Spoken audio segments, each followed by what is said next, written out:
A mysterious male voice tells of the most ancient, enigmatic, and sinister family of alchemists, Persilade. He says that these people were trying to find a way to become a god in a human body, and in their search for the law of all things, they once caused terrible biochemical catastrophes on the continent. The monsters created by these mad alchemists then went out of control. They committed lawlessness, and for a long time no one could tame the maddened monsters. However, about 300 years ago, the Persilade family, for some unknown reason, fell into decline. But our hero, Iso, being her only descendant, sets himself the goal of returning the greatness of his family. He says that in 400 days, his most powerful biochemical development will be completed. Without addressing the rat in a very friendly manner, Iso tells her to begin the final stages and to constantly monitor the purity of the nitrogen solution. This rat's name is Cheese. He's the alchemist's assistant, and he reminds Iso that he asked him not to address him like that. Cheese reads the object's readings from the monitor out loud, concluding that they are stable. Iso orders black sulfur to be added to the incubation tank to remove excess impurities. After this, the alchemist orders the addition of white mercury in order to stabilize the personality of the object. And in order to recreate the object's soul, Iso orders Cheese to add the yellow salt solution. The final step is to drain the used solution and relieve the pressure. After this, Iso tells Cheese to open the incubation tank, and he follows his instructions. When the doors open, the alchemist solemnly begins to speak about his most powerful work. He expresses joy that the final disaster is finally over. The alchemist says that this biochemical experimental object is capable of destroying the entire world, and, turning to him, Iso calls on him to use his terrible form to conquer the world for his creator. However, what the alchemist sees before him makes him cry out in bewilderment. Unrestrained and stammering, Iso rhetorically asks what the hell this is. Refusing to believe his eyes, the alchemist says he needs to take a closer look. The cheese tells its creator that direct contact with the object does not meet safety standards. However, the alchemist has already begun his movement, and he does not intend to stop. So he, telling his assistant to shut up, cautiously approaches closer. The young man suggests that the female body may be merely a mimicry of the final disaster. If this is indeed the case, then he gets an idea about some parts of the object's body. Iso suggests that breasts may not be breasts at all, but rather energy capsules for storing energy. The alchemist immediately plans to check everything himself. While studying the body of his subject, the young man reflects on his feelings and the softness of the body part. And then he starts screaming desperately, coming to the conclusion that in front of him is a very ordinary person. Iso asks demandingly where the left hand of the Angel of Doom, which he transplanted, is. He also doesn't understand where the Emerald Queen's Eye of Sorrow is. The young man cannot even imagine why he does not hear the electrical noise when the perpetual motion machine is running. And while the alchemist clucks around the failed experiment, his subject opens his eyes. The assistant, noticing this, calls out to his supervisor, asking him to be careful. However, Iso reacts too late, belatedly asking a clarifying question. When this happens, Cheese screams out his creator's name in fear. Rat asks Iso not to worry about his family's legacy, as he is ready to inherit it for him. But the boy forbids writing him off, promising to plant carrion beetle eggs in Cheese's cheese warehouse. The rat scolds, saying that this is too cruel, and then suddenly comes to his senses. Seer is surprised that Iso is not dead, asking the appropriate question.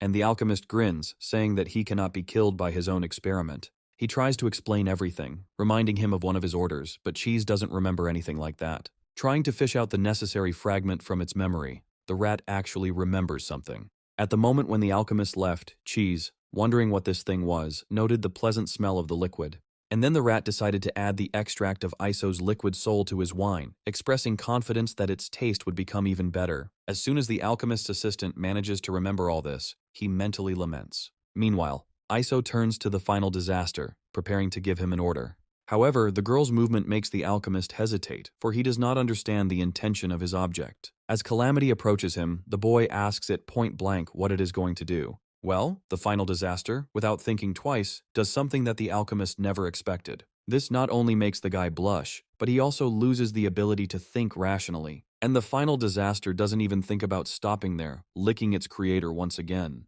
This makes the boy feel very uneasy, and he pushes the girl away from him and begins to speak. Speaking of being in the third stage of infection, Iso tells Cheese to bring him a cleansing spray immediately. Along the way, the alchemist does not forget to press the button that activates the incubation tank. A high-frequency, self-luminous crystalline wall begins to descend from above, and when it enters the lower groove with the appropriate sound, the girl begins to scream. Trying to get rid of the obsession as quickly as possible, Iso pours what must have been an almost full can on himself. But suddenly the alchemist freezes, as an idea comes into his head. Just when he starts desperately searching for something, Cheese asks his master what exactly he is looking for. But it doesn't matter anymore, because the boy already finds what he needed.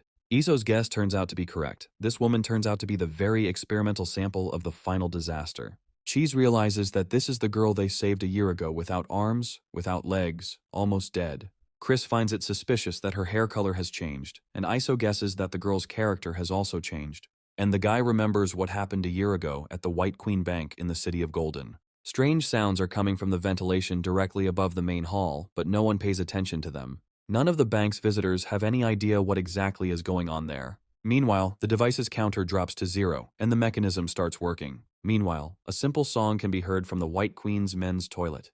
Checking the time, Cheese notes that the dragon spider venom should have taken effect by now. And then, having completed all the necessary preparations, Iso suggests that his assistant begin to act. The moment the couple enters the main hall of the bank, a disgruntled voice reaches their ears. Calling them bastards, they are asked if they know who owns this bank. Approaching the one who dared to contradict him, the alchemist says that he is not particularly interested. When a bank security guard is mutated by chemicals, Iso speaks approvingly. He expresses his opinion that in this state his former interlocutor is much nicer. The woman offers Cheese to take whatever he wants, but not to kill her and the child. The rat takes the lollipop, saying that she suggested it herself. As he leaves, the alchemist's assistant notes that strawberry milk is his favorite flavor. At this time, Iso puts up a sign at the entrance, stating that the bank is closed for a technical break. To be on the safe side, the alchemist closes the door from the inside while his rat is busy with other things. At this time, Cheese is doing a very important job, dealing with plexiglass. They work harmoniously, fitting perfectly into the timing and complementing each other. And finally, the long-awaited moment arrives, which is now delayed only by the explosion. And immediately after this, the guys find themselves in the vault, where they begin to admire their well-deserved reward. Jokingly calling Cheese a villain, the alchemist allows him to take whatever he wants. Later, the rat sings his favorite song again, which talks about the crime. Iso says he thinks this is the perfect heist, calling himself the most evil criminal mastermind in Golden City. Cheese invites his partner to go to the Black Lion Bar and celebrate their success there. Recalling how their last adventure ended, Iso says that this time everything will go towards experiments to create the final disaster. The boy believes that if they can create it, the city of Golden will become their playground. The alchemist appeases the rat with words that then he will be able to do whatever he wants. And with one voice, they voice what they will force the mayor of their city to do when this happens. The thought that they think alike makes them both laugh uncontrollably. But suddenly, the idyll is interrupted by a sound similar to a gunshot that is heard in the immediate vicinity of them. Asking who fired the shot, Seer suggests it was the city security service, but Iso counters. He believes that this shot does not look like a standard weapon. It looks more like a large-caliber revolver. This man, Komik, is the head of the Mayak District Department, the hero of the city, and the gentleman's bullet. And he, having found the trail of his already exhausted victim, approaches her with a confident gait. Cheese is amazed that the bank owner is going after the cripple and not his robbers, and Iso reprimands him. At this time, Komik asks the girl for a list of the dead dog's mercenaries she used to be a member of. He admires her skills and willpower, and promises, if the conditions are met, to leave the girl alive. But then the man remembers that the dead dogs lack vocal cords and communicate only through a specific language. Taking advantage of the opportunity, the girl is going to do something, but she is not allowed to do it. Having failed to achieve her goal, she gasps in surprise, and Komik speaks up again. Noting the fact that even in such a situation the girl is trying to do something, he calls her a bad girl. Komik is more assertive than asking if she still has that list. The man suggests that it might be hidden in this tattered teddy bear. Suddenly something starts to pull him down, and the next moment Komik understands everything. Meanwhile, the girl begins to move her lips, frantically trying to say something. However, the man is not interested in these futile lamentations, and he takes appropriate measures. And yet he says he sees how important this dirty teddy bear is to the girl. The man mercifully allows her to take the battered toy back. However, the next moment the girl realizes that his words were a bluff. Her silent cry of despair soars into the sky, and Komik begins to speak again. He says that even if he fails to get the list, the girl's body will still bring a reward. And just as the man is about to finish what he started, Iso's voice is heard nearby. When the boy notices that Komik is also greedy for money, he asks him who he is. Iso introduces himself as the most evil criminal in Golden City and the greatest alchemist of this century. At the same time, he gives his real name and title. The boy is a baron. When Cheese attracts attention, Iso apologizes and introduces him as his first mate. Chris corrects the alchemist, calling himself not an assistant, but a criminal partner. They start arguing about what would be a more respectable title for the cheese. And Comic says that he has no time for children's games and moves on to threats. Iso, turning to the rat, notes that the old man clearly underestimates them, and he offers to show him their achievements. The boys throw off their bags, filled to the brim with money, and show them to their opponent. He, looking at the bills more closely, begins to speak, but stops short.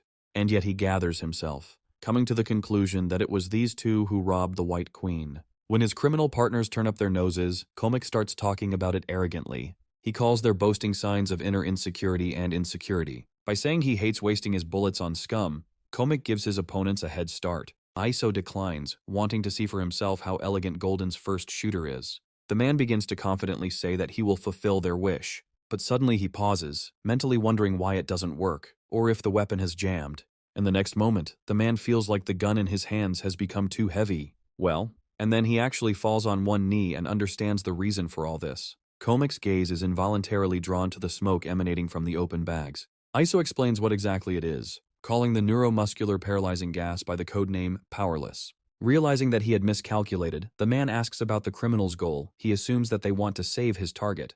Iso counters by reminding his victim that they are villains and that saving them is too noble. Along with a shot from his chemical weapon, the boy says that they just don't like the city heroes. When Comic mutates, he doesn't even immediately understand what's happening to him. But the very next moment he hurries away, accompanied by Cheese's words that this is all that the hero of this city is capable of. Chris suggests his partner return to the base and have some fun, but hearing silence in response, he turns around and asks Iso what he is doing.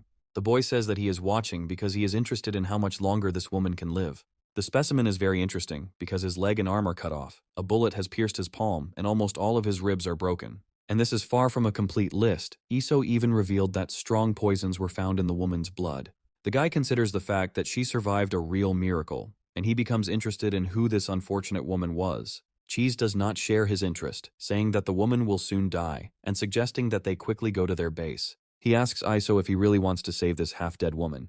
The boy calls these words nonsense, saying that he is the first villain of the City of Golden. Approaching his bag, he asks his companion if he really decided to insult him. Cheese admits that Iso scared him, but Iso interrupts him, saying, "Stop talking."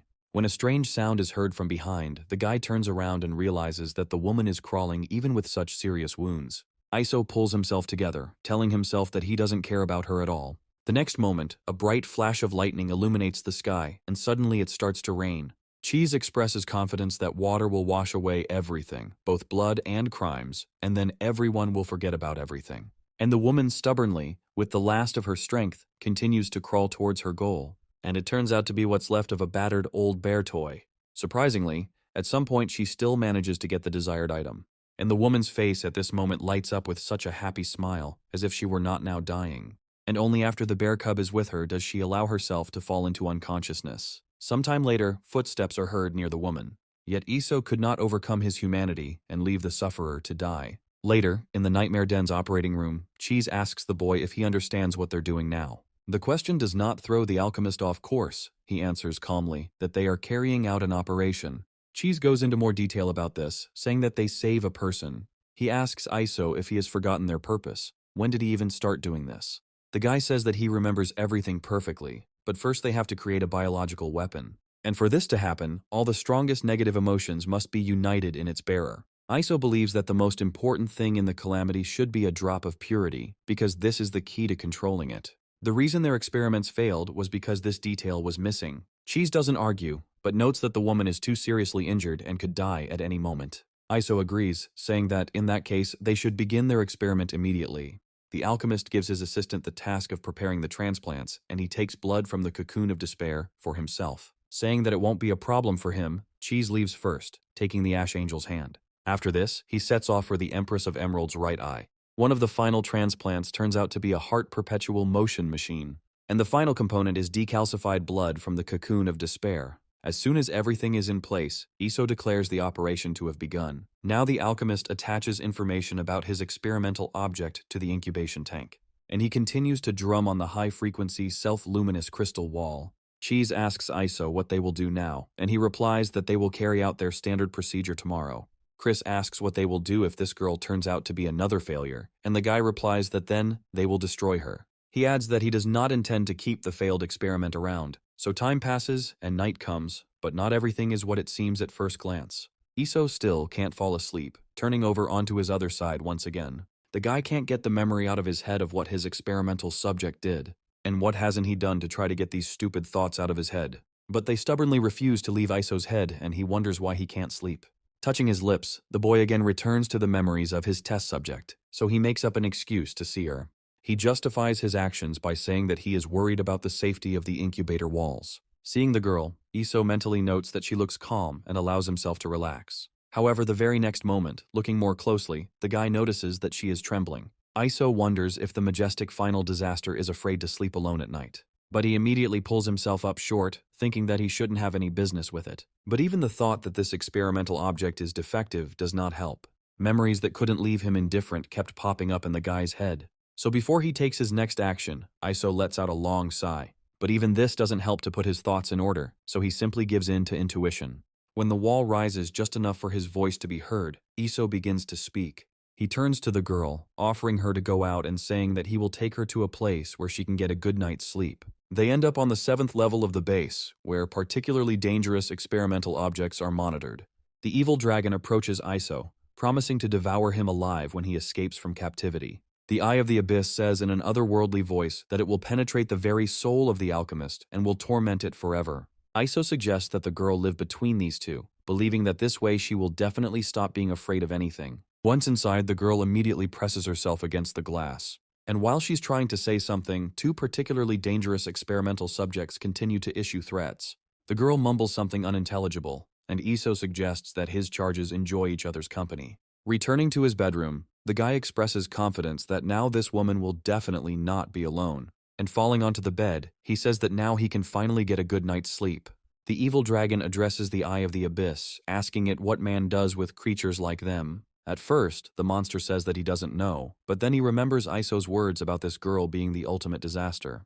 The dragon bursts out laughing, not believing that such a tiny person could contain such great power. Glaz shares this opinion, remembering that Iso has failed his experiment 1,000 times already. Meanwhile, the girl continues to drum on the glass, which causes mockery from one of the monsters. The evil dragon agrees to become Calamity's mount if she manages to destroy the wall. The Eye of the Abyss does not lag behind his fellow sufferer, saying that in this case he too will become the girl's pet. The final disaster suddenly freezes, as if thinking about something in its head.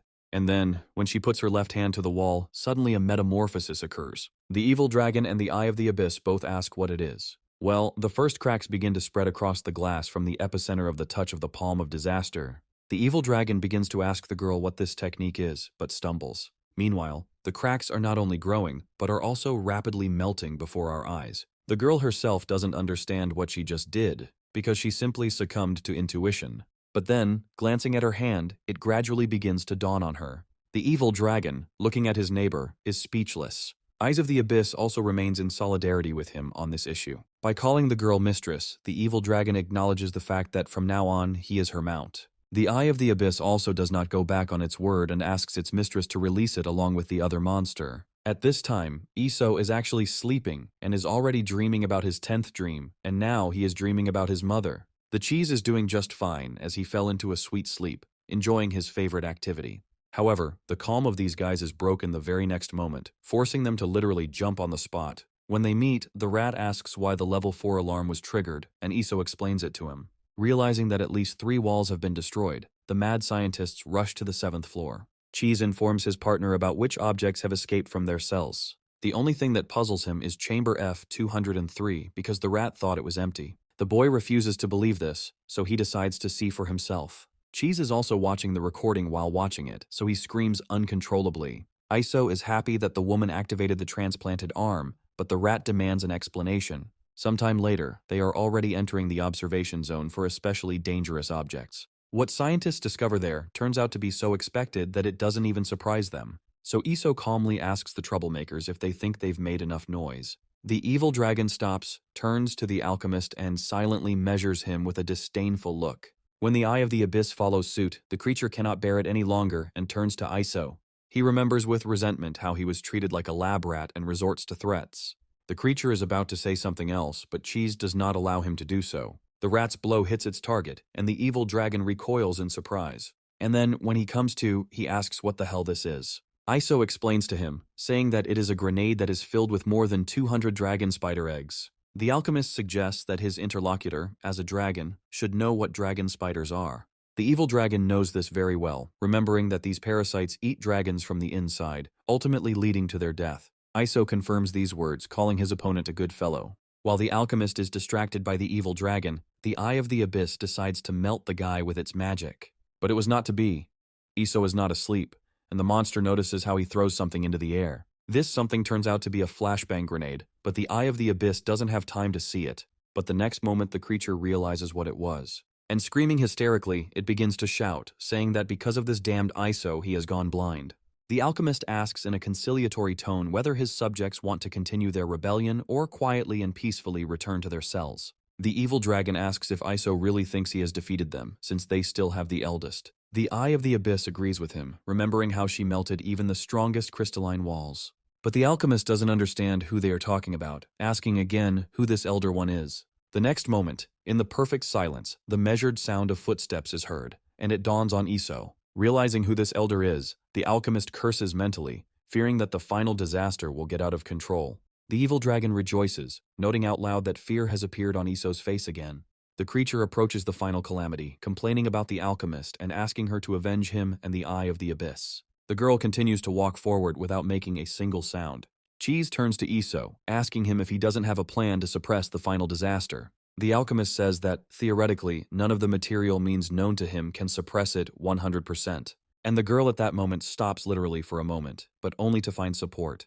The very next moment she very quickly rushes straight at her opponent. Noticing this, Iso curses mentally, realizing that he is late. When the ultimate disaster jumps on the guy, Cheese can only absent-mindedly drop his name. The evil dragon laughs, suggesting that Iso come to his senses, and says that then, perhaps, he will put in a good word for him with his elder. However, he adds that if the alchemist continues to drag it out, she will take his life. However, what the monster sees makes him take aback and ask his elder what she is doing. All this time, Iso tries to pull himself together and finally manages to turn to the final disaster. Pushing her away from him, the alchemist angrily asks if she is really making fun of him. The girl tries to say something, but only inarticulate sounds come out. Iso interprets this as a reluctance to sleep in this place and offers to take her somewhere else, so he asks her to stop licking him, reminding the girl that she is not a dog. The evil dragon asks his elder how she melted the crystal walls, and Iso in turn asks him how he can thank the monsters for everything that happened. Even though the elevator is already rising, someone is diligently pressing a few more of its buttons. Iso admits that he is very tired, and Seer echoes him, saying that he wants to sleep. When the elevator starts to jam, the girl is rudely pulled up, told to stop pressing the buttons. Meanwhile, the evil dragon is angry that he was put in such a ridiculous straitjacket. The Eye of the Abyss is also not happy with his punishment. He asks to remove this entire onion from him. When the younger nine-headed snake is snoring peacefully in its aquarium, nothing foreshadows trouble. But some sixth sense makes the creature open a few of its eyes, and it suddenly shudders and screams briefly from the sight that appears before it. While the girl admires the bizarre creature, a voice is heard behind her. Iso finds it problematic that the final disaster refuses to sleep in any of the places he suggests. When he wonders where she should sleep then, Cheese says it's all very simple. Chris suggests that they put the girl to bed in Iso's room, and he is indignant about this. A first-level detective asks the communications officer to restore the image as it keeps disappearing. He receives a response only after some time, but the request is accepted and successfully fulfilled. When the image is fully restored, the detective wonders what happened in this hotel. Noting that only a skeleton remained of the body, he cannot even imagine what kind of monster could have done such a thing. Suddenly, for no apparent reason, the detective starts coughing, and the signalman asks him what's wrong. Looking at his hand, he suggests that he has been poisoned. A flirtatious female voice remarks that it seems that this time the prey has come to her. Noticing the aura emanating from the woman approaching him, the detective begins to talk about her being a monster. Meanwhile, the signalman asks him if he has made contact with the criminal. The moment the monster's mouth is just centimeters away from the detective, he recoils in fear. He continues to scream, trying to delay the inevitable, but the camera no longer records anything. The dispatcher asks the detective to respond if he can hear and report the situation. Meanwhile, Cheese notices that this girl is only attached to Iso, so watching her is the safest option. The alchemist considers this natural, remembering the soul extract, and then the rat admits his miscalculation. The guy doesn't like this. He asks Cheese to repeat it, and he starts making excuses. While Iso is angry, the rat notices what is happening and asks his interlocutor to look back. When the alchemist turns around, The girl has already dived into the aquarium, grabbing the 9-headed snake by the tail. Luckily, he manages to slip out of the final disaster's grasp and hide.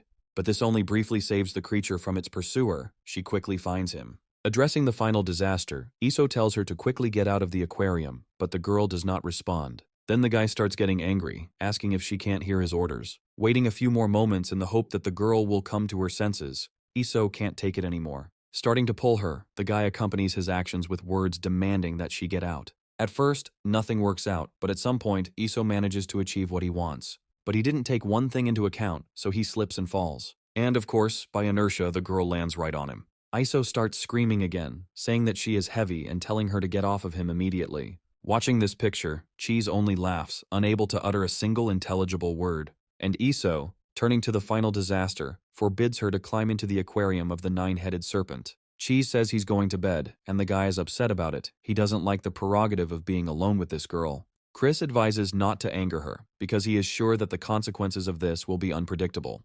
Hearing the words about the girl being cute, Iso retorts that she is just an experimental specimen. And behind him, not allowing the guy to finish, a sneeze is heard, causing the alchemist to wince in disgust. Taking one look at the creature that now looks so meek, Iso gives in. Thinking that she got dirty in the 9-headed snake's aquarium, the guy decides to let the girl take a bath. While the water is being collected, the alchemist decides to test something. While scanning the girl with a pathogen detector, he asks her not to move. Iso notes that he has done this 3 times already, and surprisingly, no pathogens were found on the girl's body. But even so, the guy doesn't want some experimental specimen bathing in his bathtub. Iso turns to the girl, saying that as soon as he leaves, she will go wash herself. But his silent interlocutor, like a dog trying to understand its owner, only tilts her head in bewilderment. The alchemist begins to get seriously annoyed by this, and he tries to figure out how to convey his idea to the girl. He begins to speak to her, clearly enunciating his words and using gestures, starting with what will happen when he leaves. Moving on to the part that concerns the girl, the alchemist points his finger at her. He also uses gestures to show her what she should do when he leaves the room. And the guy ends his pantomime by saying that the girl will go into this bathtub. When he asks if she understands him, her expression immediately changes. However, the girl starts doing everything right now, causing the guy to cry out in desperate protest. She doesn't react, which makes Iso close his eyes tightly in embarrassment, but he suddenly thinks. The guy calls on himself to come to his senses, because he is a great alchemist, and this girl is just an experimental specimen. However, the thought that such objects have no gender disappears as soon as Iso sees a female body. When the guy loses consciousness, the girl starts gasping and groaning over him, unable to say anything else. And sometime later, Iso silently curses at having to wash this problematic creature himself. Setting the watering can aside and scooping up some shampoo, he moves on to the next step. The guy asks the girl not to move and not to open her eyes, because otherwise he will not be responsible for the consequences. After this, the alchemist asks the final disaster to throw his head back. Her half-closed eyes and the water running down her face give the guy certain thoughts. He thinks that this carbon bioframe has a certain charm. After everything is finished, Iso, saying that he is not her nanny, tells the girl to wipe the body herself. The alchemist says that even though she is the ultimate disaster, he no longer intends to court her. His self-confidence and inattention become the guy's worst enemies. Before his fall, he even has time to understand that something is wrong and to be surprised. Well, the next moment, as luck would have it, Iso finds himself where he least expected to be. Hitting his head painfully, the guy gives an honest commentary on what happened. He regrets that he didn't take the girl to the disinfection room and wash her with a high-pressure jet. Meanwhile, the one in question is trying to say something and even more. The girl approaches Iso, causing him to scream, while Cheese's voice is heard outside the bathroom door. Chris says that if the alchemist is afraid that she will attack him, he just found an anti-rebellion collar. Noticing this picture, Cheese is silent for a while, and then calmly begins to speak. He suggests that he's overthinking things and lets them continue, and Iso retorts hotly. The door closes behind Cheese, but not for long, because it opens almost immediately. Chris advises wearing a liquid protective suit for safety, since Iso is going to do this with a particularly dangerous sample. The guy angrily throws down the first object that comes to hand, telling Cheese to get lost. And he thinks that, no matter what the alchemical talent of this child, he still remains a virgin. Cheese also addresses Iso's late mother mentally, asking her not to worry about her son. And the guy, moving on to drying the girl's hair, again expresses dissatisfaction. When he takes out a hairdryer and points it at her head, the blonde involuntarily shudders. A memory involuntarily emerges in her mind, the image of which is superimposed on the instrument in the guy's hand. The same man, not noticing the girl's fear, asks her to sit up straight, saying that he will dry her hair. As soon as Iso opens his eyes, previously closed from fatigue, no one is found in front of him. Moreover, even after quickly looking around the entire room, the guy does not find his charge. He takes a closer look at the places where she might be hiding and notices a trembling silhouette. After watching the girl for a while, Iso tries to figure out what she's doing there. Finally, he decides to approach her and, pulling back the curtain, speaks up. A guy asks a girl to stop drawing attention to herself by asking if she knows what time it is. However, what he sees leaves him puzzled and questioning. The alchemist doesn't understand what's happening and why this girl is so scared, because she wasn't even afraid of monsters. Going over the events that preceded this in his head, Iso finds the answer. The alchemist suggests that the hairdryer reminded the girl of a gun and that she still has fragments of memories of her past personality. He lets out a heavy sigh, thinking about what a problematic experimental sample he got. The girl becomes even more uneasy, and then the guy decides to approach her. An idea pops into his head and Iso attracts the attention of his ultimate disaster. The girl lifts her head to find out what he wants to tell or show her. And the guy is looming over her again with that dangerous instrument that looks so much like a revolver. The realization of this again sent a shock through the girl and she screamed. And then she shrinks again, starting to shake even more from uncontrollable fear. But then Iso presses the hairdryer button and a strange sound reaches the girl's ears. She becomes curious about its source, and the guy is already posing with all his might. Whether it was on purpose or not, but the next moment a shot like this is taken. And this makes the girl believe that everything is fine and no one is going to harm her. And sometime later, she herself is trying to master this difficult art of hairstyling. Although in reality, this girl prefers to fool around. Iso is no longer happy about this, mentally regretting that he didn't leave her in fear of the hairdryer. More than 20 minutes pass like this, and the guy can't take it anymore. He says he didn't create the final disaster so she could play with a hairdryer at night. The girl decides to use her secret technique, but Iso only snorts at this. Putting the hairdryer away, he says that sweet looks won't help her. To be on the safe side, the alchemist locks the box and turns to the girl again. He tells her that he will let her play with the hairdryer again in the future, but only if she behaves well. After Iso tells the girl to go to bed, she lets out a sad gasp. Remembering the pressing problems, a question arises in the guy's head again. He's racking his brains over where he can put the girl to bed tonight. The alchemist begins to ponder, thinking that he cannot let her sleep on the bed. The idea that experimental samples have no right to do this cannot be completed. Seeing what was happening, all the boundaries so carefully erected around the alchemist instantly fell away. Calling the girl an idiot, he asks who allowed her to lie on his bed. A little later, he manages to reclaim his territory, but it takes time to calm down. The alchemist tells the girl to remember that, as an experimental specimen, she has no right to sleep on his bed. He tells her to lie down on the floor, not to move, not to make noise, and not to go to the bathroom for a hairdryer. Turning off the light, the guy lies down on his bed and allows himself to relax. He thinks with pleasure that he can finally sleep. And yet, the guy still thinks that leaving the final disaster in his bedroom seems dangerous. As he stealthily watches the girl, he thinks about the possibility that she might get out of control. However, the alchemist recalls that so far, and even now, the final disaster has not shown aggression towards him. Based on the girl's current behavior, he comes to the conclusion that it is unlikely that she will start acting up. But the next moment, some kind of fuss reaches the guy's ears, and he wonders what she's doing. Calling out to the girl, the alchemist tells her to lie still and stop moving. At some point, the fuss stops and Iso expresses satisfaction about it. However, the girl doesn't last long, and the guy flares up. Standing up abruptly, he rudely asks what she is doing in the middle of the night. But what the alchemist sees makes him try to understand what is happening. The sight of a freezing girl makes him feel guilty. And after observing his experimental object for some time, the guy makes up his mind. Without thinking, he goes into the rat's room and knocks, but he sleeps too soundly. Carefully taking the journal from his assistant, the alchemist disgustedly calls its contents abomination. After this, he tries to wake up Cheese not only with words, but also with actions. But none of this works, so Iso starts to grumble discontentedly. Calling Cheese a stupid rat, he gets angry because he dumps all the problems on him. But then the guy comes up with a real idea and laughs ominously. His idea is to trick his assistant in the form of a stink bug. The idea works like a charm, and Cheese immediately wakes up, noticing an extremely unpleasant smell. On this basis, a small squabble arises between the friends, during which Iso begins to talk about the final disaster. As if by chance, the guy asks if Cheese has an extra blanket. The rat immediately gets the idea and doesn't miss the chance to tease his friend. Cheese continues to tease Iso, but he begins to make excuses, and very convincingly. Suddenly, the rat realizes a very interesting fact. He asks Iso why he asks him for a blanket when he has 6 sets himself. The alchemist says he can't lend them because each one is scheduled strictly by day. He explains in detail what he uses these kits for, relating them to the days of the week. For example, on Thursday, Iso uses purple because it is the color of purified nitrogen and his mother's favorite color. And his favorite TV series comes out on Friday, so he has to use the official set from it. The guy is about to continue his story, but Cheese interrupts him, saying that he knows it. The alchemist confirms this and concludes that he simply does not have an extra set for the final disaster. Unable to bear such nonsense, Cheese calls his interlocutor crazy. Chris reminds him that this girl is a final disaster and offers to give her the final disaster blanket. The assistant's logic amazes Iso, and for a while he simply loses it. He tries to object why he can't do it, but Cheese says that he won't give up his blanket. The guy curses, calling his assistant a real rat.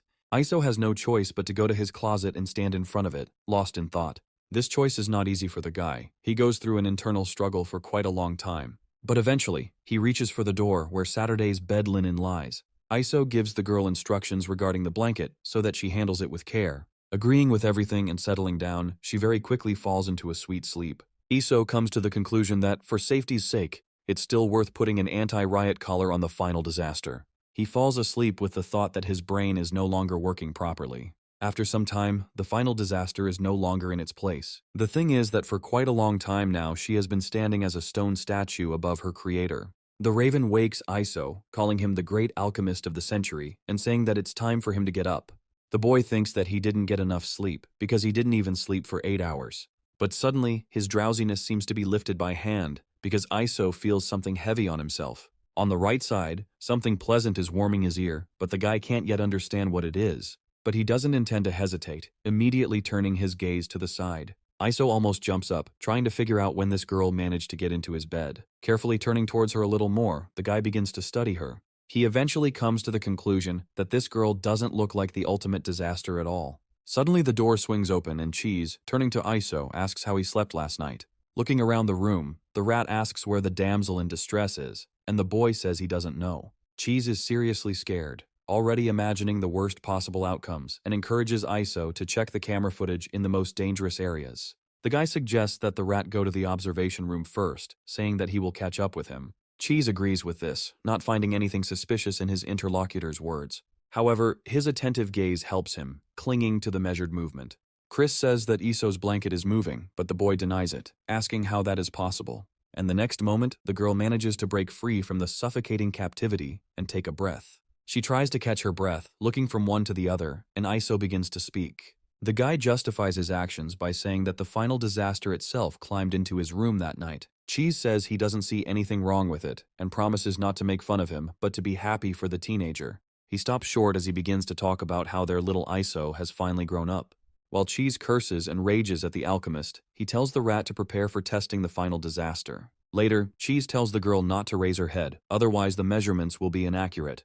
The first part is measuring the height of the object, which turns out to be 171 centimeters. Cheese teases his friend by saying that Iso will have to stand on his tiptoes if he wants to kiss her. The second part is measuring the weight, and it turns out that the girl weighs 64 kilograms. Iso can't believe this is true, because the final disaster is supposed to weigh 800 kilograms. Chris says that they are now moving on to the most important part of their measurements. And when he is amazed at the perfect size of the girl's breasts, Iso tells him to stop measuring all that nonsense. It's time for the pulmonary function test, and the alchemist, giving the ultimate disaster recommendations. Asking her to repeat after him, Iso says to take the deepest possible breath. After this, the alchemist asks the girl to put her mouth to this device and blow hard. When Iso shows by example how it should be done, the blonde screams with delight.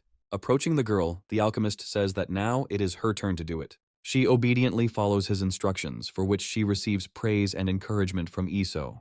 But then a pitfall arises, and the alchemist hurries the girl, ordering her to blow into the device. The blonde misunderstands his instructions and does something Iso couldn't even imagine. However, he understands what she wants to do and calls her an idiot. He doesn't even have time to finish telling me that you need to blow not into his mouth, but into a special device. Meanwhile, the girl is so stubborn that they hit the table. Cheese enters, as usual, at the most interesting moment, asking if the lung capacity test is complete. And Iso, hearing a familiar voice, tries to ask the rat to help him. At some point, the girl finally pulls away and, extremely pleased with herself, wipes her mouth. However, glancing at the bat, she realizes that, despite her efforts, it has not moved an inch. Iso, meanwhile, rushes to wash his mouth while his friend says that he is literally dying of laughter. The rat finds it funny that the alchemist was kissed by his own test subject, and the latter tells him to get lost. But Cheese doesn't even think of doing this, asking if the final disaster has sweet lips. Iso notices that this rat has been talking too much lately. The alchemist tells his interlocutor to stop talking nonsense and says that he will conduct the next tests. Cheese agrees to this without any problems and then proceeds with the flexibility assessment according to plan. Both this and the 50-meter run are within the normal range for an average person. The one-handed grip strength test also shows average values. Iso notes that, in terms of physical characteristics, the final disaster is no different from an ordinary person. Cheese suggests that she hasn't entered combat mode yet, and the alchemist suggests doing so as soon as possible. When asked if he has figured out how to do this, Iso says that they need to lock the girl up with the most bloodthirsty test subject. Cheese asks him if he's crazy to use extremely dangerous object number 0 as a test subject. He believes that tests should be carried out gradually, starting with the weakest battlefield targets. Iso says that then they must not be rabbits, but lab rats. But Cheese, snatching his fellow from these bloodthirsty clutches, hotly retorts. He reminds Iso that he forbade using Eris for experiments, and he begins to choke. The alchemist returns to the original idea, asking if Cheese seriously thinks this will work. Suddenly, an unknown force snatches the rabbit from the boy's hands. Cheese chuckles, reminding Iso of his disbelief that harmless creatures couldn't awaken the final calamity's battle lust. The alchemist quickly switches gears, saying that he can't wait to bring his new experimental object to a public place. However, it turns out that this girl does not do anything cruel to the rabbit. As soon as Seer and Iso realize this, they become despondent again. This begins to irritate the alchemist greatly, so he decides to resort to desperate methods. Remembering that he had something suitable on him, Iso immediately took out the syringe. Without thinking twice, he injects the contents into the rabbit and hears Cheese's question. He asks Iso what it is and learns that the syringe contained a mutagen that increases the rate of mutation by 29 times. And while the rats are taken aback by this, accelerated mutagen number 6 begins to act. When the rabbit starts acting strange, the girl lets out a surprised cry, and the rapidly changing creature jumps from her hands and continues to mutate. Eventually, it grows over the girl like a huge shadow, covering her head and even more. The mutant's lips stretch into a bloodthirsty grin as he looks at his victim, and Iso says that in order for the ultimate calamity to awaken within her, her opponent must be at least at that level. The alchemist gives the mutant a temporary name, calling him Super Strength Rabbit Beast Number 1. Meanwhile, he, releasing steam from his nostrils, prepares for battle. Iso chants the words to begin the battle, and Seer mentally marvels at the ruthlessness of this idiot. Well, the mutant is already rushing at the girl, and then the rat offers the alchemist a dispute. He offers to bet on whether this little girl will dodge the blow, the bet being the clearing of the base. Cheese bets that the girl will do it. Iso, accordingly, takes the opposite side. Meanwhile, the mutant strikes, but the final result of their dispute is not yet visible to the observers. However, they both feel like the rabbit has swatted the girl, so they scream in fear. However, when the dust cloud clears, both wonder where the final disaster has gone. A shudder runs through the mutant's long, thick fur, and he casts a puzzled look at his giant paw. Meanwhile, something continues to move rapidly under the fur, causing even more confusion for the rabbit. And the next moment, an extremely pleased girl emerges from there, starting to laugh cheerfully. But that's not all. Somehow she miraculously makes the rabbit fall on its shoulder blades. When the girl continues to flirt with the mutant, he is initially puzzled. Well, and then he just gets embarrassed, not even knowing what he can do with her in this case. Cheese suggests that the final disaster has no fighting spirit at all, and then they still decide to descend into the restricted zone for highly hazardous objects. But Cheese is still not sure that pitting the girl against object number 0 is not life-threatening. Iso dispassionately says that if she dies, it will only prove that she was a failed experiment. When they arrive at the prison for containing the highly dangerous object number 0, Iso states this. When entering, the first thing the alchemist does is put on his mask. His assistant repeats this action after his curator, and then speaks. Cheese reminds Iso that he still has a chance to change his mind, because otherwise they could lose everything. The alchemist sticks to his word, saying that he needs to awaken a thirst for blood in his experimental subject. Recalling that they have suffered too many failures, he says that he is fed up with it. Suddenly, the guy feels someone's hand on his head and looks up.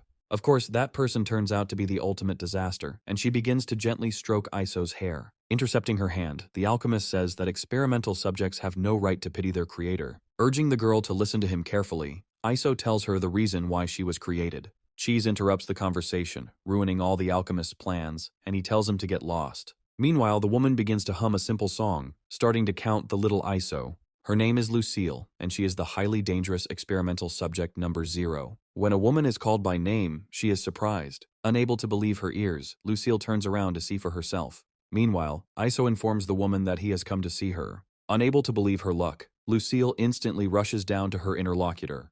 Clinging to the bars with an appropriate metallic clang, she calls the boy Little Iso. Recognizing the exact number of days that have passed since their last meeting, the woman expresses delight.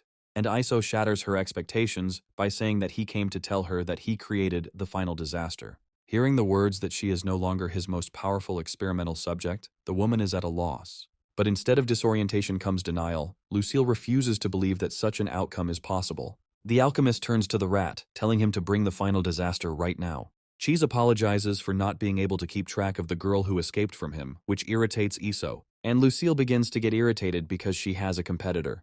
The next moment, her irritation turns to anger, and she aggressively addresses her rival.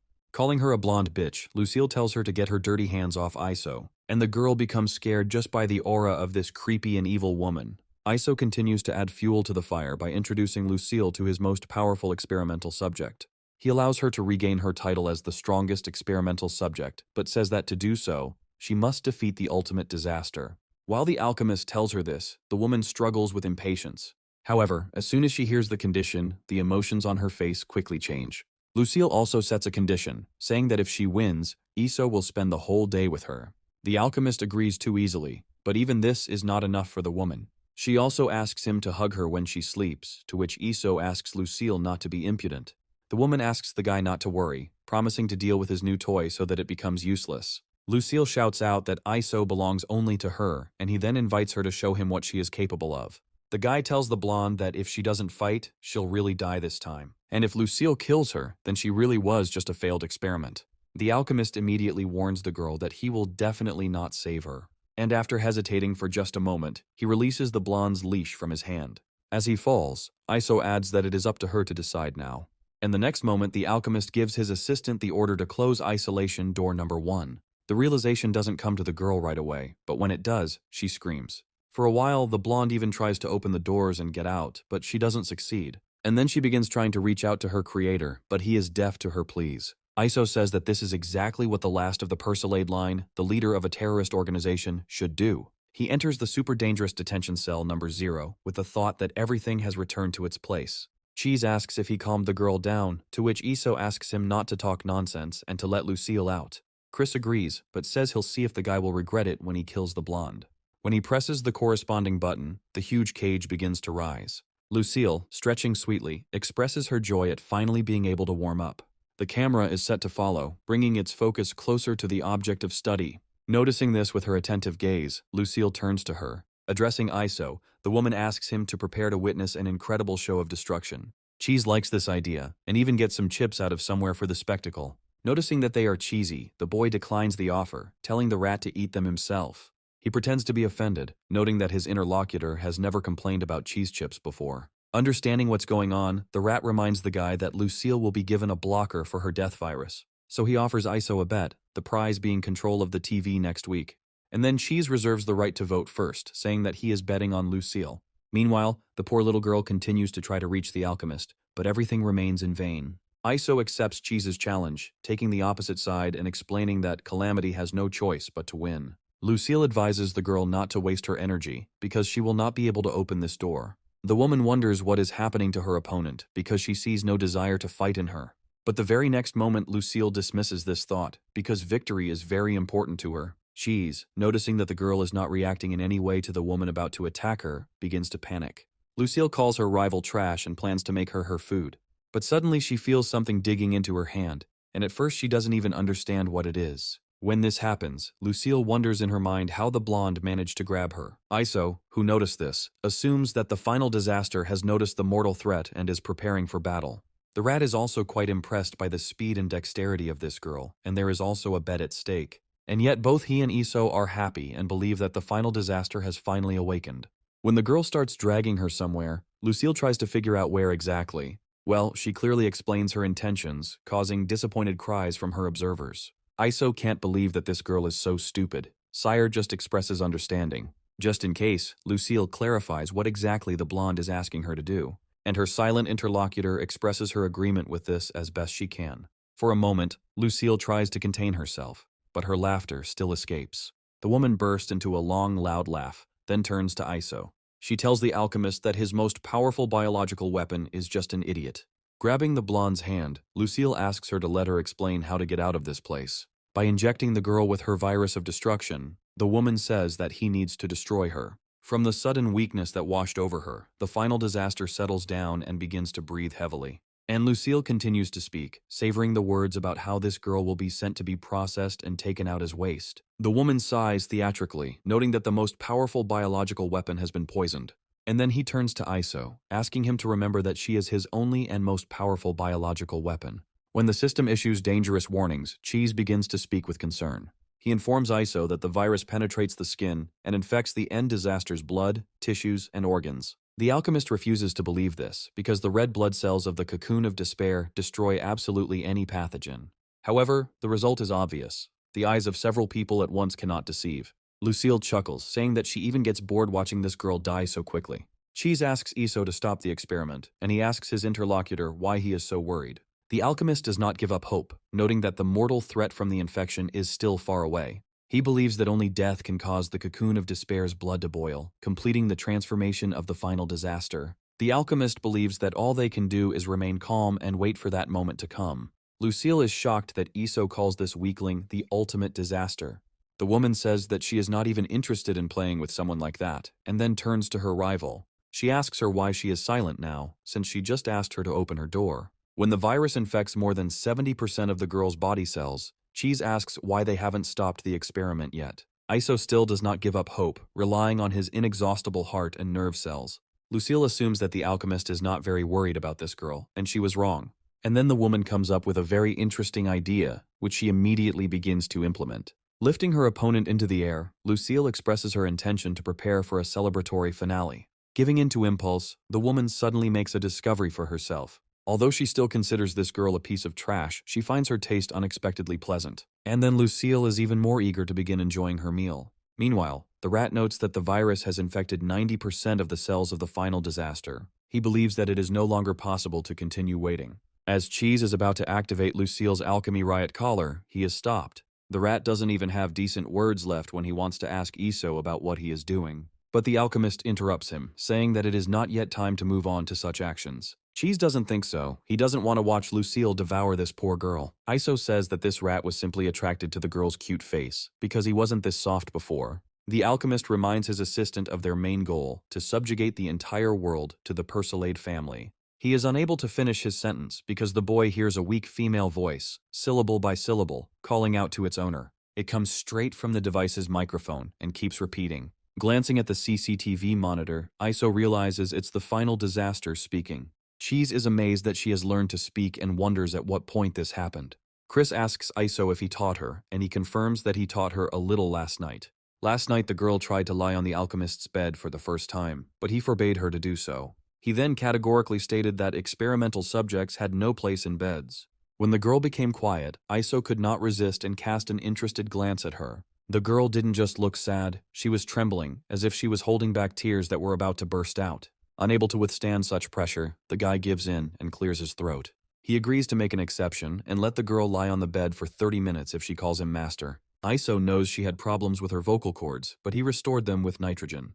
The only reason a girl doesn't speak is because she has forgotten how to do it. The alchemist decides to try to fix this by asking his silent interlocutor to repeat after him. Drawing attention to his mouth, the guy begins to pronounce the desired word, syllable by syllable. The girl really watches his every move carefully and tries to repeat it. But no matter how hard she tries, nothing works out for her. You can even see how angry she is, but not a single sound comes out of her mouth. While Iso is trying to figure out if it's really that difficult, a wheeze escapes the girl. The alchemist comes to the conclusion that this girl is also a bit stupid. Realizing that nothing good will come of this, he sends the blonde to bed. As she lays down, the girl does not give up trying to pronounce at least the first syllable. At first, she produces individual letters, but then they gradually begin to form syllables. Already falling asleep, the girl can calmly pronounce the first syllable of the necessary word. Well, now, albeit syllable by syllable, she manages to pronounce the word master. Lucille is surprised that her rival can talk, but she is sure that this will not improve the situation. Saying that Iso doesn't need such a useless thing like her, the woman advises the girl to get ready. But at the crucial moment, Lucille's collar goes off, forcing a scream from her throat. She falls to her knees in exhaustion as the thermal extraction alchemical matrix activates. Unable to believe what is happening, the woman screams out Iso's name in shock. and he, after a short pause, turns to Cheese.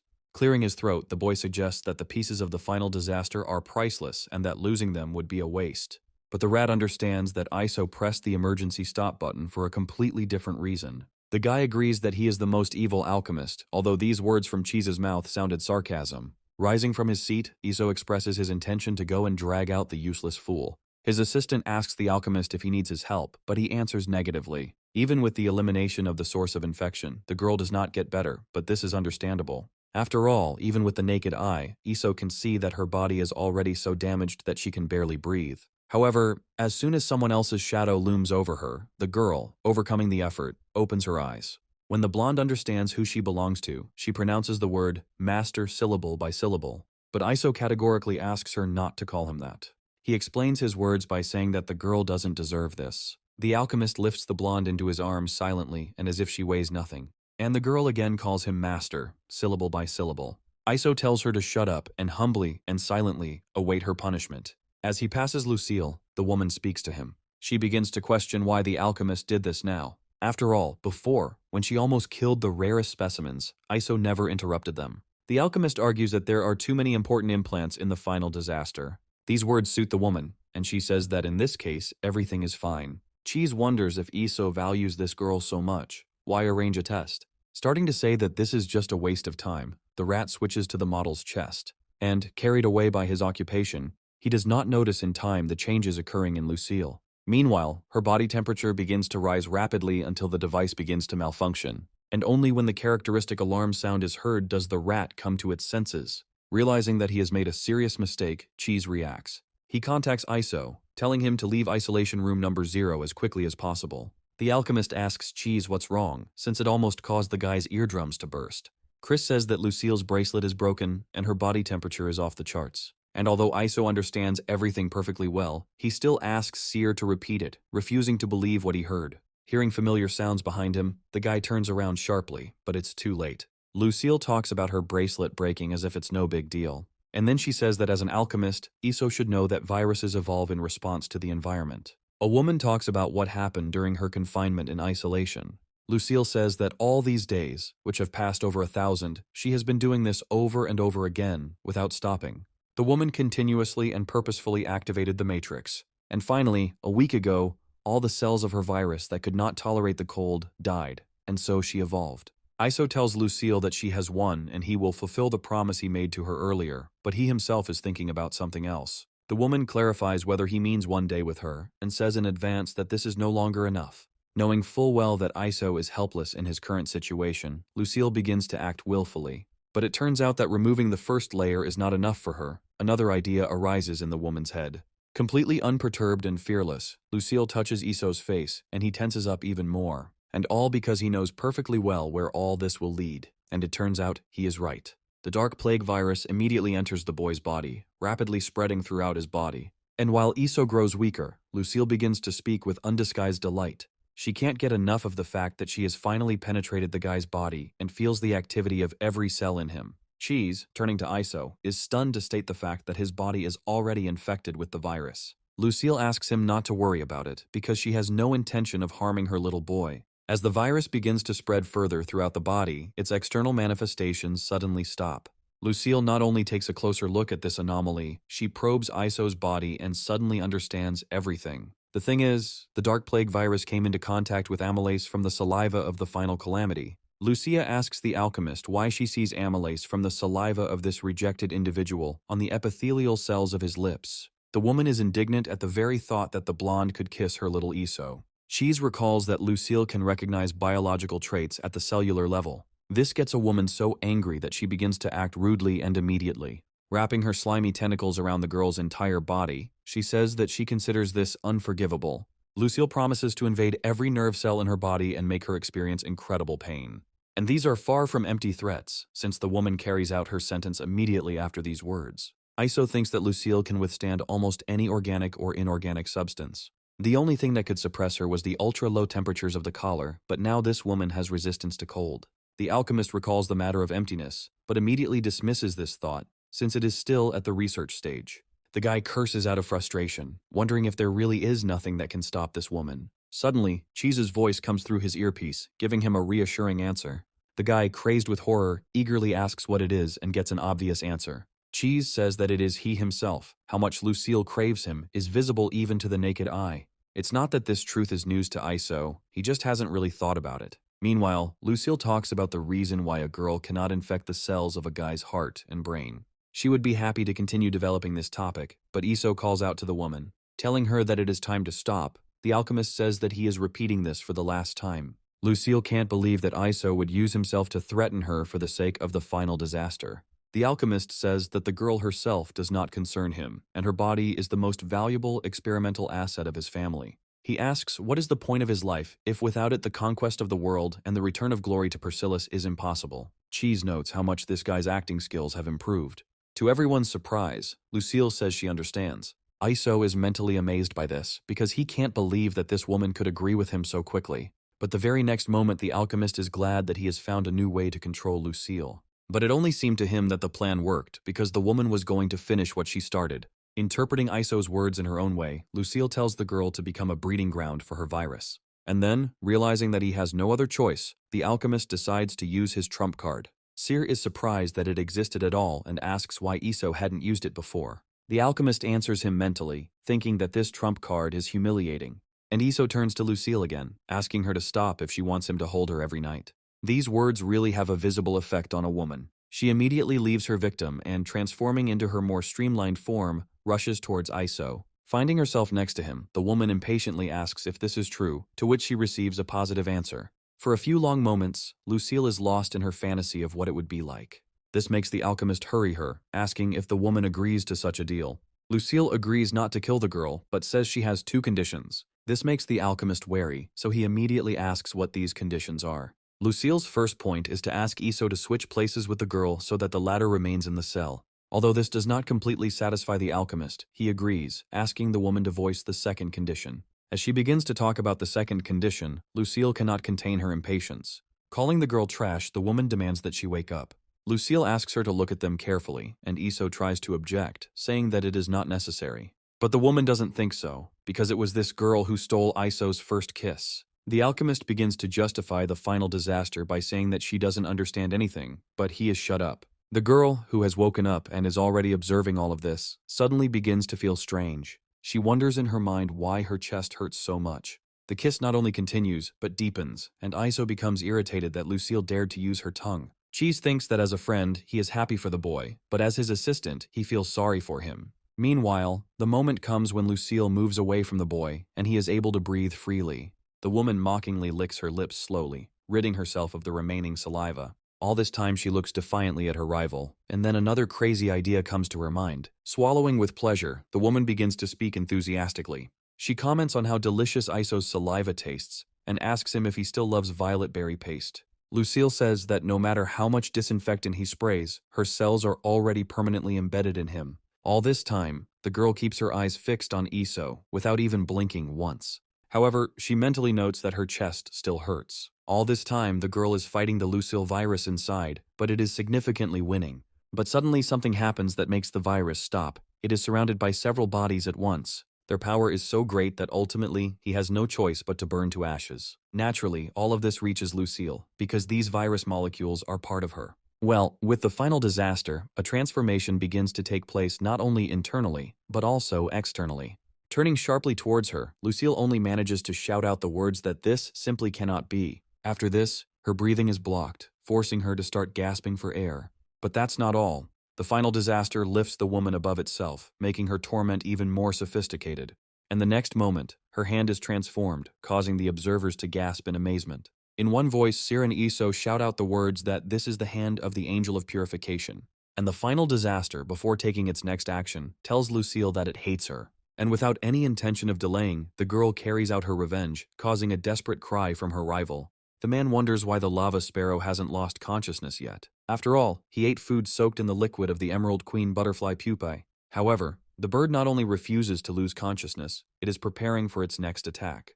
And the very next moment, her powerful volley rushes straight towards its target.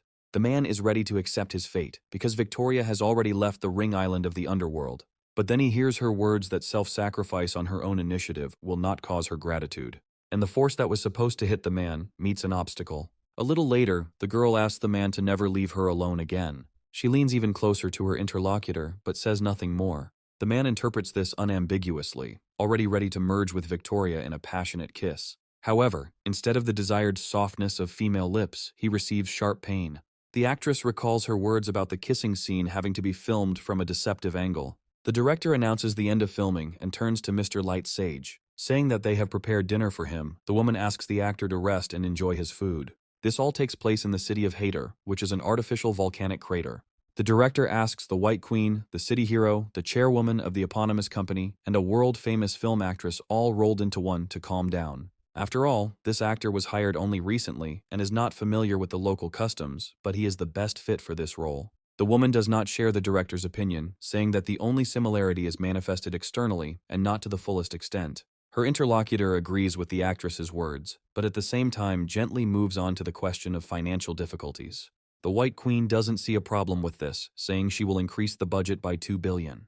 When she orders the funds to be withdrawn from her bank, one of the bodyguards tells the woman some very unpleasant news. Unable to contain her emotions, the White Queen asks in shock how her bank could have been robbed. The bodyguard tells how it happened, and names those who did it. Speaking about the device with poison gas, the woman immediately demonstrates it. The Queen looks at the equipment so carefully, as if hoping to understand something. And she succeeds, discovering the evidence. The woman screams. And while she examines the coat of arms of the Alchemist family, the bodyguard continues her report. She reports that during the pursuit of robbers, the patrol leader was struck by an unknown biological weapon. Hearing the words about the patrol service, the Queen asks to tell them that their help is not needed. The woman starts to talk about the fact that there is a zone for the execution of heroic powers, but stops short. Shaking her hair, the White Queen begins her transformation. As she concludes, the woman says that the robbers may have what she is looking for. She gives the order to mobilize all the company's resources and find these robbers at any cost. The director asks about the filming, and the Queen orders it to be stopped, but says that the entire crew's salaries will be paid in full. The woman asks about the actor, and the White Queen admits that she almost forgot about him. Silently and gracefully, she walks towards the man and asks him a question. Coming almost right up to the actor, the woman asks him if he really wanted to kiss her. He begins to justify himself, stuttering, saying that he was wrong and will never dare to think about something like that again. The White Queen doesn't care much. She's already creating the ice prison. Knowing the nature of this woman, the man asks her to stop, but in vain. The Queen promises to ask the actor if he will defrost this piece in his mouth. As she leaves, she says that if it weren't for his face, which slightly resembles her father's, he would have already died.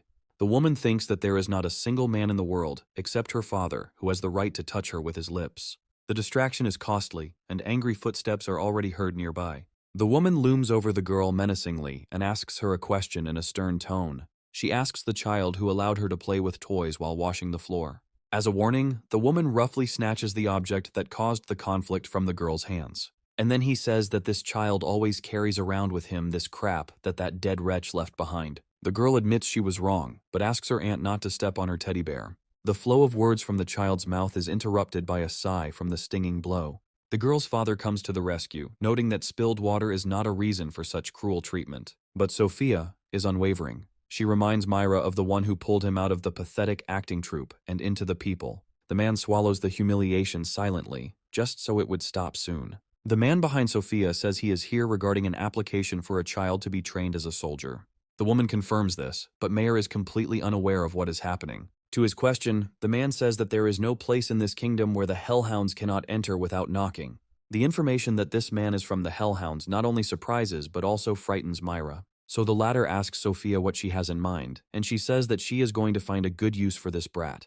The woman says that she specifically asked the Hellhounds to consider the girl's candidacy for this purpose. The man asks if this is the child and receives an affirmative answer. Sophia adds that this girl is strong, although small, and can go without food for 3 days.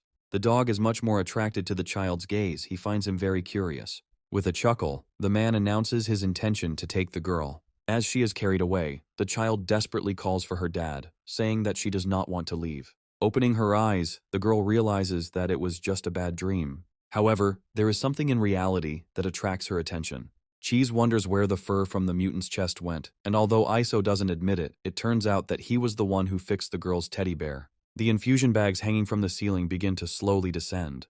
The device's screen lights up, allowing you to monitor the health of the person connected to it. A woman comes up to him and, filling her hands with strength, begins to probe him. This man is the head of the Hellhounds, and his name is Potter. Footsteps are heard in the hall right in front of him, but for now the one walking is not visible. However, a little later, it turns out that this is Dober, Gorchar's chief assistant, and he arrived on the orders of his master. The chief asks the man how their liquidation operations are progressing. Dober reports on the dogs who were killed by the city's heroes while infiltrating the gold district. Gonchar states that even his best fighters were unable to break through to this place and eliminate their targets. Dober corrects his interlocutor, saying that Yorkshire remained alive, only contact with her was lost. The man jumps up from his seat so quickly that he almost tears the infusion bags off the stand. He almost shouts when he gives the order to find Yorkshire for him, and his demand is accepted without a murmur. Iso has been pacing nervously for some time now. It is obvious that he is thinking intensely about something. The final disaster can only shake its head in confusion, trying to track its movement. Iso states what he came up with, and Cheese asks him not to yell, as he is watching Miss Golden City's post-match interview. However, the alchemist does not hear him, inspired by the name he chose for the final disaster. He says that in addition to her experimental code, her name will be Floretta. Turning to Cheese, the guy asks if he is interested in why he called the girl that the rat plays along. Iso remembers his mother sharing with him the name of the flower she loved most and explaining the reasons for it. And after that, the guy tells the rat that he won't tell him. Cheese notes that this girl officially became the second highly dangerous experimental specimen after Lucille. The alchemist discusses Floretta's instability and says they need to figure out what is activating her left arm. Recalling that the first time the girl used it was in the isolation ward, he assumes it was because she didn't like sleeping there. Cheese says that this girl just wanted to sleep with him, but the guy asks him not to talk nonsense. The alchemist continues to discuss the activation of the Ash Angel's hand. Hearing the words about the heat ray, the rat asks what kind of nonsense this is. Iso explains that this is how he named Floretta's left arm ability. Cheese says that he doesn't think it sounds cool. The alchemist begins to talk about the temperature produced by this beam, because it turned out to be enormous. Cheese points out that if Lucille's collar hadn't worked to neutralize some of the energy, she would have died. Remembering the state the woman is in now, the rat mentally sympathizes with her. Meanwhile, Floretta's stomach makes a protesting rumble. The girl covers him, but this cannot stop the persistent sounds. And then she turns to her owner, trying to say in separate words that she is hungry. Cheese scolds Iso for never feeding her before, and the guy admits that he never even thought about it. But the alchemist says that this is not scary, because now he will prepare the most nutritious and caloric food for the girl. Looking around at what was in front of them, Seer asked Iso if this was really what he had prepared for her. The alchemist responds with contented agreement, and the rat scolds him. He asks the guy if he's in his right mind, to which he responds accordingly. Meanwhile, the evil dragon is slowly beginning to come to his senses. He asks what the noise is and is surprised to see Iso and his eldest in front of him. The creature assumes that the alchemist has come to remove his humiliating form for punishment. Iso confirms these words and adds that the evil dragon will still have a chance to distinguish itself. The alchemist calmly says that the creature will become food for the final disaster. When the evil dragon is left speechless by these words, Cheese pulls Iso up. He reminds him that this creature is the only dragon among their dangerous specimens. But Iso says that absorbing it is the most effective way to restore energy for the final disaster. And the alchemist tells the girl to absorb the evil dragon, to which she echoes her creator. The creature says that he will never play pranks again and asks Iso not to give him to her. However, his esteemed interlocutor says that it is already too late. At this time, leaning back a little, Floretta opens her mouth wider. She sinks her teeth into the evil dragon's horn, but a big surprise awaits her. The girl tries to move her jaws back and forth to apply herself to another place, but all in vain. A lot of time passes during these awkward attempts, and Iso calls Floretta useless. Ultimately, since there is no point in delaying any further, the alchemist resorts to extreme measures. Noticing the girl's curiosity, Iso says that what is in front of her is instant noodles. When it brews after 3 minutes, Floretta can't help but let out a sigh of admiration. The alchemist offers the girl some wands, but nothing happens in response. Then he begins to repeat his words, but stops short, involuntarily glancing at his interlocutor. What he sees makes the guy exclaim, and even start to worry. Iso asks Floretta not to eat with her hands, offering her chopsticks again, and asks if she is hot. Cheese assumes that she either doesn't know how to use chopsticks or is really hungry. And Floretta, when she finishes eating, as usual, intermittently says that she feels good and that it is very tasty. Iso says he thinks it's too shameful to eat noodles and cry. Cheese suggests that this girl has never tasted anything delicious before. Iso reminisces about the days when he was still an uneducated rat, causing his interlocutor to flare up. Cheese responds by teasing the guy, to which he also reacts violently. And while they are arguing, Floretta, as if this is how it should be, is peacefully enjoying her meal. Cheese reminds his opponent that he started it, so it is he who is in the wrong. and they agree that both the first case and the second are natural physiological needs. Florette distracts Iso from the argument, causing him to be surprised. The girl again repeats the words that she felt very good and that it was delicious. Noting that she has food all over her face, Iso asks if she really eats with her face. And the next moment, to everyone's surprise, Floretta's stomach again makes a treacherous rumble. Sometime later, a whole pile of dirty dishes appears around the girl. But even despite this, she still continues to eat with appetite. Finishing her next portion, Floretta looks just as happy as she did the first time. Remembering what her master taught her, the girl wipes her dirty mouth. But even this is not enough for her, and Floretta again turns to Iso with a request.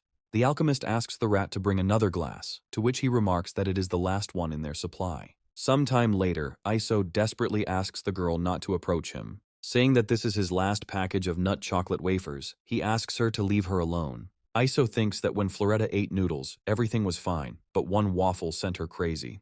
Meanwhile, the girl says that it was delicious and she wants more. Iso curses mentally, and only one correct solution comes to his mind. As he unpacks a pack of waffles, he thinks that, even though he really doesn't want to, he will do it. To prevent his ammunition from falling into enemy hands, Iso decides to eat it all himself. He is wrong to think that this will become such an insurmountable obstacle for the final disaster. Resolutely approaching her prey, Floretta greedily presses her lips to its mouth. The girl begins to carefully remove the waffles from the guy's mouth, trying not to miss a single piece. To do this, she reflexively presses herself closer to his body, thinking that this will work better for her. Iso thinks that this girl is completely crazy since she snatches food even from his mouth. After finally thinking that he can't breathe, the guy loses consciousness for a while. Hearing the distant sounds of a struggle, Cheese comes to the conclusion that Iso's life has gone downhill. In his mind, the rat makes a promise to stoically defend this place if this girl gets here. He adds that this is his secret warehouse, which was created with sweat and blood. Meanwhile, having emptied all the bins, Floretta tries to find something else. At some point, her nose actually catches some new scent, and she likes it. Then the girl gets rid of all the obstacles that stand in her way. Placing her hand on one of the slabs, she begins to probe it. Well, the next moment, the final disaster decides to use the hands of the Ash Angel to achieve its goal. When a strange drop flies right in front of his nose, Cheese looks up in bewilderment. The sight that appears before him is truly terrifying, but he knows exactly what it portends. To avoid damage, the rat jumps back, denying what is happening. Well, the final disaster is already in the process of moving towards its cherished goal. The girl lands so effectively that it cannot help but cause involuntary admiration. As she rises, Cheese speaks up, starting to say that stealing food from Iso is not so bad. However, he warns that there are risks to tampering with his priceless collection. But the rat doesn't even manage to finish the last words. Instead, a stunned sigh escapes from him. And the next moment, inevitably, disturbing thoughts burst into his head. Cheese understands that in this situation, his chances of saving his precious supply are negligible. The weapon gets so hot that the rat simply can't help but let go of it. A natural reflex makes Cheese try to cool his hand, but he doesn't have time to do so. Seeing what the final disaster had done to his weapon, the rat cursed harshly. Falling exhausted to the floor, Cheese thinks that this is the end. And at this time, the woman's hand is already reaching for the first treasured pack, without even thinking about what this means for the rat. She rips it open unceremoniously, causing the rat to let out a pained cry. Well, and then, extremely pleased with herself, she begins to empty the cheese reserves. And while Floretta is gorging herself on cheese, the rat is groaning heart-rendingly. He cries because she didn't leave him a single piece, and calls the girl not the ultimate disaster, but the ultimate glutton. And from one of the chambers on the 7th floor, the voice of the Eye of the Abyss is heard. He asks the evil dragon if everything is okay with him, because he heard that they wanted to feed him to Floretta. He begins to boast that everything is fine with him, and that these people underestimated the strength of the true dragon's body. The creature claims that its horns are the strongest part of its body, and the next moment, his desperate cry echoes throughout the area. Sometime later, Floretta is taken into custody for stealing her master's supply of sweets. The alchemist analyzes the girl's addiction to high-calorie sweets, especially chocolate. He notes that there isn't even a sesame seed left in their kitchen. Everything ended up in the final disaster's stomach. Iso turns to Seer, asking him why he is silent, and he remains silent for some time. And then he starts talking angrily about the rarities that were in his collection, and now none of them are there. Cheese believes that such an unbearable test subject deserves severe punishment. He says he will cut Floretta into 1,200 pieces using a rat exterminator. He says he will wash her eyes with alchemical acid and the bile of the Slug King. He says he'll force the Bio-Brain Eater to clean her brain, and all the while Iso argues against it. In the end, Cheese gives in, asking for just a little punishment for Floretta, and that's all. He actually thinks that the girl needs to be taught a lesson, and Iso is mentally teasing his friend. However, the alchemist agrees with him, because otherwise it will no longer be possible to eat sweets in peace in the base. Sometime later, Iso asks the final calamity if she is prepared. At this, the girl gasps in confusion, and the alchemist thinks that this girl's intelligence is on the level of a 2-year-old child. This means that the simplest and most effective punishment for her will be spanking. Iso recalls that as a child, his mother punished him in a similar way, and the girl, when a guy spanks her for the first time, screams in surprise. With each blow, he voices what exactly each of them is for.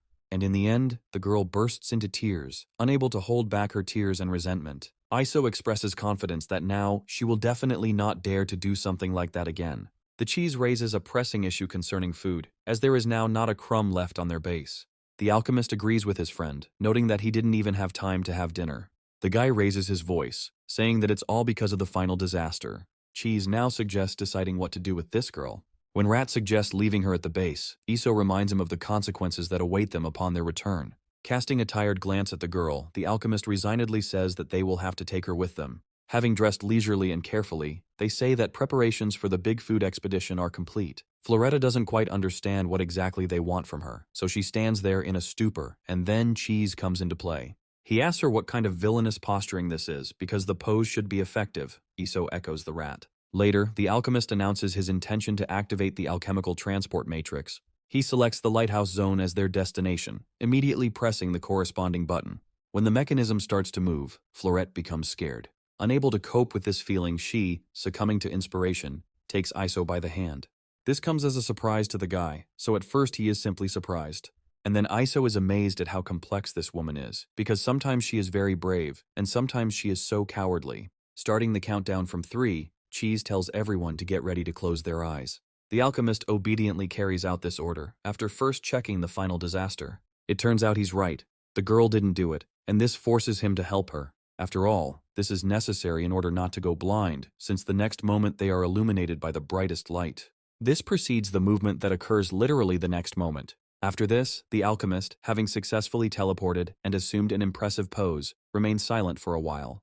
And then he speaks up, saying welcome to their criminal paradise. And he means the city of Golden, which is spread out before the Trinity. This tower is called the Everlasting Lighthouse of Golden, and it is 1,188 meters high. When naming the number of teleportation points, Iso says that he likes this one the most. He likes it because from this place, it is possible to see the whole of Golden. Seer asks if they will go to the supermarket straight away, but Iso denies it, saying that Floretta needs to buy some normal clothes. He says they'll go to Glamour Boulevard, assuming there's bound to be something suitable for the girl there. Cheese pulls him up, believing that Floretta doesn't need to wear such expensive clothes. But Iso has a plan. He wants to scout out the location for their next great crime. Having finally said that, without luxurious clothes, they will not be allowed into elite places, the alchemist offers the girl his hand. And although she doesn't quite understand what exactly needs to be done, she decides to trust her intuition. Because of what happens next, the girl becomes scared for a moment. To somehow compensate for this, she presses herself closer to Iso, and he pronounces the words to activate the anti-gravity alchemical matrix. The brooch, which is actually a device for this, immediately responds. And the guy glances at the girl who is clinging to him so desperately, checking her reaction. No longer feeling the same fear as before, Floretta opens first one eye, then the other. And then, growing bolder with each passing second, she allows herself to look around. The sight that appears before her is truly impressive, and Iso stands there until Floretta finally calms down. After this, the alchemist tells Cheese to get ready, but he retorts, saying that he will go get a hot dog first. When they find themselves in the city center, the girl's attention is captured by the beauty of this place. But what impresses Floretta most is the statue, which she has been looking at for quite some time.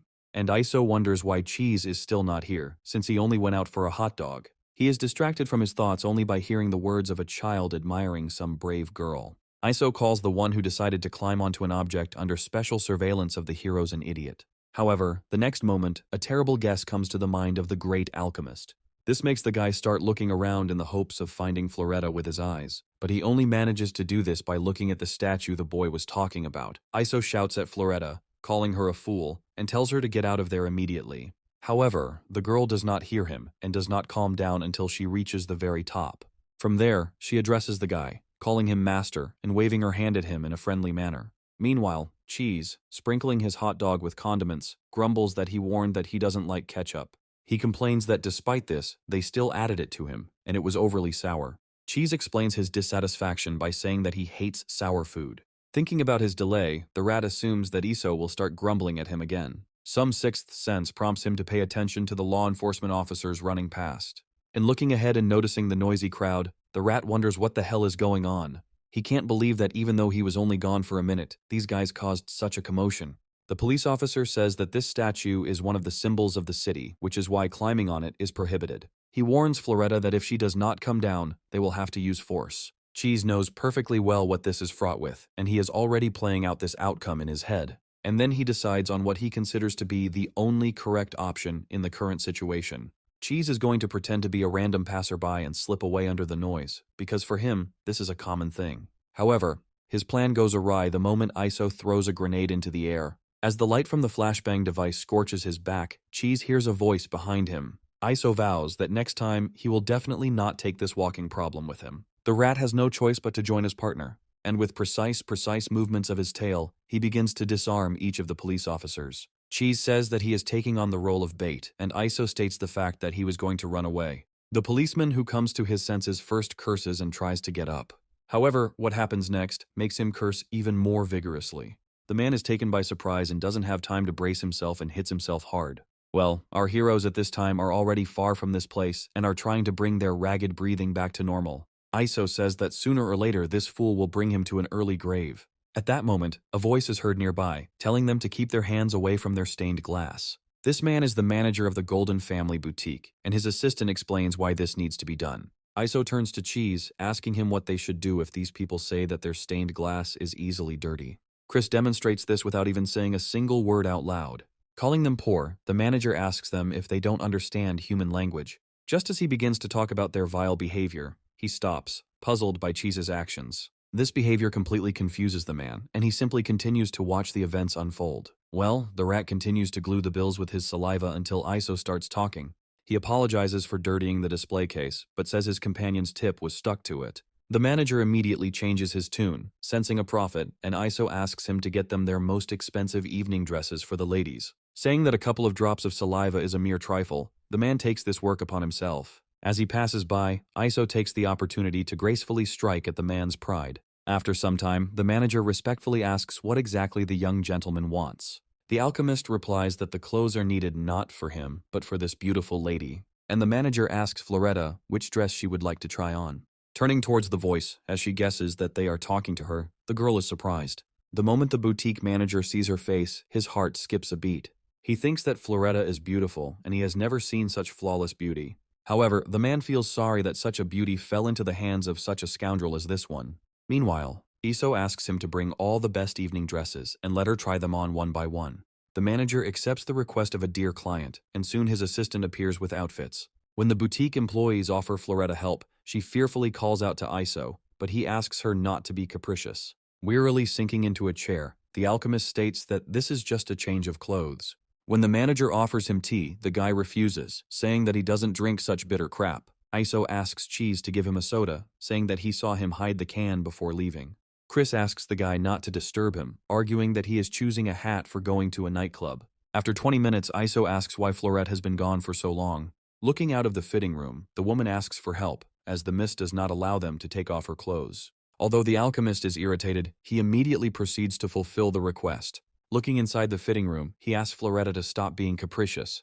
The alchemist says that he is right behind the fitting room and asks the girl to calmly take off her clothes. Hearing these words, Floretta gasps uncertainly, but Iso decides to take this as consent. When the girl begins to undress, she turns to her master. Iso responds, saying that he hasn't gone anywhere and is sitting nearby. This doesn't calm Floretta down much, and she calls the alchemist again. Iso is already starting to lose his temper, but still repeats what he said earlier. Floretta calls him master again, and her voice sounds closer, but the guy doesn't notice it. Instead, he snaps, saying that he already said that he hasn't gone anywhere. But the matter is completely different. The girl stands before him in a scarlet evening dress. Finally noticing Floretta, Iso allows the thought to enter his head that dresses suit her. The boutique manager asks the guy how he likes the outfit, and adds that it looks perfect on his girlfriend. Iso counters by saying that she is not his girlfriend, but just a maid, and the man obligingly agrees. The guy says that this dress is okay, but it doesn't meet his requirements. His interlocutor asks Iso not to rush, saying that it was just an aperitif. Following the scarlet evening, Floretta is dressed in the pure core, a dress that is even more expensive. Iso says the dress is quite unusual in style, but not too formal. He asks his assistants to try something else on the girl, and they put the Golden Empress on Floretta.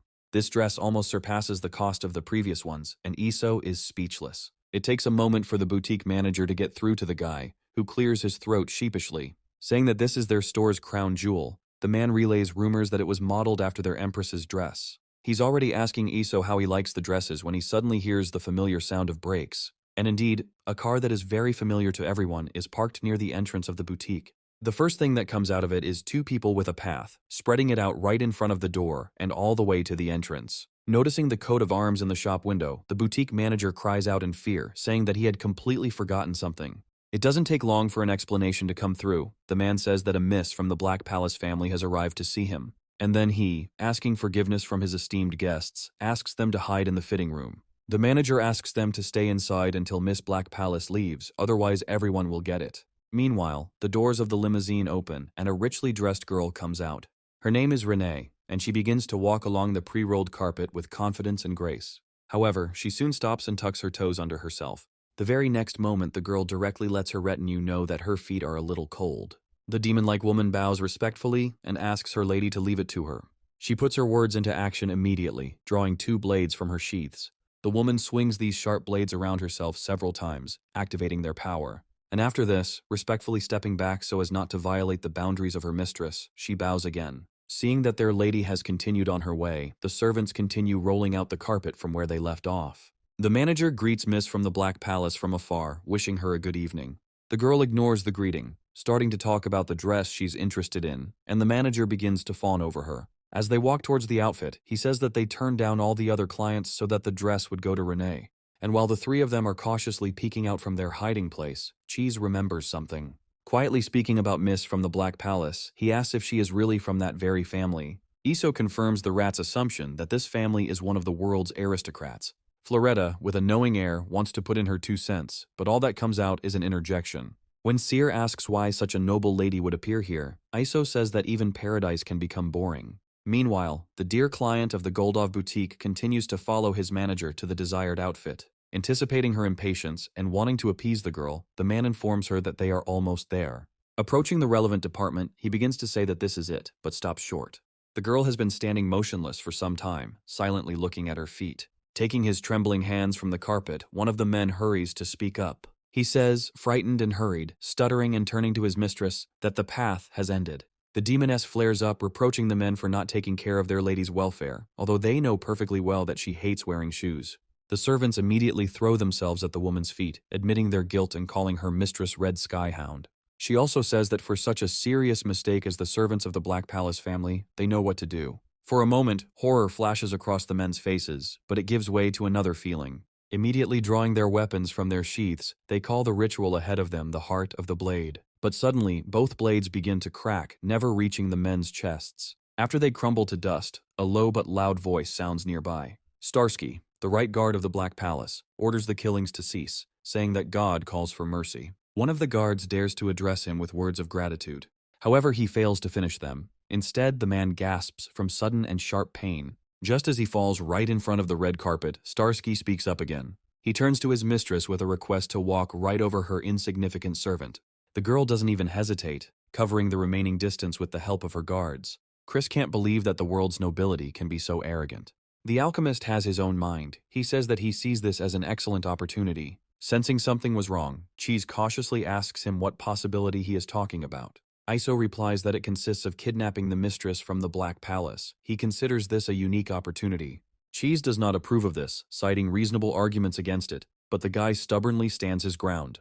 However, the rat does not want to put his skin in danger, continuing his attempts to reason with his interlocutor. Meanwhile, Renee has already reached her potential dress, and the manager begins to speak solemnly. He asks to let her have a limited edition dress created by Lilith's demonic scissors. And while he is pulling back the curtain, Iso moves to more active actions, starting to egg on Cheese. Chris understands this perfectly well, so he asks the guy to stop provoking him. From the other side of the screen, a strange sound is heard, similar to some kind of blow. When the exhibit is brought to the attention of everyone present in the room, some of the boutique employees let out uncontrollable screams. The manager, not expecting such a trick, falls down, trying to digest what he saw. Renee asks if this is the dress he saved especially for her, created by Lilith's demonic scissors. The nimble guard reacts to her mistress's words with lightning speed. Starsky says that this time no god will save this pathetic mortal. Iso guesses that this is Cheese's doing, and he doesn't even deny this fact. And while he begins to justify himself, Floretta also wants to see what happened there. Wanting to carry out her plan, the girl takes a few steps, but caution is not her strong point. And the next moment she not only flies forward, she unconsciously pushes Iso. Turning to the boutique manager, Renee tells him to tell her who did it, and he starts making excuses. He is already starting to say that he himself would not dare to do something like this when Iso appears from the fitting room. Wanting to avoid the wrath of an influential family, the man shamelessly blames everything on the alchemist. Cheese notes with regret that this is definitely the end for this guy. Meanwhile, Red already finds herself in front of the man who dared to humiliate her mistress. Lifting him up, the woman rudely asks her opponent if he did it. Iso immediately begins to speak in order to carry out his plan during this time. The alchemist slowly agrees that it was he who disfigured the dress. The woman is taken aback by such blatant impudence, asking this impudent man to repeat his words. Seer doesn't understand why Iso confesses everything so calmly. He assumes that the guy has gone crazy. The manager addresses the alchemist mentally, asking him not to blame him, because otherwise his own life is at stake. Calling Iso a bully, Red says he hates that look and expresses a desire to gouge the boy's eyes out. She is already starting to approach him, but the woman is stopped by Renee's voice. Calling her guard by her full title, the girl asks her not to do this. She explains this by saying that she likes the dress that this person altered. The boutique manager, unable to contain his astonishment, cries out in shock. He is echoed by the culprit of this whole mess, because initially, he hoped for a completely different outcome. Iso himself is surprised, mentally wondering if this girl is really not quite right in the head. Red can't believe what he's hearing, reminding his mistress that this guy dared to touch her dress. She starts to say that he deserves punishment, but Renee interrupts her, asking if she really needs to repeat herself. The woman apologizes, saying that she does not dare to contradict her lady. However, she dismisses the alchemist rudely, addressing him with the same dismissive intonation. Calling him a little upstart, the woman tells him to behave calmly if his life is valuable, and the alchemist ponders which of the grenades he would most effectively use. But be that as it may, he is already anticipating tomorrow's newspaper headlines about his kidnapping of the heiress of the Black Palace family.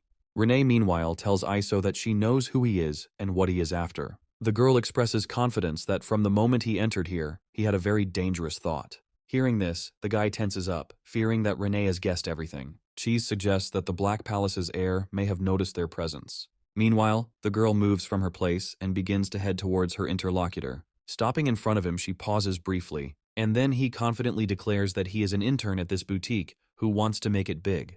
The girl believes that Iso deliberately ruined the dress to attract her attention. Mentally sighing with relief, the guy remains silent, but Renee still won't calm down. The girl says that even though his intentions are unclean, she is ready to give him a chance. Renee tells Iso to kneel and kiss her feet, and then she will allow him to be her servant. Red feels jealous about this, because she herself hasn't even kissed her mistress's feet yet. Renee thinks that this is her first time, but she does not intend to take any liberties. And Iso says that the girl's feet stink, and no one would even think about kissing them. Cheese is amazed at this guy's audacity, and is simply speechless. The boutique manager feels similarly, unable to believe that someone would dare to say such a thing. The guard can't believe that Iso said this directly to the face of the heiress of the Black Palace family. And the guy continues to develop this topic, asking if it is really so difficult for her rich family to buy her shoes. Cheese can't take it anymore, and says out loud that this idiot is only making the situation worse. The pain and humiliation she experienced made Renee bite her lip desperately. Before she begins to speak, the girl gathers her strength so that her voice does not tremble with tears, and then she passionately declares that her feet don't smell because they are scented with perfume every day. At the moment when the girl, in her helplessness, raises her hand to strike, Iso grins. He thinks about how, just a moment before, he will grab Renee and throw the powerlessness grenade, completing his kidnapping. The girl's hand continues to approach the guy's face, as if in slow motion.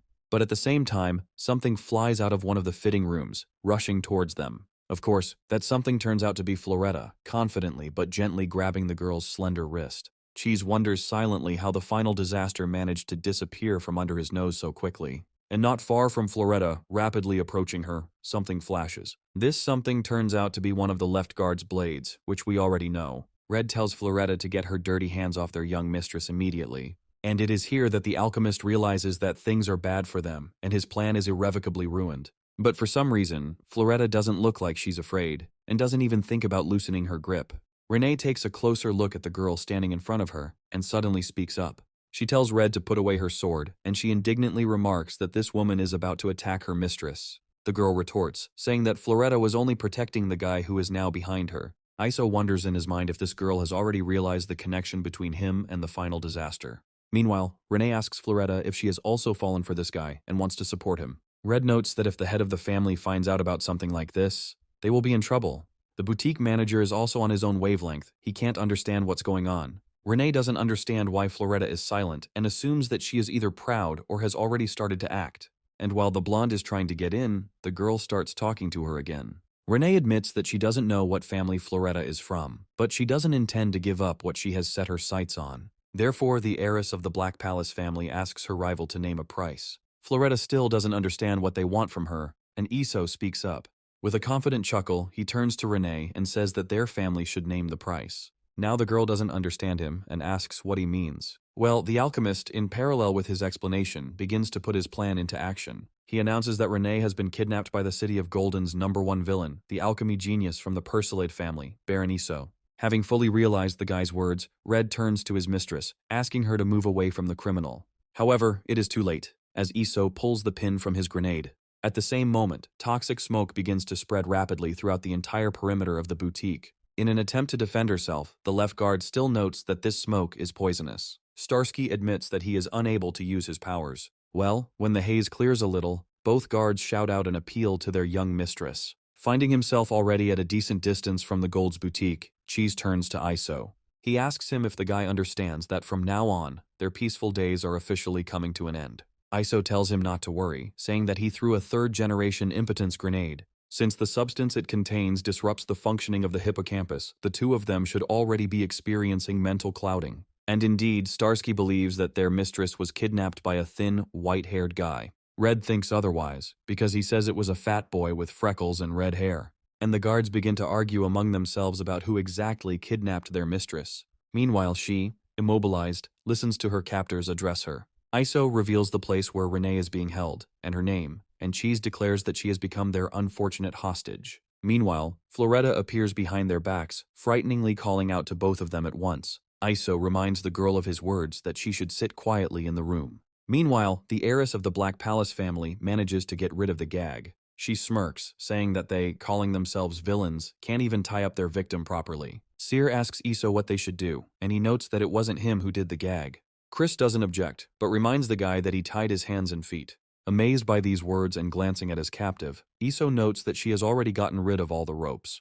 The guy asks Cheese if he was just watching her untie herself, but he objects. Meanwhile, the girl is not even in the chair, and the would-be kidnappers begin to look for her. The next moment, there is the rustle of a bag of chips behind them, and it is opened. And then, taking one of the slices of fried potatoes, the girl, clearly savoring this moment, sends it into her mouth with pleasure. Cheese is the first to be surprised, asking in bewilderment how she got there. Iso doesn't mince words and, approaching the girl, tells her not to forget that she is a hostage. He advises her not to even try anything, otherwise he will show her how scary alchemy can be. The girl asks if she is really more terrible than the torture in the Black Palace family. These words intrigue the alchemist, and he asks Renee to give at least one example. The girl eagerly begins to tell about the execution in the multi-layered pit. She says that when a criminal is placed in a pit, iron plates are gradually placed on him. After this, Renee goes on to explain the burning helmet torture.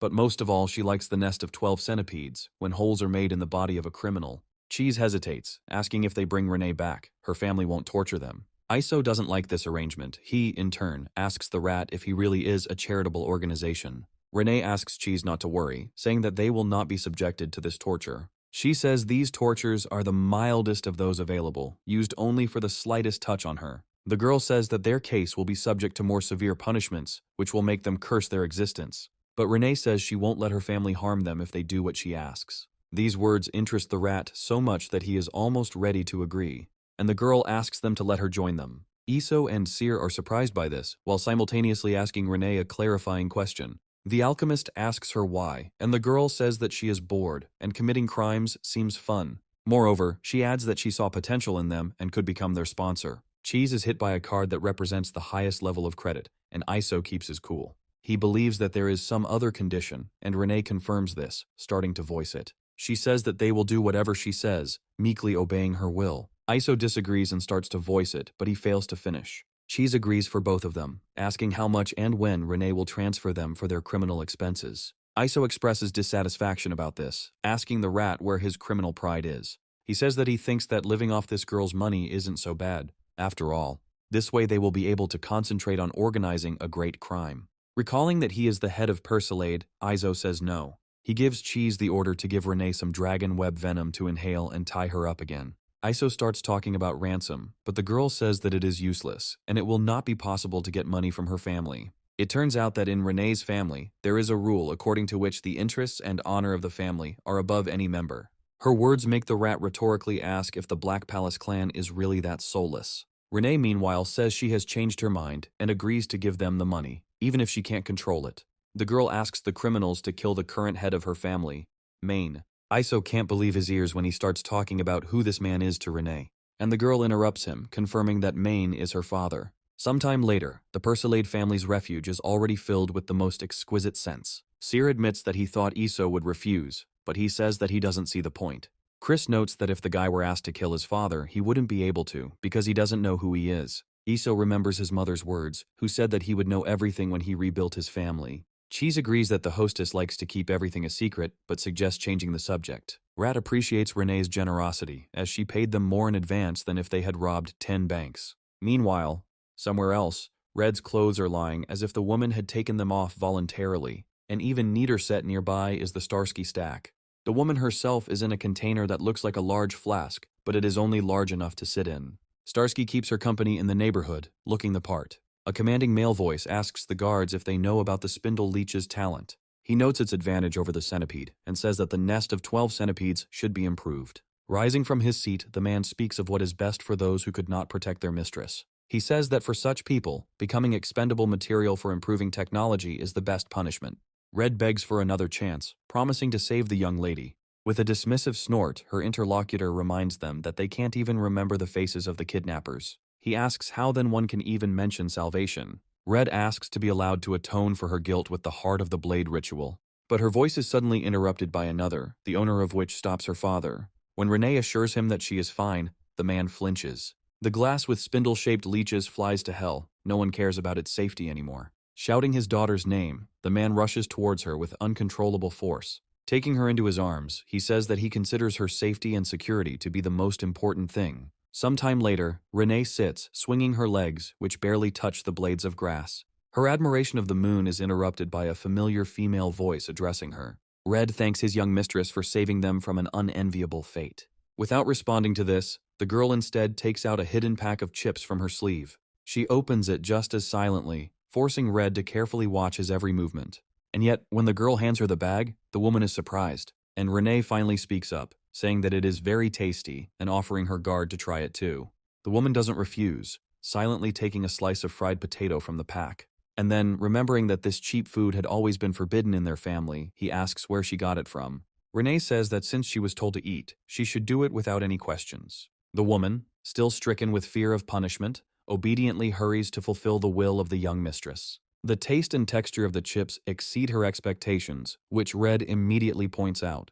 And then she asks Renee how she escaped from her kidnappers in the first place. And although the girl answers immediately, she says that it is a secret. And no matter how long and expectantly Red looked at Renee, she didn't say anything else to her. Cheese admits that he couldn't even imagine that this girl's family would be so strict about purebred descendants. Speaking about the needles and blades that Renee hid in her clothes, Iso admits that she could have easily killed them. Cheese never misses an opportunity to make fun of his friend, who responds in his usual manner. Iso says that his cooperation with Renee is limited to the assassination of the head of her family. But Cheese sees great benefit in maintaining a trusting relationship with this girl, and he remembers that before letting Renee go, Iso took revenge on her. Despite the girl's words about her hatred of tickling, the alchemist fearlessly continued to implement his plan. Renee had no choice but to endure, and Iso began to explain his device. Having finished familiarizing himself with the materials, the alchemist said that they greatly intensify the itching. And if you touch sensitive areas, the itching will begin to increase exponentially. This went on for about an hour, and Renee, in between laughter, told Iso that she would not forgive him. And now the girl, being at home, remembers this moment, and she keeps repeating the words about how she hates this damn Iso. Meanwhile, the policeman is surprised by the amount of damage, and the manager confirms his words. The law enforcement officer is puzzled because the witnesses' testimonies are fundamentally different. The boutique manager says he doesn't know why the others are lying, but he is absolutely certain of his memory. The police officer begins to say that, according to the principle of collecting evidence, they cannot accept his words. And the girl who entered says that she can't wait to see the loser who lost a fortune in one night. The policeman asks her who she is and tells the stranger to leave immediately. But the girl doesn't even intend to do this, instead showing her ID. It turns out that she is not an outsider at all, but his new boss, and her name is Barbara. When the girl settles in, not denying herself anything, the man asks her again what she said. Barbara asks him if she doesn't look like their new boss. She says that only senior officials can afford to behave so brazenly. The man can't believe what's happening, so he asks what's going on here. Barbara expresses her understanding that he is the kind of worker who needs to be treated with more kindness. And the girl allows the man, but only because he is a little cute, to touch her once. This becomes a turning point, and the man flares up. Unable to tolerate such insolence any longer, he leaves the interrogation room. Considering this to be utter nonsense, the policeman is going to ask the security guards how they let this psychopath through. Toron approaches Mark and informs him of the arrival of their new boss. The man still asks incredulously if there could be a mistake, and his interlocutor answers in the negative. The police officers, who appeared out of nowhere, began to admire Barbara, literally bowing down before her. Thoron asks them to stop and says that they should not underestimate this woman. He is alarmed by the fact that, despite the lawlessness that has been going on recently, the main administration was in no hurry to issue an appointment order. But today, this Barbara unexpectedly comes to visit them, so Toron asked a friend to check this woman's service record. Clearly hearing the tension in his colleague's tone, Mark urges him, asking about the results. Thoron switches to a whisper, saying that there was nothing at all found in the archives about a person with that name. He continues talking and then hears Barbara herself ask who this big shot is that the bull is talking about in such a way. The men all flinched in surprise and some even squealed. And then they, lining up in one line, say that they are ready to listen to the instructions of their boss. Barbara clicks her tongue disapprovingly and asks the police officers not to be so nervous. She says she is not one to tolerate disagreement. On the contrary, joy, enthusiasm, and originality are welcomed. The man notices that Barbara said 4 words instead of the 3 she claimed to have said. And the girl praises him, noting that this employee directly pointed out the mistake to her. Saying that this deserves a reward, Barbara begins to voice what awaits him. But instead of the desired kiss, she gives him her favorite sticker from the Voracious Frogs collection. The girl makes an announcement saying that the bank robbery, lady kidnapping, and clothing theft are all combined into one case. Barbara says that anyone who provides important leads can expect a personal meeting with her. This has exactly the effect the girl was hoping for. Mark reminds Thoron that he doesn't like human women like that, and Thoron says that he just wants to solve the crime. The policeman says he never believed him. Meanwhile, Barbara, addressing the man in the photograph, says that she will definitely catch him. The girl calls Iso a disobedient thief who ignores order and safety. She notes that if she had not been in the square then, perhaps he would have succeeded in fooling her. Meanwhile, in the large theater of the city of Golden, which is located in the lighthouse area, the guys are talking about what will be given here next Friday. One of them says it will be Myra, to which the other asks if it is the Myra he is thinking of. He says he believes this secret group is much more well known, as the West is horrified by the mere mention of the Hellhounds. The young man agrees, saying that they are so crazy that they dared to invade the Golden District. He continues to talk about how the Hellhounds are still eluding the heroes, but then falls silent. After all, when such a gorgeous lady passes by him, he is speechless. His friend also can't take his eyes off Floretta's figure, and the rat gets involved. He says that if the young man doesn't stop staring at the lady's butt, he will take out his eyeballs and tie them in a bow. Feeling caught off guard, he immediately starts apologizing. His colleague reminds him that he didn't check the tickets, but his interlocutor just brushes him off. Iso praises Floretta, saying that she held herself well and acted very naturally. Cheese tells the alchemist that next time he will be the escort. He also says that they need to study the theater's plan, because at the next performance there will be many representatives of the aristocracy here. While the men discuss their plan, Floretta stops at a poster titled, "This Iceman Isn't Too Cold." Meanwhile, Iso approaches the main hall and stops in front of it for a few moments. But after that, he confidently enters inside, and his companions follow him. Floretta pauses for a moment as her attention is drawn to the face of the man on the poster. The inscription on it says that this man's name is Mayor, and he is a great master of drama. Images from that dream involuntarily popped into the blonde's head. They look so clear that they give rise to certain thoughts in the girl's head. 2 hours later, Iso asks Seer if he has finished the plan, and he tells the alchemist to be calm. Suddenly the boy notices that Floretta is not here, and he asks where she is, but he doesn't know the rats. Well, 2 hours ago, something inside the girl desperately trembled at the sight of her father. Then she felt a strong desire to touch at least his portrait. Having done this, Floretta began to gently stroke the image of her father on the cheek. And suddenly, behind her, a painfully familiar voice was heard, asking the girl if she was his fan. When she turned sharply at him, the man was already heading in her direction. He said that he had long heard that Hater was the center of this world. Mayer said that when he came here, he realized that this city was 1,000,000 times more wonderful and beautiful than all the stories. The man interrupted his praises, asking the name of his beautiful interlocutor. The girl shook her head, trying to say that she could not give her name. But something inside made her change her mind, and she made up her mind. With a voice trembling with excitement, Floretta began to say her name. However, she was unceremoniously interrupted by this girl, who called Myra her father. The child was pulled up short by another voice familiar to Floretta, calling her Milo and asking her not to be so rude to her father. But the girl didn't care. She admired her dad, and he said that there was nothing wrong with it. He started to say that this lady was his fan, but she had already disappeared. As if echoing the grief of the poor girl, clouds began to gather in the sky. The thunder roared so loudly that the walls of the buildings shook, and a huge bolt of lightning flashed. The rain started very quickly, but the theater staff were given umbrellas. The fair-haired man was surprised that it was raining, although nothing like that had been said in the forecast yesterday. His interlocutor began to talk about those sitting inside, but was forced to interrupt. The fair-haired man called out to Floretta, offering her his umbrella, since she did not have her own. But the girl continued to walk stubbornly, not paying attention to anyone, immersed in dark thoughts. She was greeted by a wide variety of people, some even trying to attract the attention of the rich beauty. She passed by such backwaters that the hair of the residents of the Golden District would have stood on end. Floretta could have witnessed things that would have made her rich. However, the girl continued to walk stubbornly, not making out the road and not seeing anyone in front of her. The old man, whom she accidentally touched, then began to curse her because of it. And the rest of the people who noticed the richly dressed beauty were even distracted from their own affairs by her. One of the women said that the socialite style did not suit her because she came to Dark Star Street. Well, the girl stopped only when she found a place where there was no one. Only then did she realize how mentally tired she was, and because of this, she involuntarily sagged.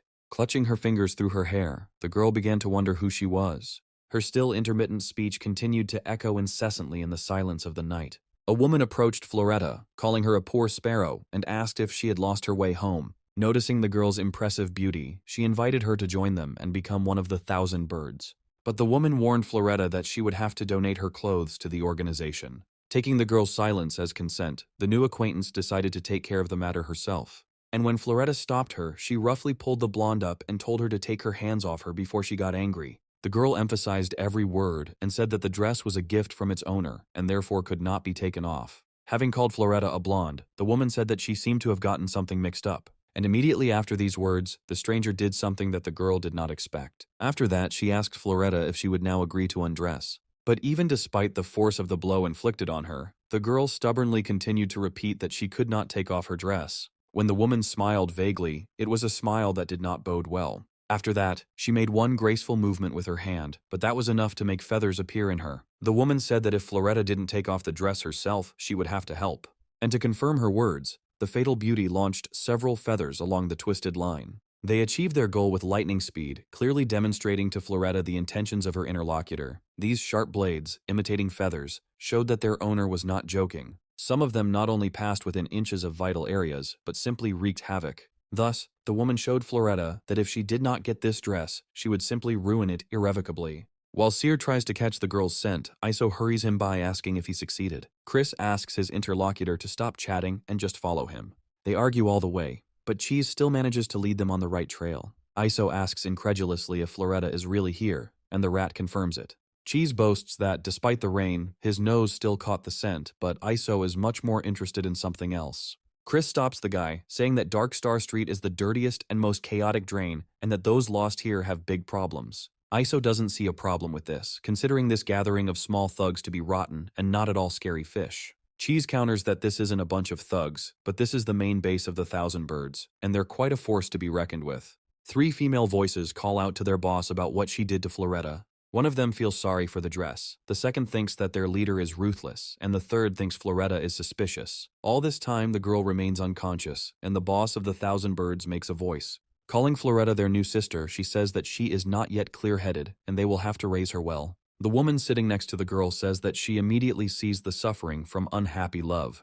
Her colleague doesn't see the point because she considers men to be the most vile and worthless creatures in the world, fit only to be their dogs. She asks those standing behind her if this is true, and they agree, adding that they are all trash. The leader asks Crow to look into Floretta's head with her soul search, and she meekly agrees. The woman begins to carry out the order immediately, dropping to one knee. And at the same moment when her fingers touch the girl's head, she plunges into her memories. The first of these is the most recent, concerning Iso, and Verona digs deeper to scan this guy's personality. Finding out that he is not so bad, the woman moves on to other people. This memory turns out to be fresh, but it already concerns Floretta's father. The Crow is intrigued by this and clings to the person's identity, pulling other fragments from the girl's memory. But after this, the events associated with this piece of the puzzle change dramatically. This man is no longer in Floretta's memories. But there is terrible darkness and the sound of heavy footsteps on the slabs of a damp dungeon. And then this strange and stern-looking man throws a raw potato at the girl. As soon as he stops, the mistress of memories is about to approach him. But out of nowhere, from all sides, like hungry seagulls, other children swoop down. Knowing full well that the new girl is smaller and weaker, the older girl rudely pushes her away. The impact is so strong that Floretta falls and hits herself painfully. This boy gets lucky and rejoices, but it doesn't last long. Another, equally hungry child attacks him and, while he is still unaware, deftly grabs a potato. He bites into her so greedily, as if he hadn't eaten for many days. But his luck doesn't last long. The blow comes suddenly and is frighteningly strong. The older girl, picking up potatoes, speaks to Floretta. She says she doesn't like hitting girls, so she better not take her prey away from her. And in another memory, this man says that a dog who cannot tear out a piece will not survive here. This is followed by words from which Crow learns that Floretta was a hellhound. While placing a jar with a bug on the unfortunate man's head, Iso asks him a question. He tells him to answer quickly if he has seen a beautiful girl in a golden dress. The alchemist warns the man that he is in a bad mood and about the possible consequences of this. Iso says that if his interlocutor tries to lie, he will end up the same way as his partner. Cheese thinks that although the alchemist himself created the bio-brain mosquito, he never used it, considering it disgusting. The man admits that he saw how the boss dragged her into this warehouse and told her that she needed to be properly educated. Iso tells him to crawl forward and show him the way, and his interlocutor agrees to these conditions. As soon as they get inside, all three scream, and Cheese asks what it is. He is referring to the spectacle that met their eyes, for it was truly frightening. Approaching the nearest corpse, Iso confirms the fact that this wound was fatal. Cheese echoes him, saying that all the other men have exactly the same injuries. The alchemist wonders what this could mean, because this handwriting does not resemble Floretta's. Meanwhile, a hoarse female voice is heard nearby, asking to be saved.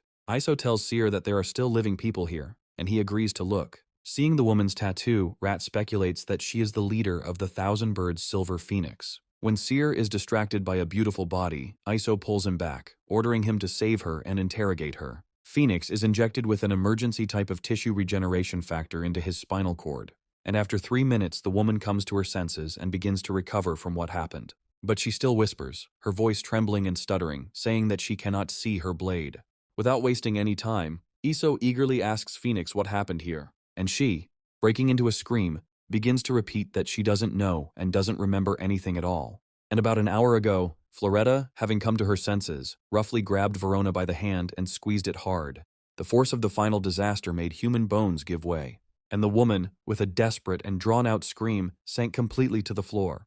At that moment, all the members of the Thousand Birds, as one, turned their gaze towards the scene of action. Silver Phoenix was no exception, but at the same time she began to reproach herself for being distracted. What she saw made the woman almost scream, because the girl was transformed in the blink of an eye. But perhaps most of all, the leader of the Thousand Birds was struck by Floretta's gaze. He was so completely different from before that even she felt uneasy.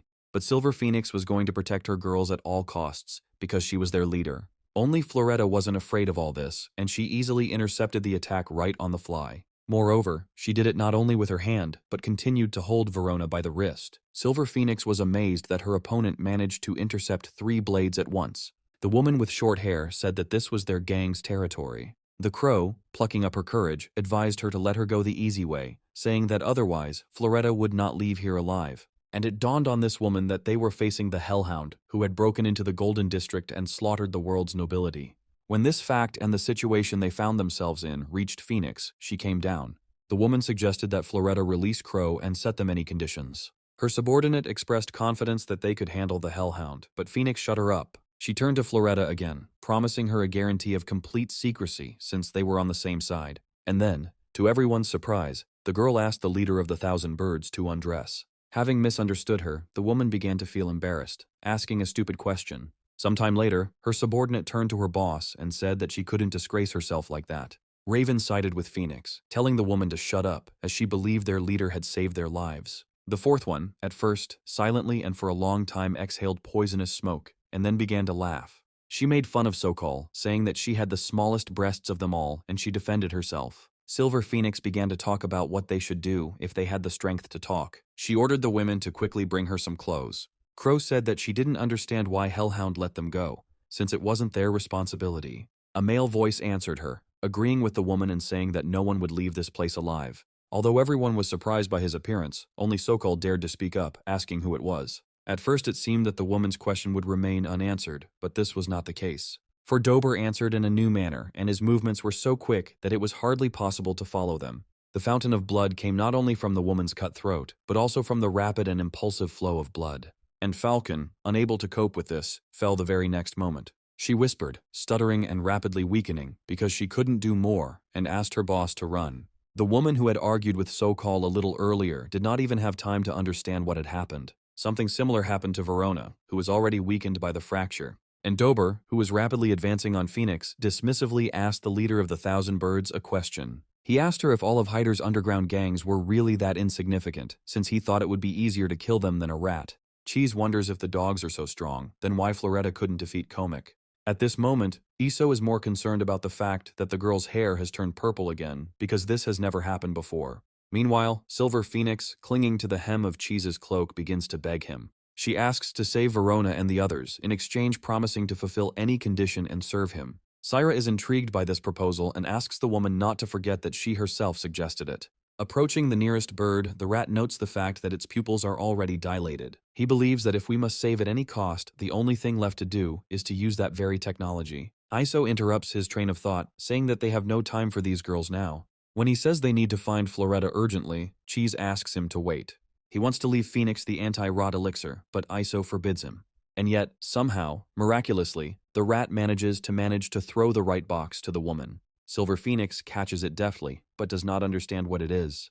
The Cheese tells the woman to inject each of them with an ampule, because if they start rotting, that's the end of it. Meanwhile, in the area of the lighthouse, on the sea bridge of the Spirit of the Exi River, Floretta, climbing to the very top, plunges into deep thoughts. The rain is lashing her face, but she doesn't notice it at all, not even blinking under such pressure. Slowly, as if she was in no hurry, she lowered her gaze to her left hand and began to examine it. After this, the girl notices that her right eye is foreign to her. Listening to the mechanical beat in her chest, she singles him out too. Assuming that the boy saved her, the girl wonders why someone else's memory keeps popping into her head. She is distracted from her thoughts by Dober's voice, who greets the girl, noting that they haven't seen each other for a long time. He calls her Yorkshire, and the girl greets her former brother with restraint.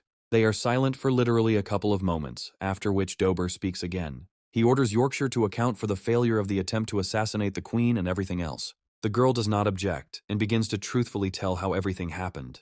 The man takes the words that one of the heroes deprived his interlocutor of limbs as a given. However, Dober is very interested to know how she managed to grow them. The girl tells a half-truth, sharing that someone saved her, but adds that she doesn't know the details. Dober takes this calmly, telling his interlocutor to continue his master's task, since she is alive. Respectfully dropping to one knee, the girl accepts these conditions. However, she is interrupted, saying that now and henceforth she will have only one master, him. Dober raises his voice, asking Iso who he is, and the alchemist shamelessly names his real, full name.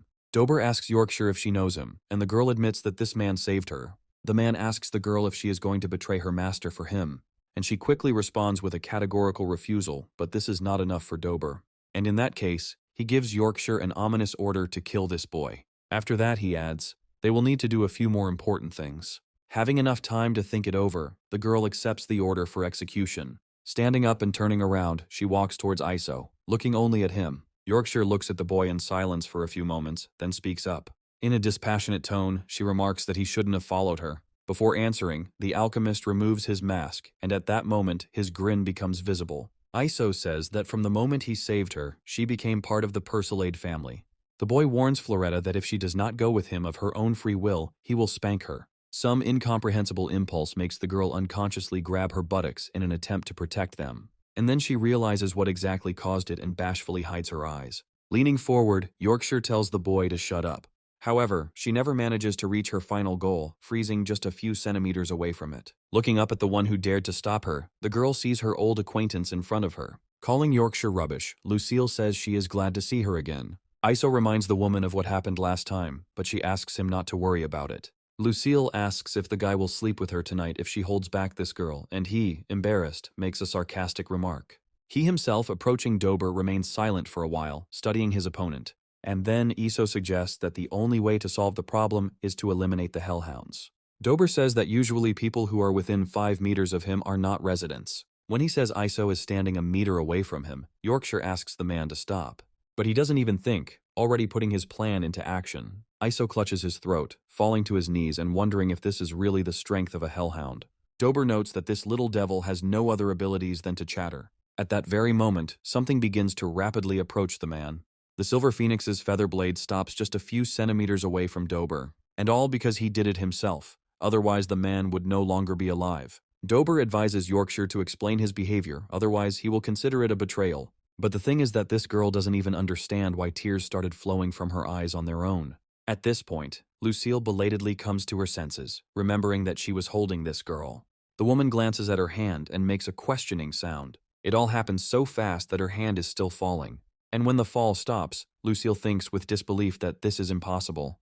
Yorkshire asks Dober if she didn't ask him to wait. And at that moment, something starts to happen in her eye, transplanted from the Emerald Empress. The girl herself feels that something is wrong, but prefers to ignore it.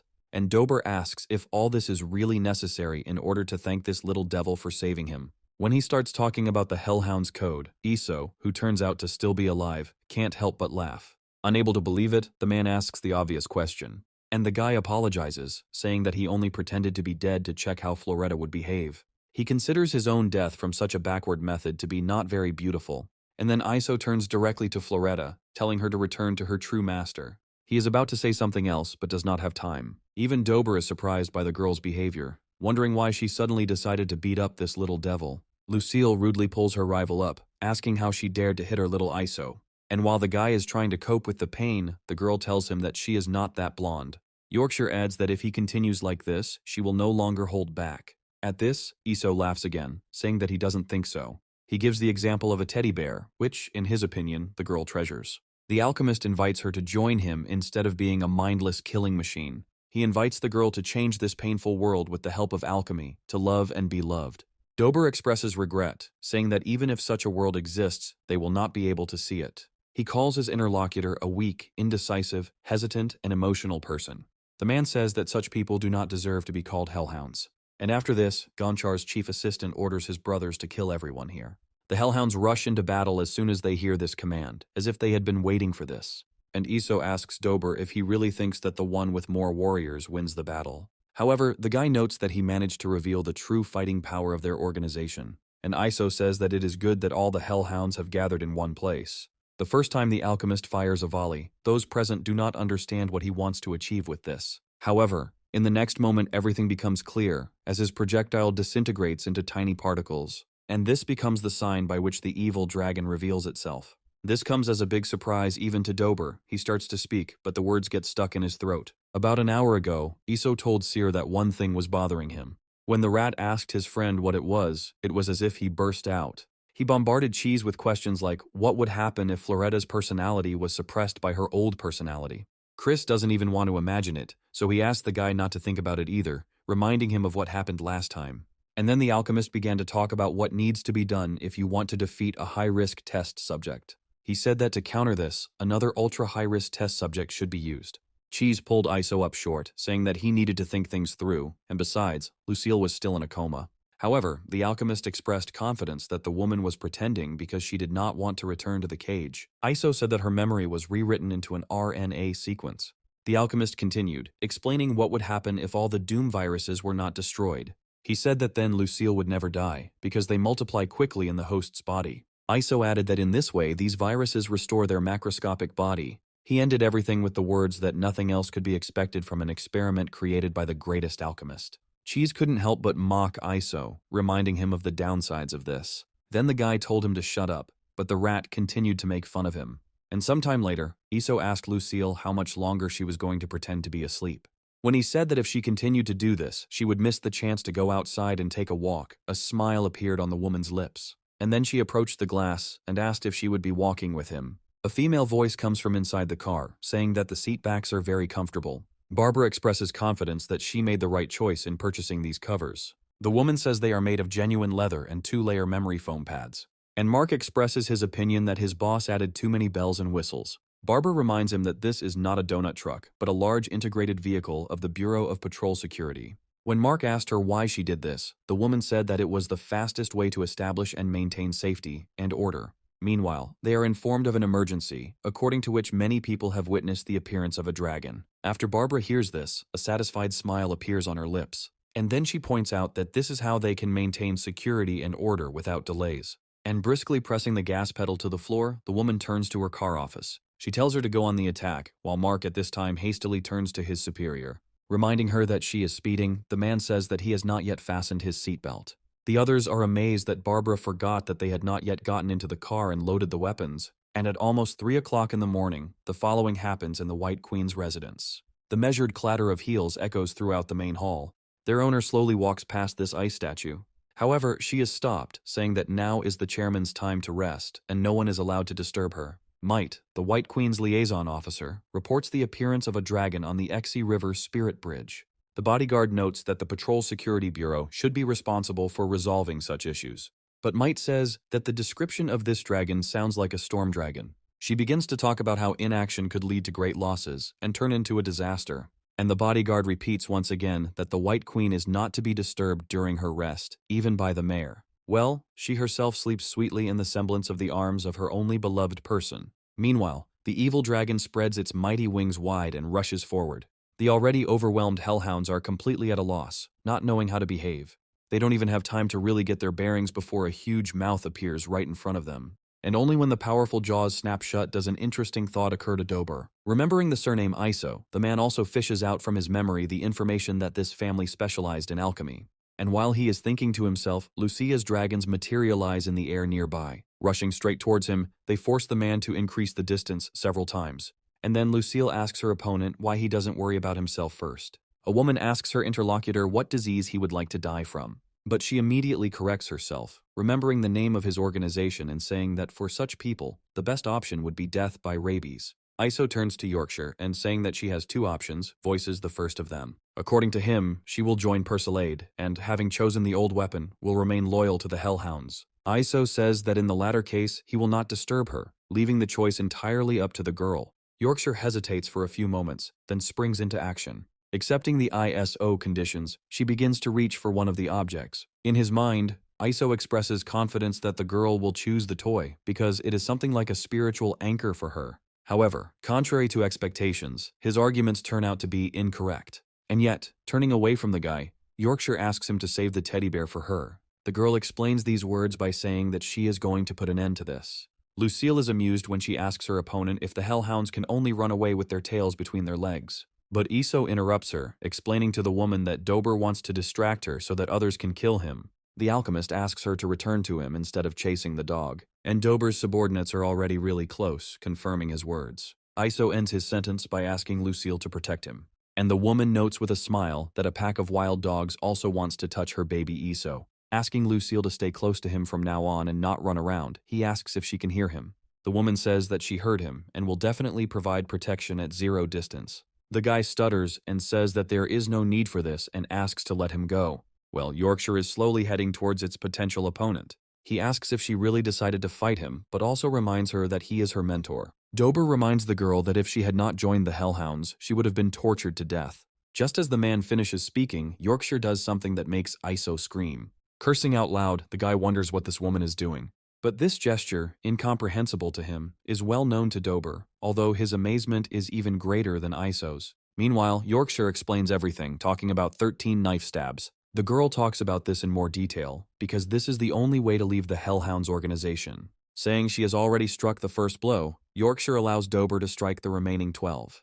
The man questions Iso's words, as well as the fact that the girl will survive after her heart is pierced.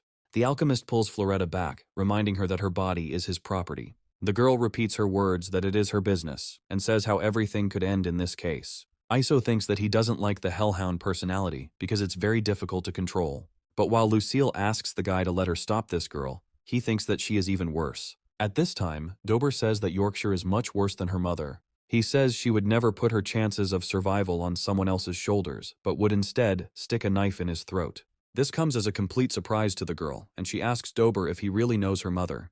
The man says that her mother was once the strongest of the dogs, and also his teacher. Unfortunately, she fell in love with a young actor and became pregnant. She was not killed only because Gonchar loved her. But when the woman was about to run away with her lover and child, the head of the dogs ordered Dober to personally kill her. And before he killed the woman, she began to beg him to make the last stitch on this bear cub.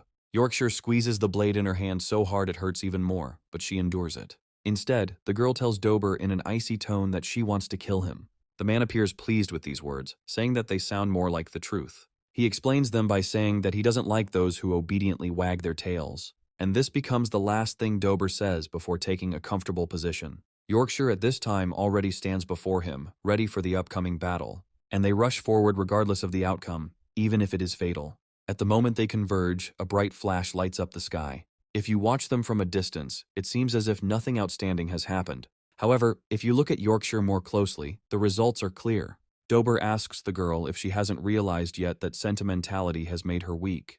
But as soon as he manages to finish these words, the following happens. Because of what is happening to his heart, the man cries out helplessly.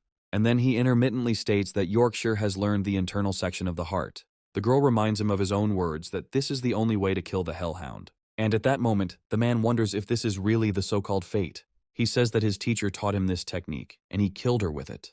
And before his death, the man thinks that the girl who killed him has exactly the same voice as hers. At the very last moment, his fingers relax, and Yorkshire, standing nearby, manages to deftly catch the object that was in the man's hand. And while she silently looks at him, thinking about something of her own, Lucille speaks up. Clicking her tongue in disappointment, the woman says she finds the spectacle boring.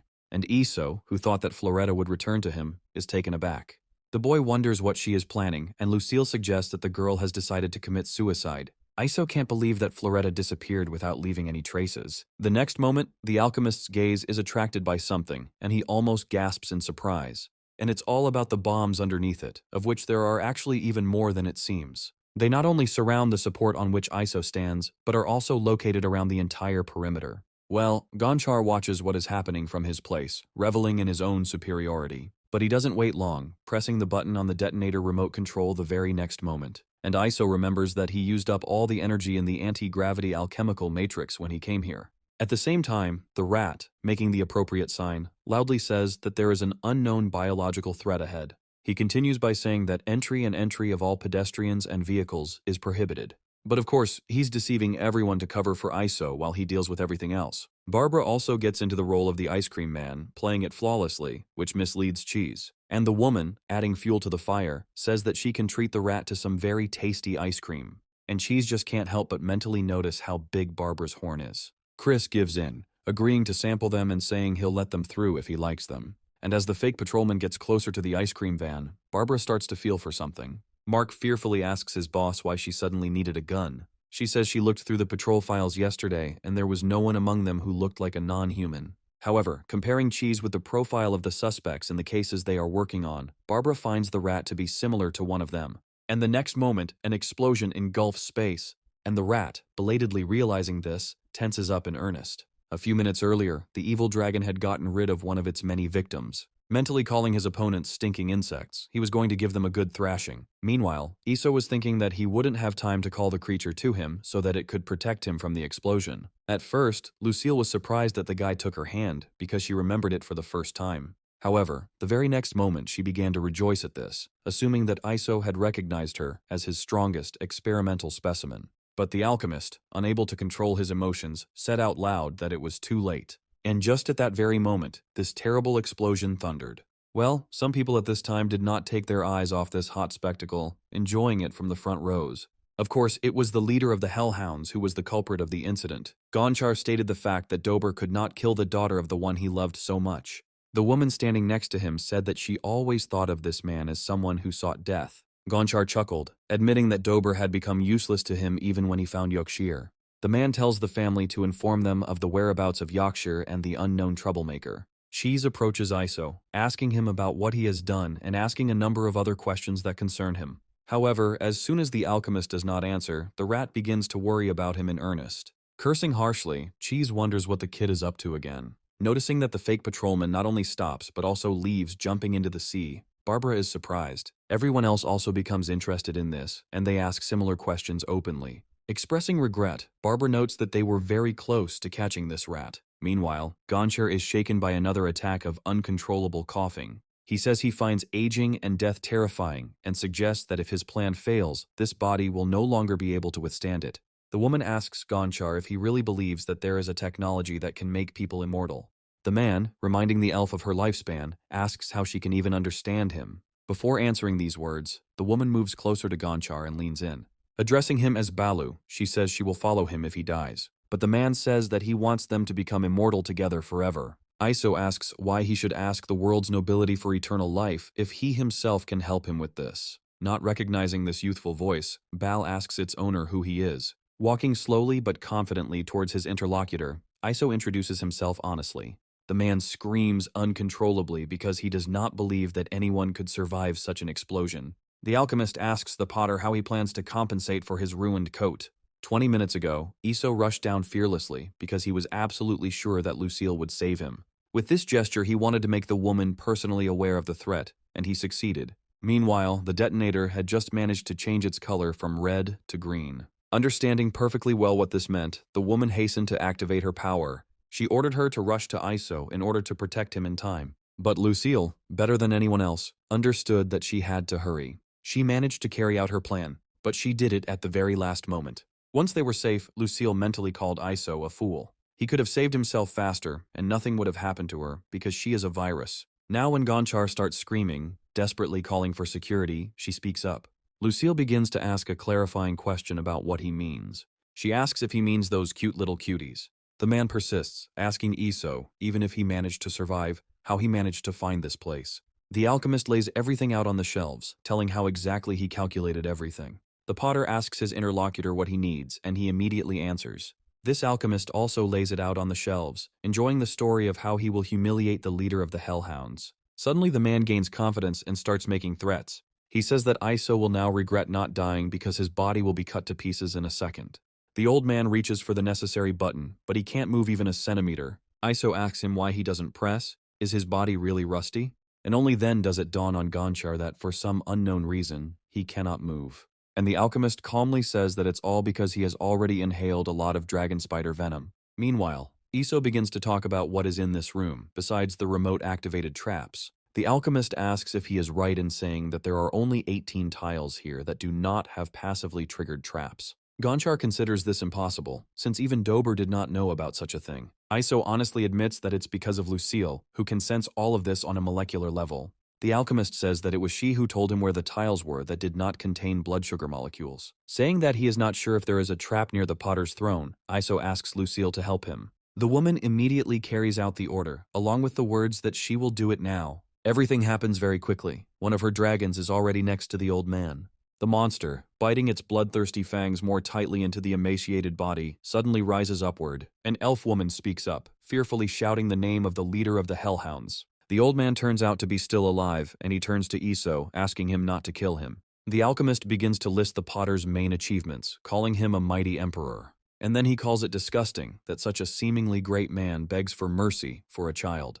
The potter is silent, and then Iso asks him what deal he made with the world nobility. And then the man breaks through. A stream of words flows from him continuously until it dries up.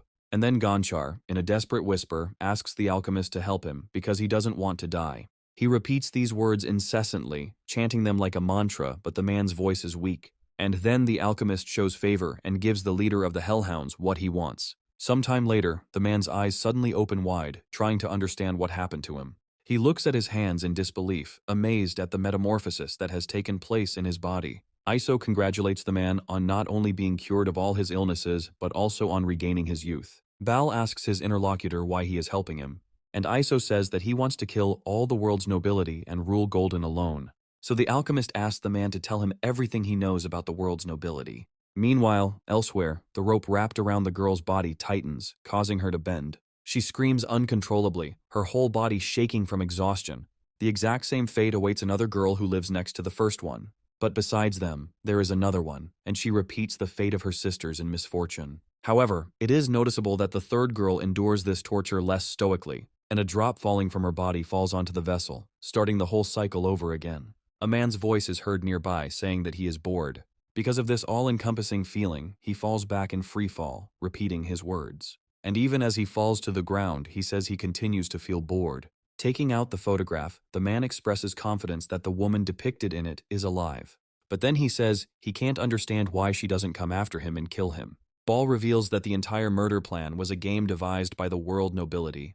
They agreed to make the man an aristocrat if at least one of his subordinates could shed their blood. Ball says that these nobles always repeated the words that they were bored, and he suggests that it may be because these people live too long. Remembering Floretta, Iso realizes that she knew nothing about this at all, and the murder that she was ready to commit at the cost of her life was just a game of the nobility. Iso states the fact that all the hellhounds have always been just pawns in the hands of the potter. The guy clarifies with his interlocutor that he could have gotten rid of them at any moment. Some time ago, when Yorkshire approached Dober, he reluctantly spoke up. Having told her that he was investigating an important case, the man told her about his hiding place. Hearing the words that Dober wanted to take her there, Yorkshire asked the reason for this. And then he said that the thing hidden in that place was also important to her, and now the girl is rushing there, playing out the location of the old container warehouse in her head. She chants these words incessantly in her head, but suddenly consciousness begins to slip away from her. Eventually, the girl begins to stop until she freezes completely. Along with the shade of her last hair, thoughts of the warehouse disappear from Floretta's head. The girl doesn't just stop. A question arises in her head, and she tries in vain to understand what she is doing in this place. Hugging herself from the cold, Floretta begins to call for her master and whine. Although people passing by pay attention to the girl, no one dares to offer her help. Some time passes, after which Floretta hears a familiar voice. Iso says that she doesn't listen to him all day and runs here and there. And then the girl felt as if she was struck by electricity, and the next moment she suddenly raised her head towards the guy. Iso encourages Floretta to get up and go home with him. At first, the girl looks at the guy extending his hand to her, not believing her eyes, but soon a joyful smile blossoms on her face, and she willingly places her palm into the guy's hand. And immediately after that, our boys walk off beautifully into the sunset. About an hour ago, Gonchar tearfully begged the alchemist to spare him. The man tries to sweeten the pill by saying that Yorkshire is now alive and well. Iso asks him incredulously if he is sure he is not mistaken, and he confirms this. Ball informs his interlocutor that the girl's code name in the Hellhounds is Yorkshire. Iso asks if he still thinks Floretta belongs to his organization. Ball turns on the back, starting to talk about how he let it slip and the girl belongs to the Persilade family. Iso asks what about Gonchar himself and his organization, the Hellhounds. The man says that from now on, he and the Hellhounds will be loyal only to Lord Iso. A cunning plan appears in the alchemist's head, and he asks Bal for proof of his loyalty. The man says that half of his wealth is hidden on this ship, and he is ready to give it to him. Iso says he understands and accepts this, but not without reservations. The alchemist says that this will not be enough for him, and then Bal offers a solution. He says the rest is somewhere else, but he can send it to Golden. Iso says that they misunderstood each other, and explains in simple terms that he wants an elf. At the same time as the question expressing incomprehension, the man glances at Garcia, and Iso hurries him, asking whether Bal agrees to such conditions or not. In the following seconds, even with the naked eye, the hesitation of the Hellhound's leader is visible. But at some point his body becomes relaxed and limp and humility comes over him. And yet, turning to the elf, the man cannot help but tremble. But then he says that from now on she is Iso's property and asks Garcia to be obedient. In the first moments after this, the woman does not even find the right words. And the next thing she knows, she turns helplessly to Baloo, calling him by name. At this time, Iso moves from his place and begins to walk towards the elf. He says, turning to Baloo, that if he is not mistaken, he wanted to become immortal in order to be with this woman. The alchemist asks the man if he doesn't even want to bargain with him. But despite this, he is already tightening the collar on the elf's neck tighter. Iso asks Bala if he's just going to watch as this woman becomes his test subject. The man says that since the dogs have already surrendered, even if his heart is breaking, he will never go against the will of his savior. But he thinks that over time he will kill not only the entire world nobility, but also the Persilade family. Iso expresses satisfaction with these words and invites Baloo to sit on the throne in his new guise. Noticing the trembling in the man's body, the alchemist says that he has nothing to worry about. And when Baal takes the throne, Iso says that under him he will forever remain the potter of the hellhounds. The alchemist invites the man to give the first command while in his new body. Giving in to this, the man begins to make his first statement. However, he experiences strange sensations, forcing him to pause. Looking down at his hem, the man notices red drops that continue to drip down his nose. Baal asks, puzzled, what it is, and a shudder runs through him. The man brings his hand to his nose and casually wipes away the moisture underneath. Beginning to examine his hand, Baal finally becomes convinced that it is blood. And although Iso, who is watching all this from the side with pleasure, says nothing, his lips stretch into a smile. Meanwhile, blood begins to flow from other holes on the man's head. Screaming, Baal stutters as he asks what is happening to his body. Iso says that he injected him with the Persilade family's secret alchemical medicine. Theoretically, it can cure all injuries and aging of the carbon-based body. The man asks, puzzled, why then is this happening to his body? And Iso says that the main substance of the medicine can only be tolerated by direct descendants of his family. Baal asks why the alchemist did this to him, since he promised to be faithful to him. Iso says that he cannot accept someone who betrays even those he loves. And thus the leader of the hellhounds dies with the elf sobbing on his lap. The rat entering the hall pulls up those inside and asks if this is really how it will all end. Iso asks him to stop complaining and, to make amends, leaves the job of counting the loot to Seer. At the same time, the alchemist asks the rat to look after the elf, and he agrees. When asked where he is going, Iso replies that he is going to get that fool back. And just after this, the guy tracks down Floretta and invites her to go home with him. Sometime after returning to base, Iso thinks that he is finished. He mentally admits to himself that he had completely forgotten that something like this could happen.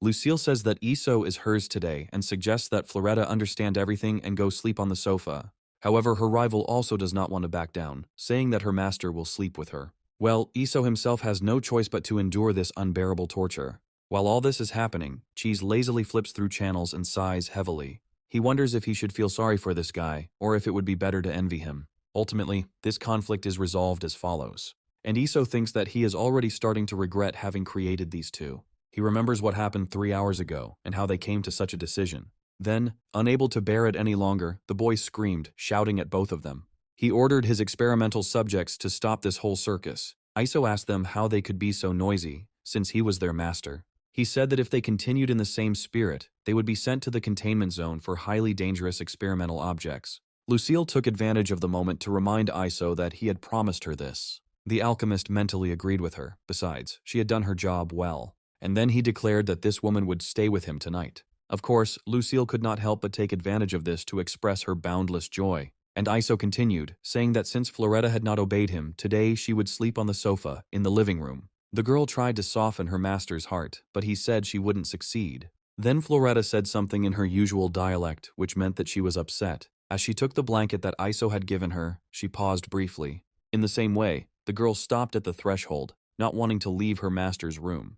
While Lucille was teasing her, Iso reminded Florette not to forget to close the door behind her. The alchemist said that if she returns to her old ways, he will follow her. As soon as the door closed behind Floretta, Lucille rushed to Iso and raised her voice. She started saying that he was only hers, to which the alchemist told the woman to stop rubbing against him. Iso asked Lucille to let him go, saying that he needed to go to the toilet. Iso was able to breathe a sigh of relief only when the door closed behind him. As he approached the urinal, a question appeared in the guy's head. Even though he was alone, Iso asked himself in his mind, wondering why it was so hot today. As soon as the guy started his business, a familiar voice was heard next to him. Lucille suddenly appeared, admired him, and gave Iso a sweet compliment. The guy was so taken aback by this unexpectedness that he even lost the power of speech. Well, Lucille reverently watched his every move even now. At some point, a drop fell on her face and the woman shuddered. But not out of hostility, on the contrary, she was glad to lick it off, which she did the very next moment. After assessing the levels of salts, electrolytes, sugars, and proteins, Lucille concluded that Iso was completely healthy. The guy felt so uneasy about this that he immediately began to act. Urging Lucille to rinse her mouth, he angrily asked her if she was a pervert. Iso asked the woman to open her mouth wider so that he could get a good look at her teeth. The alchemist polished them so that they became even whiter, cleaner, and shinier. But Iso was still dissatisfied with this, asking Lucille to open her mouth and breathe. The woman decided to first approach him, opening her mouth as she walked. At some point, her gaze became mischievous. Lucille decided to resort to trickery. Instead of simply breathing, the woman pressed her lips to the guy's. He tried to break free, but she held him tightly, kissing Iso until she decided it was enough. Having moved away from the woman, the guy was silent for a while, but then he burst out. He reminded her that he had only promised to sleep with her and threatened her with the consequences of repeating this, but Lucille laughed it off. To this, Iso ordered her to stop talking nonsense and go to bed quickly, and the woman obediently agreed. A little later, the alchemist was about to briefly outline the doubts associated with the incident with the hellhounds, and Lucille asked in a bored tone how much longer he was going to go about his business. Reminding the guy that it was already midnight, she asked him her question again. Iso allowed the woman to sleep without him as he summed up and recaps today's incident. Lucille was angry that the guy was not paying attention to her, but a cunning plan appeared in her head. Rising up, the woman said that if Iso really hated her, there was no point in keeping her promise. In a sad and depressed voice, she said that she really would be better off going to bed. Noticing the tears in the woman's eyes, Iso began to feel uncomfortable, as he found it hard to believe. The guy started making excuses, although in fact this was also a trick on his part. He asked Lucille to stop crying, reminding her that she was not Floretta, but Dark Doom. And the woman was glad that her plan had succeeded because she had not fully believed that Iso would fall for it. The guy agreed to let Lucille hug him, but on the condition that she remain silent. There was no answer, and the alchemist decided to check why the woman did not even approach him. The guy was also surprised by the fact that Lucille was trembling at that time. Well, at that moment she was mentally wondering why she was so nervous when she lay down in the same bed with Iso. And then Lucille told me what she fantasized about every day while in her cell. She shares what she thought back then about holding hands with her baby Iso. The woman imagined herself hugging her baby Iso. Lucille also talked about how she wanted to kiss her baby Iso. And of course, the woman also wanted to sleep with her baby Iso. She said that every minute and second she lived only thanks to these fantasies. And she can't help but want to get closer to Iso because it's uncontrollable. The guy then apologized to her, admitting that he had been too harsh with her. Iso made a promise to the woman that he would never lock her up again. And only then did Lucille calm down and stop shaking, settling comfortably in the guy's arms. Meanwhile, Cheese watched the live broadcast of the exciting match for a place in the semi-finals. Turning to the second team, he told them to run faster, and when they did, he praised them. When he noticed Floretta, he wondered when she had managed to appear next to him. And then the rat turned to the girl, asking her what she was doing here. The moment the girls on the screen scream, Cheese does it with them. But the thing is that he wants to change the channel faster because he feels awkward. When he succeeds, Cheese takes a moment to ensure that the program is secure. And only after this does the rat breathe a sigh of relief and turn to the girl. He invites her to sit down and watch TV with him. When the girl does this, Seer assumes that Iso is angry with her again. The silly cartoon continues, and an awkward atmosphere hangs between the two. Cheese thinks that this way he won't be able to see what he wants and considers this Iso's problem.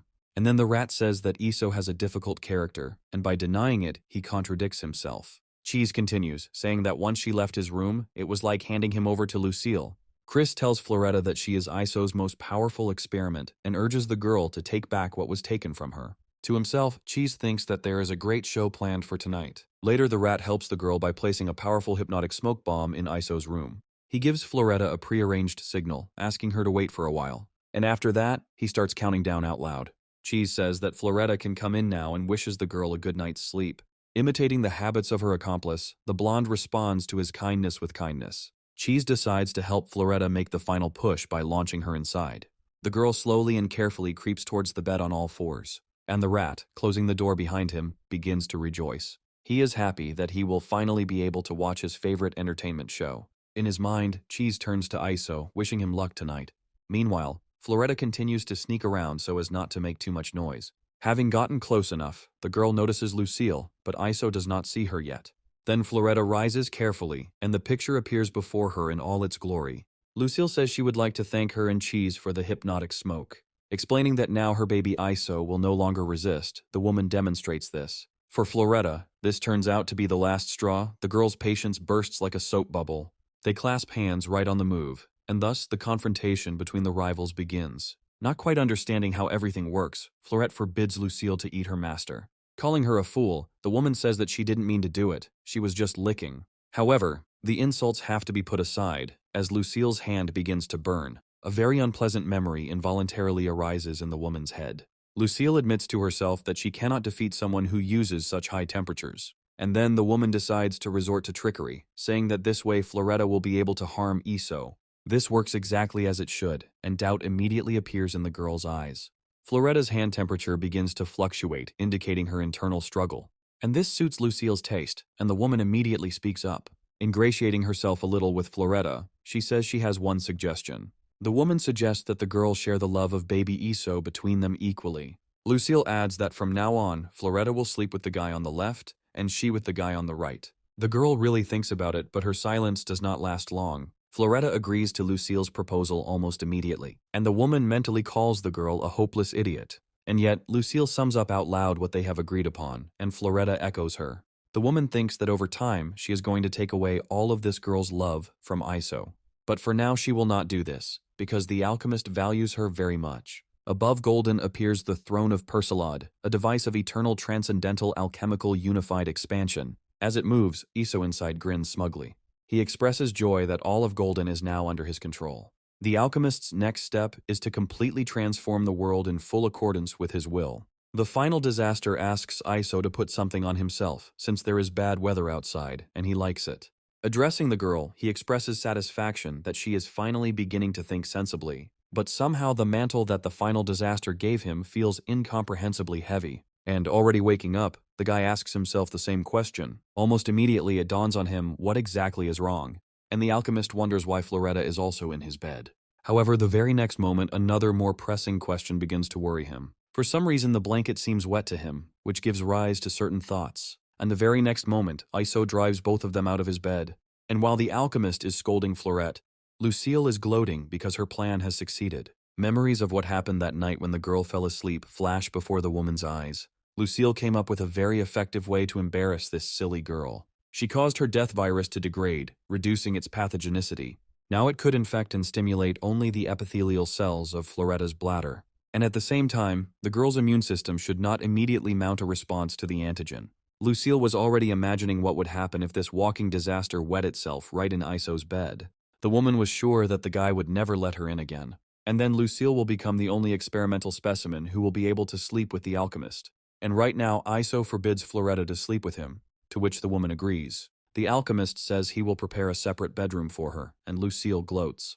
However, Iso says that he will also prepare a separate bedroom for her, which greatly surprises the woman. She asks why this is so, and notes that she, unlike the final disaster, did not wet herself. The first reason the alchemist gives is that Lucille is too heavy and puts pressure on him. These words confuse the woman, and she tries to justify herself by saying that this is not true. As the second reason, Iso names the real reason why Floretta wet herself. The alchemist says that in general they shouldn't always revolve around him, they should have their own personal lives. At first, Lucille meekly agrees and even endures for a while, but then she begs Iso to sleep with him because she says she can't fall asleep without him. Floretta follows the woman's example, saying that she too cannot fall asleep alone. And again, everything develops into a situation similar to the one that happened the day before, only without marriage and quarrels.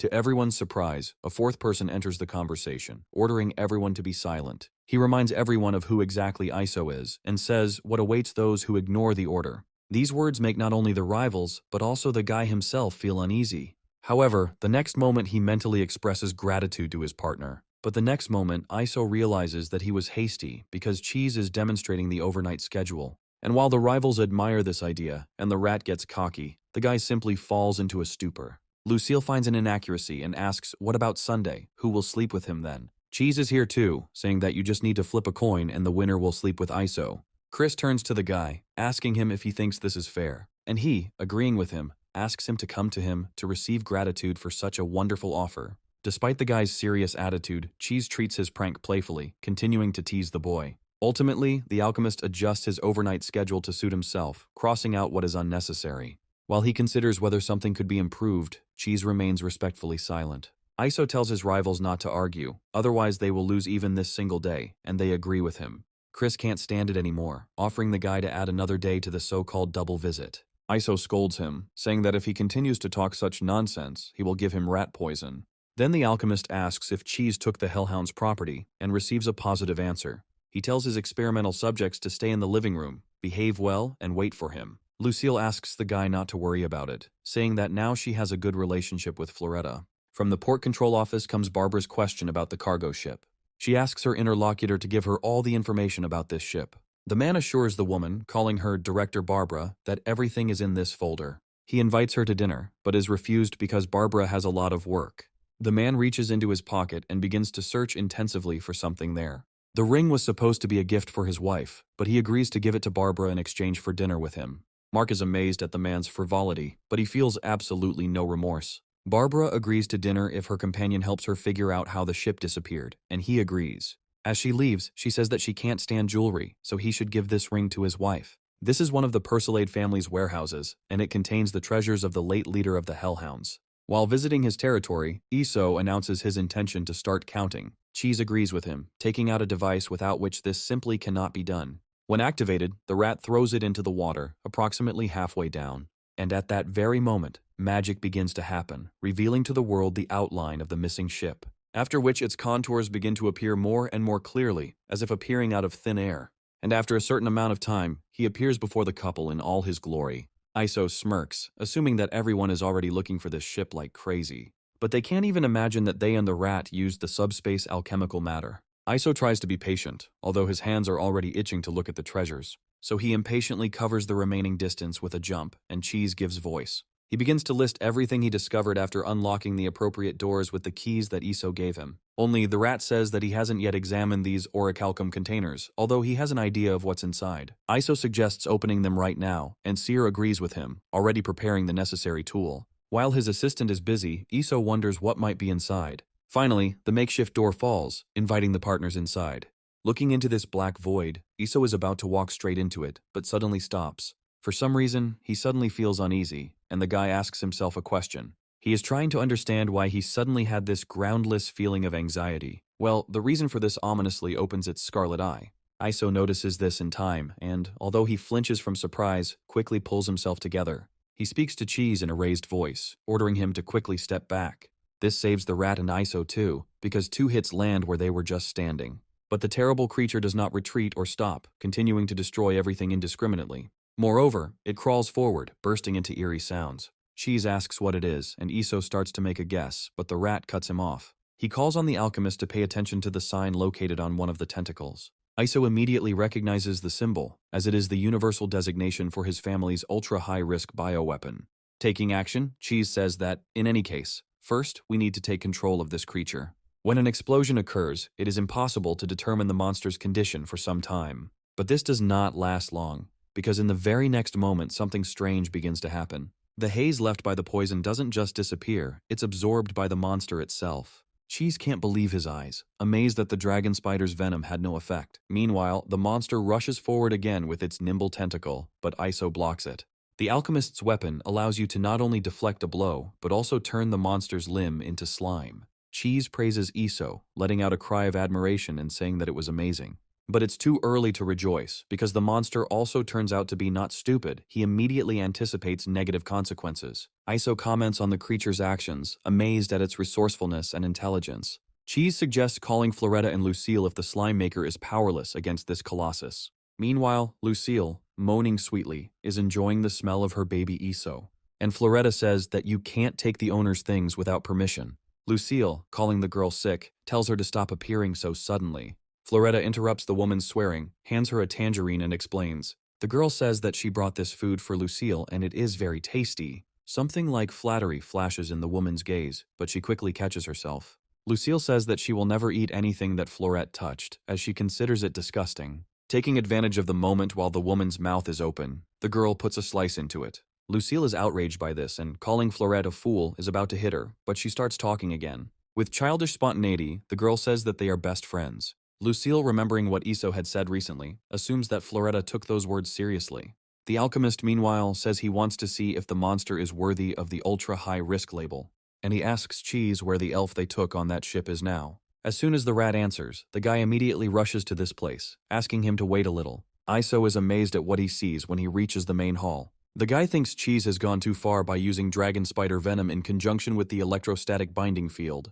One way or another, he needs the elf now, so Iso turns off the device. The heavy-duty hoops holding Garcia fall one by one, freeing the elf, and eventually she falls to the floor, powerless to stay on her feet. Iso gives the woman an antidote, saying that by inhaling it, she will regain the ability to move. Somehow the elf crawls up to the alchemist and takes a few weak breaths. Moving does become easier, and Garcia finds support first. However, there is already a plan in her head that she has been wanting to implement for a long time.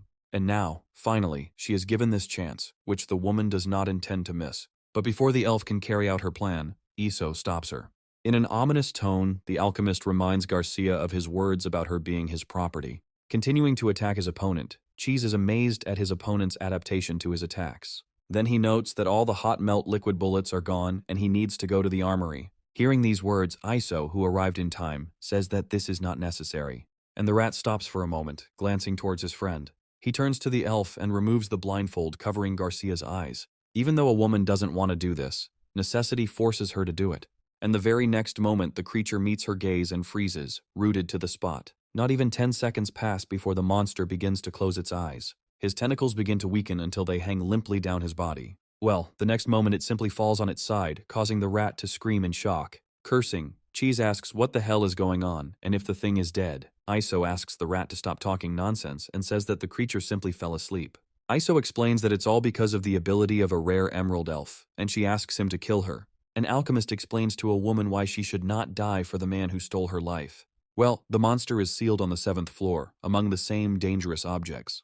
The evil dragon makes fun of the Eye of the Abyss, and he is seriously offended by such jokes. Meanwhile, Cheese informs Iso that such creatures inhabit each of the containers of this ship. A young man discusses the concept of a high-risk experimental subject developed by his mother. He says there is only one experimental subject with that designation, and that is Lucille. Cheese asks Iso if he doesn't know that this symbol was originally used to identify a subject in a high-risk experiment. The alchemist confirms that he has read all of his family's documents and records, but there are so many of them that he must have missed something. While going through all the necessary data in his memory, Iso suddenly remembers this symbol. He says that he is the emblem of the supreme faction and begins to talk about it. In order to master the power of the gods, these people transform their souls and bodies into various disgusting and ugly creatures. Cheese comes to the conclusion that there are supreme alchemists who have escaped the net. Iso regrets that he killed Gonchar so quickly, but the rat doesn't see anything wrong with it, and, moreover, offers solutions. The alchemist sees another solution. He suggests interrogating Garcia, and Cheese says that he wants that too. And a little later, Iso asks the elf about where the containers on the cargo ship came from. In response to this, Garcia continues to beg the alchemist to kill her, constantly chanting this phrase. Even Cheese wonders how charming Potter was that even such a sweet elf would be willing to die for him. Iso gets tired of waiting and turns to his assistant, ordering him to inject the woman with truth serum. The Cheese accepts the order and begins to carry it out, but the alchemist makes adjustments. He asks the rat to use the spray injector, to which he snorts. Cheese says he didn't even intend to inject such a beautiful girl with a syringe. Iso counters harshly, saying he meant something else, but the rat is distracted by the ringing phone. Answering and listening attentively to his interlocutor, Cheese turns to the alchemist. When he says that they are calling him, he is surprised, trying to understand who needs him. Iso thinks it's one of Cheese's girlfriends, but it's really him calling, and it's the sponsor. Meanwhile, Renee greets the guy with words about whether he missed her. Iso answers honestly, saying that he doesn't miss it at all, and he, quickly switching over, asks the girl to say what she needed from him. Renee in turn asks if she can't just call him. While she reminds the alchemist that she is their sponsor, Cheese comes up with a crazy idea. He puts it into effect when Renee says that even without this, they must inform her of their movements daily. Iso pulls the girl up, saying that he gave her this phone so that she could contact him in an emergency. And the moment he says he's busy, Garcia gets a shock that makes her gasp loudly. Hearing a woman's moan, Renee felt as if he were being pierced by an electric shock. She asks what all this means and, calling Iso disgusting, asks what he is doing there. She continues to scream on the other end, but the alchemist is no longer nearby. Iso accuses Cheese of doing it on purpose, and the rat tries to justify himself. And yet the guy returns to the device, saying that these are all jokes of his assistant, and asking Renee to speak up if there is anything. The girl names the date when she and her father will go to the Mayak District Theater to see a play. Iso expresses understanding on this matter and says that he will contact her again before the start of the action. The Rabbit brothers look at the listless Garcia for a while longer, after which Cheese speaks up. Noting that they've already used 3 doses on her, the rat suggests that the elf doesn't know where these containers came from. Iso doesn't care much about this. He starts talking about what the real value of this race is. The alchemist speaks with delight about being the first to catch the Emerald Elf. Reminding Garcia that she constantly talks about suicide, Cheese offers to brainwash her with a soul conductor. The alchemist says he doesn't see the point and reminds the rat of Floretta's right eye. Cheese is delighted with the idea of ordering the final disaster to order Garcia to obey them. Reminding Floretta what she should tell the elf, Iso tells the girl that he will reward her with treats later. When she expresses understanding, the alchemist orders the final disaster to begin its task. Filled with determination and thoughts of the desired reward, Floretta presses forward. However, no matter how hard she tries to do this, there is no positive result even 2 hours later. Seer expresses doubt about Floretta's abilities, and Iso reminds him that she was able to use the Ash Angel's hand. The alchemist ponders the condition that would cause the Emerald Queen's eye to activate. Iso asks Floretta where her mother is now, and this has consequences. The Emerald Queen's eye does indeed activate, and it happens instantly. The elf standing directly opposite the blonde responds to the call just as instantly. Garcia can't help but resonate with the right eye of her former queen's sadness. But she, stuttering, begins to ask Floretta why she has Her Majesty's eye. Mentally rejoicing that it worked, Iso out loud encourages the girl to give the order. But Floretta has no time for this now, because the alchemist awakened deep memories in her. The image of her mother appears before the girl's eyes, but it is not the only one. At the same time, Floretta tries to fulfill her master's order, thinking about him. When a girl tries to do what she is told, these images in her head overlap. At first, when the order enters her head and is imprinted on the subcortex, Garcia tries to comprehend it. But when it does happen, a smile appears on the woman's lips. She moves from her place and, turning around, begins to head somewhere. It soon becomes clear that the elf was heading towards Iso as she stops near him. The alchemist mentally assumes that Floretta managed to do what he wanted, and then he speaks out loud to Garcia, telling her to fall to her knees and call him master. Placing her hand on the boy's head, the elf gently pulls Iso back, saying that he shouldn't call his mother by her first name. The alchemist starts shouting, asking Floretta what order she gave to this woman. He is unable to continue as the elf again attracts attention to herself. Apologizing for leaving Iso for so long, Garcia asks to be allowed to make it up to her. Cheese is amazed at how hot the game this experimental object has decided to start. Iso says that his mother was the greatest alchemist in their family, and Garcia does not dare claim that place. However, the guy is unable to fully pronounce this phrase when he glances at the elf. It's all because she, with that expression on her face and in that pose, really does remind him of his real mother. And because of this, Iso also involuntarily makes a comparison, mentally turning to his mother. But then it dawns on him what this misconception is connected with, and he comes to his senses in time.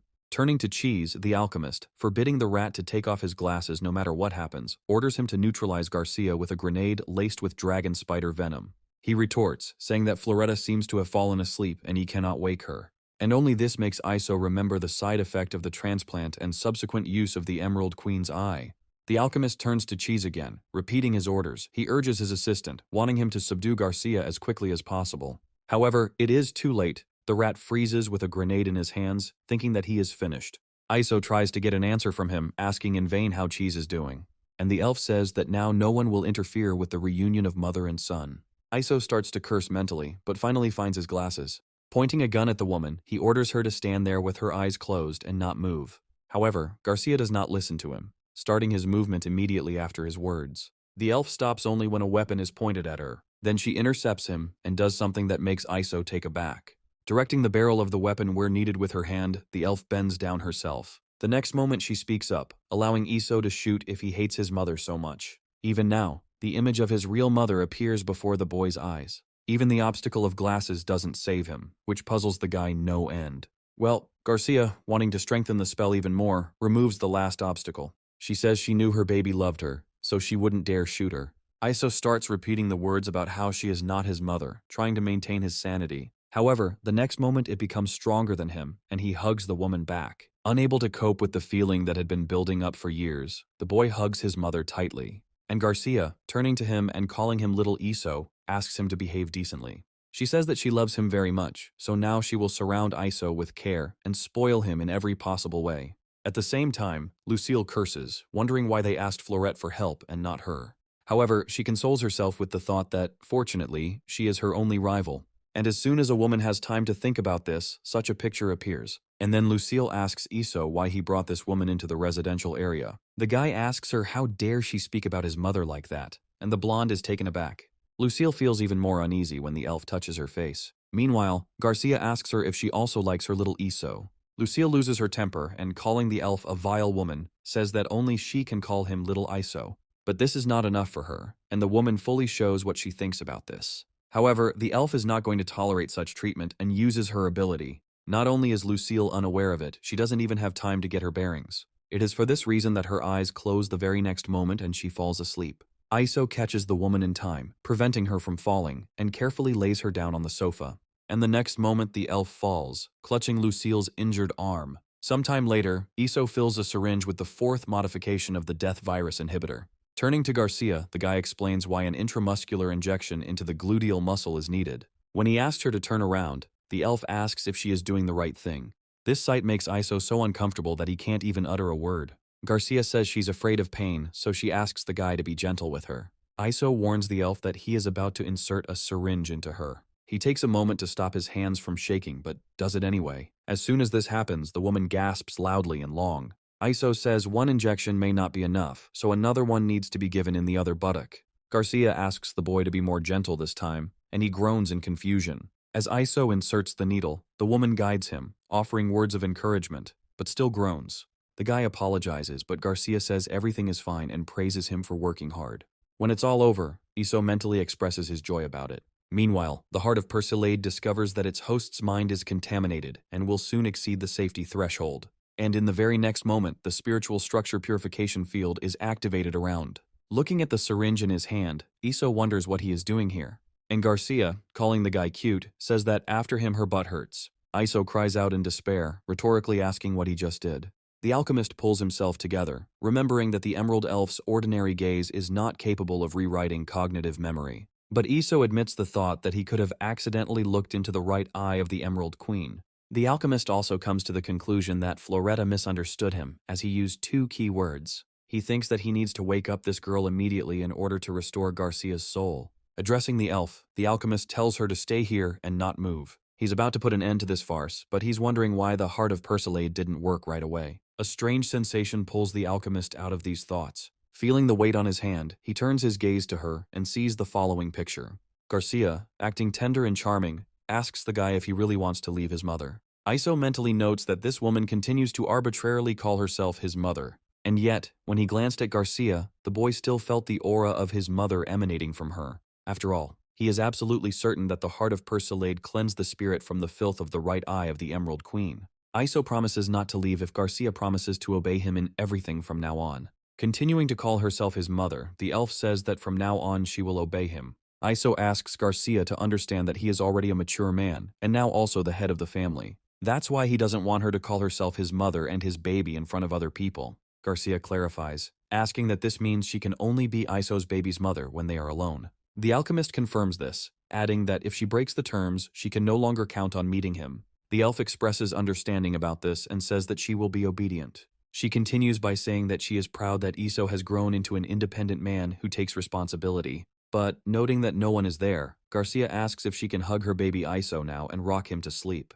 Before answering, the guy swallows nervously, and uninvited thoughts burst into his head. He wants to take advantage of the elf and enjoy the feeling of being pampered by his mother again. Taking off his outerwear, the boy asks his mother when she will return because he misses her, and Garcia says that she will never leave him again. Sometime later, the sleepover schedule changes, and this causes Lucille to have questions. She asks Iso why this woman should suddenly share his bed, and he comes up with an excuse. The cheese reminds the alchemist that they have one important task to do, and he asks what it is. The rat says that we need to take advantage of the 1,000 birds, even though they are not very useful. Iso is amazed that his partner would even allow such a thought to enter his head. And Cheese asks his interlocutor whether he doesn't find it humiliating that they don't have a single maid. At first, Iso is skeptical about this idea, but then he remembers the difficult relationship between Florette and Lucille. Meanwhile, in the Night District, at the residence of the head of the Ghost Owl Society, the fun is in full swing. One of the men, watching the dancers' movements intently, speaks up. He notes with a satisfied laugh that the price of the Emerald Ghost has increased 5-fold this month. His friend says he heard that their boss started selling it in the Mayak area. The first one picks up the thought of the boss, remembering that he went to the toilet half an hour ago, but never returned. The second one asks the woman to check on him, and she apologizes, saying that the boss will definitely not let her go. When the lights suddenly go out, he curses and asks why. One of the girls is asked to light the candles that are on the table, but on the way she steps on something. She shares that there is something on the table with everyone else, and one of the men takes action himself. When he lights a space for himself with a match, everyone screams in unison. Looking closely at the symbol on the corpse's forehead, someone recognizes it, remembering that it belongs to the city's number 7 hero, the Night Arbiter. One of the men swears, expressing confidence that they have brought misfortune upon themselves. Well, the one they had considered a corpse all this time begins to wheeze and gets up with splashing sounds. One of the men, frightened by this, hurries to hide more securely and remain quiet. But this does not save him, as a strange hand falls on his shoulder the very next moment. The woman begins to wheeze like the corpse of his boss and twitch strangely and unnaturally, like a doll. But it's all in the addict's head, because the woman quite clearly, just frightened, says that it was her. However, it is too late, the man shoots, and there is no way to dodge it. The woman falls now, definitely beginning to twitch unnaturally, but already in death throes. And the next moment, not only the room, but also the area around the building is filled with the sounds of gunfire. The last survivor asks her not to kill, making excuses and trying to appeal to pity. When she finishes her tirade, the room falls into perfect silence for a few moments. And then an otherworldly voice says that the worms, blinded by greed, deserve death for their crimes. And this woman is no exception, and she too will have to face the judgment of the night. It's been raining cats and dogs since early morning. The weather has gone crazy.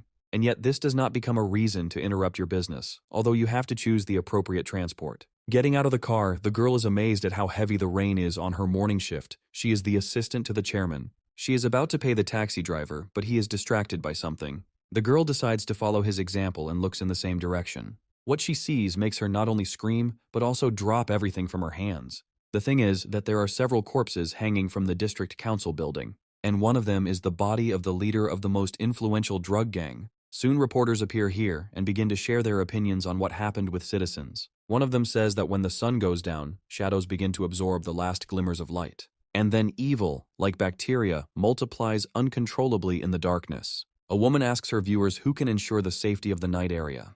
Can the district council or the security patrol bureau do this? The woman says she believes that the residents of the night area have already given their answer to this question. And she means a cruel angel lurking in the night, a city hero who punishes all sins. His name is the Night Arbiter, and he says that this city belongs to the Persilade family. He addresses an invisible interlocutor, saying that until his return, he will not allow this city to be polluted. Meanwhile, Iso checks on the condition of the women from the Thousand Birds. While he records the results on his tablet, Silver Phoenix watches over his subordinates. Cheese tells the woman not to worry about it, assuring her that her friends will recover. But before that, the rat clarifies the point about the Thousand Birds' absolute devotion to the Persilade family. Looking at her girls, Silver Phoenix is silent for a moment, as if she doesn't hear her interlocutor. However, this is not the case, as evidenced by the fists that the woman tightly clenches the very next moment. Well, and then Silver Phoenix says that they agree to such conditions. The cheese expresses satisfaction at this, telling the woman to go and wash herself. And then he asks her to put on a collar and a maid's uniform, which surprises his interlocutor. However, this does not last long, because the very next moment she agrees. As Silver Phoenix takes a shower, she remembers a promise she made to herself long ago. She swore to herself that she would no longer listen to men and allow them to exploit her. Looking back, the woman says that now it all seems incredibly ridiculous to her. It is with these thoughts that Silver Phoenix takes a shower. When she finishes, she is already thinking about the clothes offered to her. As soon as the woman takes the first thing, an idea comes to her mind. She recalls that before she couldn't bring herself to buy these stockings with suspenders made of spider silk. Phoenix is amazed that this perverted rat spent so much on them, but she has no idea what it cost him. And with these thoughts, the woman slowly begins to dress. Taking the collar in her hands, she remembers the words of Cheese, who said what would happen to her after she puts on this item. And if she tries to remove it, the heart of Persilade will choose the best containment measure depending on the environment. When negative vibrations exceed the threshold, the collar activates the alchemical matrix of soul purification. After pondering over whether she should do it or not for just a few moments, Silver Phoenix makes her decision. She resolutely snaps the clasp because she is ready to do anything for her girls. And so she becomes the first link of the alchemical combat squad of maids with the code name Alpha. Cheese says that it was not in vain that he ordered this suit, because it suits the woman very well. Iso tells the rat to stop drooling because he needs to prepare materials for an experimental operation. Alpha says that she also wants to help, but the alchemist forbids it since it is classified as top secret. The woman reminds him that she has put on a collar, and that she herself does not intend to betray her new master. Iso sparingly praises the rat for this, and he, arrogantly, says that he is the most reliable villainous assistant. This arrangement suits the alchemist, and he mercifully allows Alpha to temporarily become his second assistant. The woman thanks the guy for such generosity and, a little embarrassed, calls him master. However, Iso says that she shouldn't call him master. He says that from now on, Alpha and those who rise again must call him Lord. Bowing, the woman accepts this arrangement, correcting herself to the master. Before starting, Iso asks Seer to review his risk assessment and preparation materials list. Rat doesn't understand what there is to look at, believing that it will be a regular spinal puncture with an injection of nitrogen. However, what he sees makes him want to clarify the substance the alchemist had originally planned to use. but Iso counters by saying he never said anything like that and explains why. To obtain 40 milliliters of nitrogen, one must consume 100 tons of gold as alchemical fuel. The alchemist also reminds that they have exhausted all their supplies to carry out the last experiment. Cheese agrees with him in part, but he believes that these 3 procedures can no longer be called surgical. Iso asks him not to worry about this, since he looked through all the relevant experimental archives last night. Moreover, he reminds that after successful completion, they will have 3 more controlled, highly dangerous experimental objects. Cheese suggests creating an alchemical super combat squad of maids, finding the idea excellent and promising. Looking at the backup file of the first experimental subject, they begin the experiment.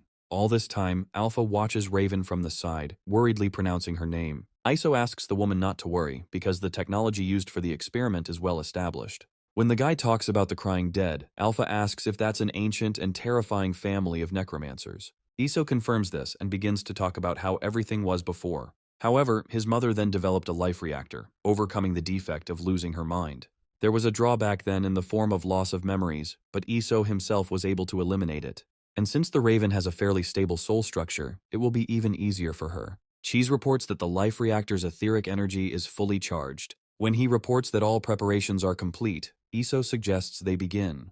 And at the same moment, his assistant starts the life reactor, accompanying his actions with words. Alpha asks if there's anything she can do to help, but Iso says her help isn't needed for the first experiment.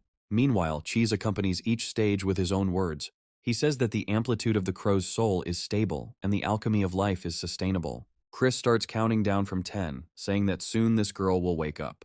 His methodical counting is already approaching 6 and ends at 2. And indeed, as soon as the man reaches 1, the crow opens her eyes. When she fully comes to and meets Alpha's gaze, she screams. The woman can't believe that one of her girls has actually come back to life. Iso says that she needs to stay in the life reactor for at least 2 weeks to fully restore her soul structure. The alchemist tells Alpha to follow him, as they need to prepare for the next experiment, and she agrees. The next experimental subject is Falcon, and her file is also carefully studied before the experiment. Cheese begins to list in detail what they are going to do to her. At some point, the rat interrupts, saying that up to this point he understands everything but not this. He asks Iso why this needs to be done, and he begins to explain. The answer kills Cheese because it is based on the guy's subjective attitude. They want to turn Falcon into a werewolf, and Iso doesn't want to use the gene from the long-haired race because such dogs shed a lot. Cheese asks the guy if he hates dogs so much, why not subject Falcon to the process of life alchemy? The alchemist already has an answer to this question prepared. He fishes it out of his memories. The thing is that every candidate for the Purity Research Society must keep a werewolf as a pet. Cheese wonders if Falcon will have a nervous breakdown when she turns into a wolf. He turns to Alpha, asking how she feels about this, but the main thing is that Falcon is alive. Iso likes this woman's intelligence, so he considers her as an assistant. Hearing these words, Cheese asks what he should do in this case and receives an answer. The alchemist says that the third experiment will require a special item, which he must obtain. Cheese refuses to touch this dress because he thinks it is very ugly. Iso asks the rat to stop talking nonsense and start following the order, otherwise he will put clothes in his closet at night while he sleeps. While Iso carries out all the necessary manipulations, Alpha diligently assists him. But at the same time, she can't believe that this guy at such a young age has mastered such deep and powerful alchemy. After watching Iso for a while, the woman realizes that there is something very familiar to her in his eyes. She remembers her younger brother making dancing shoes for her. Meanwhile, the Falcon's transformation process is coming to an end. Wiping the sweat from his forehead, the alchemist exhales with relief, saying that it's finally all over. Before doing what she does, Alpha finds support for confidence. Iso sharply and loudly pulls her back, asking the woman what she is doing. Alpha says it's because he saved her girls, but really it's because the guy reminds her of her little brother. Iso reminds her that there are many ways to do it differently, and forbids her from doing so in the future. The guy says that he is not saving them at all, but is testing the veracity of his alchemical theories. Alpha solicitously suggests that Iso take a rest before the third experiment, but he says that everything is fine. Well, Cheese is still struggling with the dress of one of the Demon Kings, Desra. A portable version of the improved Type 3 alchemical suppression device proves to be effective. Once it works, Iso addresses the rat, reminding him of his own words. After this, he asks him if he still hasn't learned his lesson after going through all this 3 times. Cheese begins to justify himself by saying that, although he is horrified by this thing, Desra has a great figure. Iso scolds his friend, reminding him that if he had been even a little late, he would have been finished off. When they return to the experiment, Cheese gives the alchemist information on the intensity of the soul-weakening field. And after that, he says that the matrix frame for sealing demons is also ready. The hovering alchemical matrix is also activated, and a test subject is prepared for it. Iso says that he is releasing the dress of the fourth demon queen, the heart stealer, Desra. And at that very moment, a hatch opens above Lyrebird, confirming these words. The demonic outfit begins to slowly descend, precisely along the woman's trajectory, and Iso closely monitors the process to ensure that nothing gets out of control. At a certain point, the power of the dress begins to resonate with Lyrebird's soul. The next moment, a not very pleasant sight occurs, causing the couple to gasp. The woman's body begins to writhe and take such unnatural positions that it becomes scary. Alpha asks if Lyrebird is okay, and Iso reassures her, telling her not to worry about it. He says that the screams only mean that Desra's power is transferring into this woman, and this is the key to her resurrection. However, Iso is confused by the sudden appearance of the red mist, because nothing was mentioned about it in the records. The alchemist asks the rat to turn on the exhaust fan with the filter, and he obeys. The hood starts to work properly, but this turns out to be ineffective. After an hour, Cheese wonders why the fog doesn't seem to have gone away. Iso agrees with him on this issue and asks to go and see, but the rat categorically refuses. The guy says he was just joking and volunteers to do it himself, since he is the main organizer of this experiment. Alpha stops him, offering his candidacy, because he doesn't want anything to happen to Iso. The alchemist says that she underestimates him. He is sure that this woman cannot harm him. He is flattered by Alpha's willingness to sacrifice herself for him, but he asks her to have at least a little faith in him. As an argument, Iso adds that he is the greatest alchemist of this century. And then the woman bows respectfully, telling her master that she will believe in him. At this moment, Alpha thinks that Iso is both handsome and sweet. When the compartment opens, the alchemist hesitates for a moment, but then begins to speak. He says that although the radiation levels in this fog are at safe levels, it doesn't hurt to be on the safe side. The alchemist asks his assistant how far he is from Lyrebird, but he doesn't know. Iso asks Seer if he is joking, since he should see the woman on the monitor as a source of heat. Chris says that according to the monitor, this entire room is now a source of heat. The alchemist cannot believe what he heard, so he asks Cheese about it again. However, instead of a clear and intelligible voice, only an unintelligible hiss is heard in the speaker. Cheese begins to panic, calling Iso's name and asking him if he can hear him. Alpha expresses her intention to save the alchemist, but the rat stops her, saying that she can't do anything. The woman tries to object, stumbling with fear, but Cheese explains why she shouldn't do that. He says the fact that Iso decided to go there shows he was prepared for the worst-case scenario. The alchemist, meanwhile, notes that he has more than half of his oxygen tank left, but for some reason he is suffocating. Checking the condition of his protective suit, he discovers that it has somehow become corroded. The guy is even more perplexed by the threads that suddenly appear out of nowhere. Iso has an idea about this, but he can hardly get a word out. At some point, most of his clothes disintegrate into molecules, and in front of him, opposite, something begins to materialize, gathering into tiny pieces. By the time the creature's face becomes visible, it has almost completely completed its transformation. When this finally happens, the reborn lyrebird opens her eyes. A quiet, sleepy, but very contented voice comes from under Renee's canopy. She tells her mysterious interlocutor that if he proposes to her, she simply won't be able to refuse. And of course, she dreams of none other than our Baron Iso Persiad himself. Well, the one mentioned in real life does the same thing, only with a different woman. Just then the red haze clears, and the assistants can see their curator in all his glory. Well, what happens next makes the rat even take up the camera. As the lyrebird demon begins to materialize a ring in the air, it gives voice. She tells Iso that once she puts this ring on his finger, he will become her lawful husband. And while Cheese is amazed at the speed of what is happening, the woman asks her betrothed that he will never betray her. Chris mentally scolds himself for not going there, but justifies himself by saying that he didn't know about such a thing. Meanwhile, Alpha is trying to understand how this all happened, and remembers that Iso is still a minor. Meanwhile, the woman is already putting a ring on the guy's finger, and at that moment, something happens. Veins begin to radiate from the accessory in all directions, transforming into something physical. This something becomes a new outfit that successfully replaces the old one. Cheese has an idea about this, and begins to voice it. And when Iso appears before them in his new outfit, his bride speaks again. She says that her fiancé should have exactly such clothes, and continues talking. The woman says that she has already put on the ring as a bride, and now it is Iso's turn. The alchemist approaches Cheese, asking him to bring him the ring he had prepared for her. Chris is amazed by this, remembering that the guy is still a virgin, but is already planning his wedding. But Iso interrupts him, repeating his order and telling him where to find the wedding ring he had prepared. By saying that he will now perform everything, Cheese thinks that now there will be a truly interesting show. Meanwhile, Lucille is so bored that she even says out loud how bored she is. The woman remembers that Iso and Seer have been sitting in the laboratory since the day before yesterday. She mentally notes that even Floretta has disappeared somewhere. Watching Garcia, Lucille also makes unflattering comments about her to herself. At the same time, she notes that the elf has been fussing and running back and forth all day. Lucille expresses her confidence that Garcia is trying to get into bed with Iso. Meanwhile, the elf offers the woman soup, but she categorically refuses, becoming even more irritated. And yet the aroma that emanates from the dish is simply stunning. Giving in to impulse, the woman abruptly snatches the pleasant-smelling soup from the elf's hands. But Lucille is not inclined to trust, so she sniffs the dish to check if it is poisoned. Although she quickly dismisses this thought, remembering that there is nothing more poisonous than her. Meanwhile, a rat runs past, trying not to be noticed. Lucille finds such haste suspicious and wants to follow the man to see for herself. And so she does, quietly following the rat on his heels. She even slips into Iso's room, keeping a close eye on what Seer is doing. The rat, remembering the instructions given to him by the alchemist, presses the button that activates the hidden mechanism. The eyes in the portrait immediately light up, also becoming a part of it. Just a few moments later, the secret hatch opens and Cheese whistles in delight. However, there is no time to waste, and the rat enters inside, into the storage room for Iso's equipment. Cheese is mentally amazed that this guy built a separate room to store his equipment.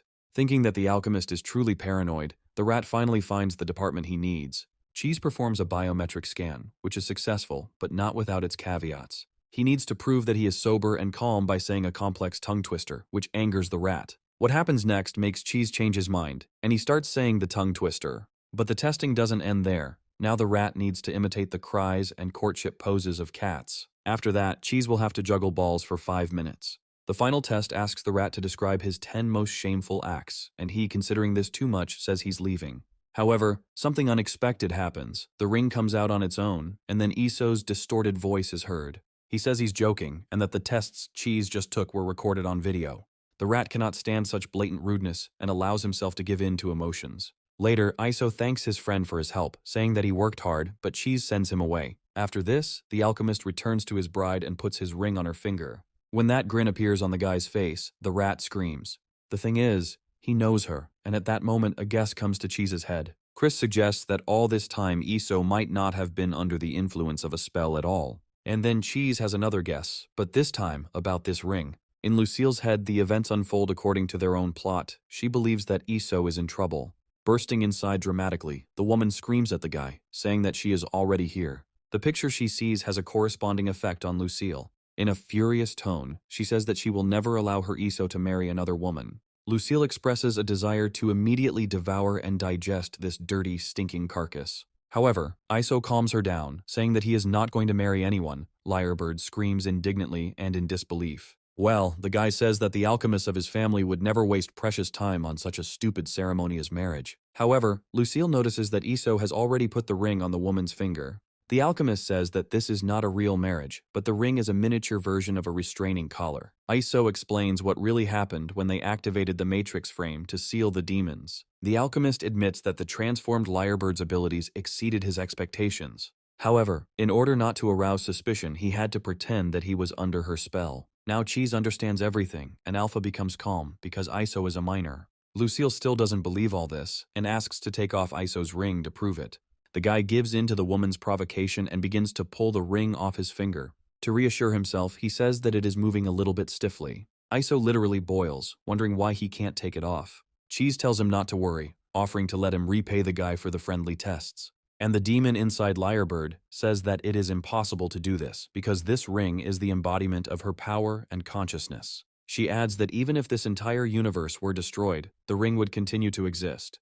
And the woman says that as long as this ring is on his finger, she is his bride. She asks not to blame her for what she's about to do, since Iso does not voluntarily want to be her fiancé. The alchemist begins to think about what happens when a demoness is sealed in a containment matrix. He is amazed that even in this case, this woman can control her ring.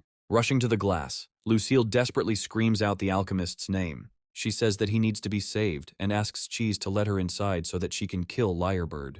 But as soon as the rat manages to agree and ask him to let him go, the following happens. Lyrebird says that Iso's alchemical matrix does impress her, but it's not what it used to be. And the woman forces the guy to raise his hand, calling him to action with words as well. She says she doesn't mind if someone watches their wedding night. But Lucille is very much against it, and she tells Cheese to let her inside as quickly as possible. Iso expresses his opinion that it's time to end this wedding game. When her new image begins to fade, Lyrebird is surprised by this, and Iso explains what is happening due to the limitation of Desra's power and the thoughtless use of it by Lyrebird. With just one movement, the alchemist solves everything and begins to speak again. He explains to Lyrebird that her transformation time has come to an end. As the woman falls and loses consciousness, the alchemist grins triumphantly. He says that the great Iso Persilade simply could not be defeated by his own experimental subject. The next moment, Lucille comes up to him, forbidding the boy to look at Lyrebird's body. Meanwhile, as night falls, the city slowly begins to come to life. Barbara addresses the officer, calling him A, and starts talking about these fried calamari skewers. She says she thinks they're delicious, and Mark asks the woman why she keeps calling him Officer A. Barbara says she feels obligated to choose the address that she feels most comfortable delivering. Hearing the words that his name is strange, the man inevitably agrees out loud, but in his mind he thinks otherwise. The next moment he asks the woman why she appointed him as her assistant.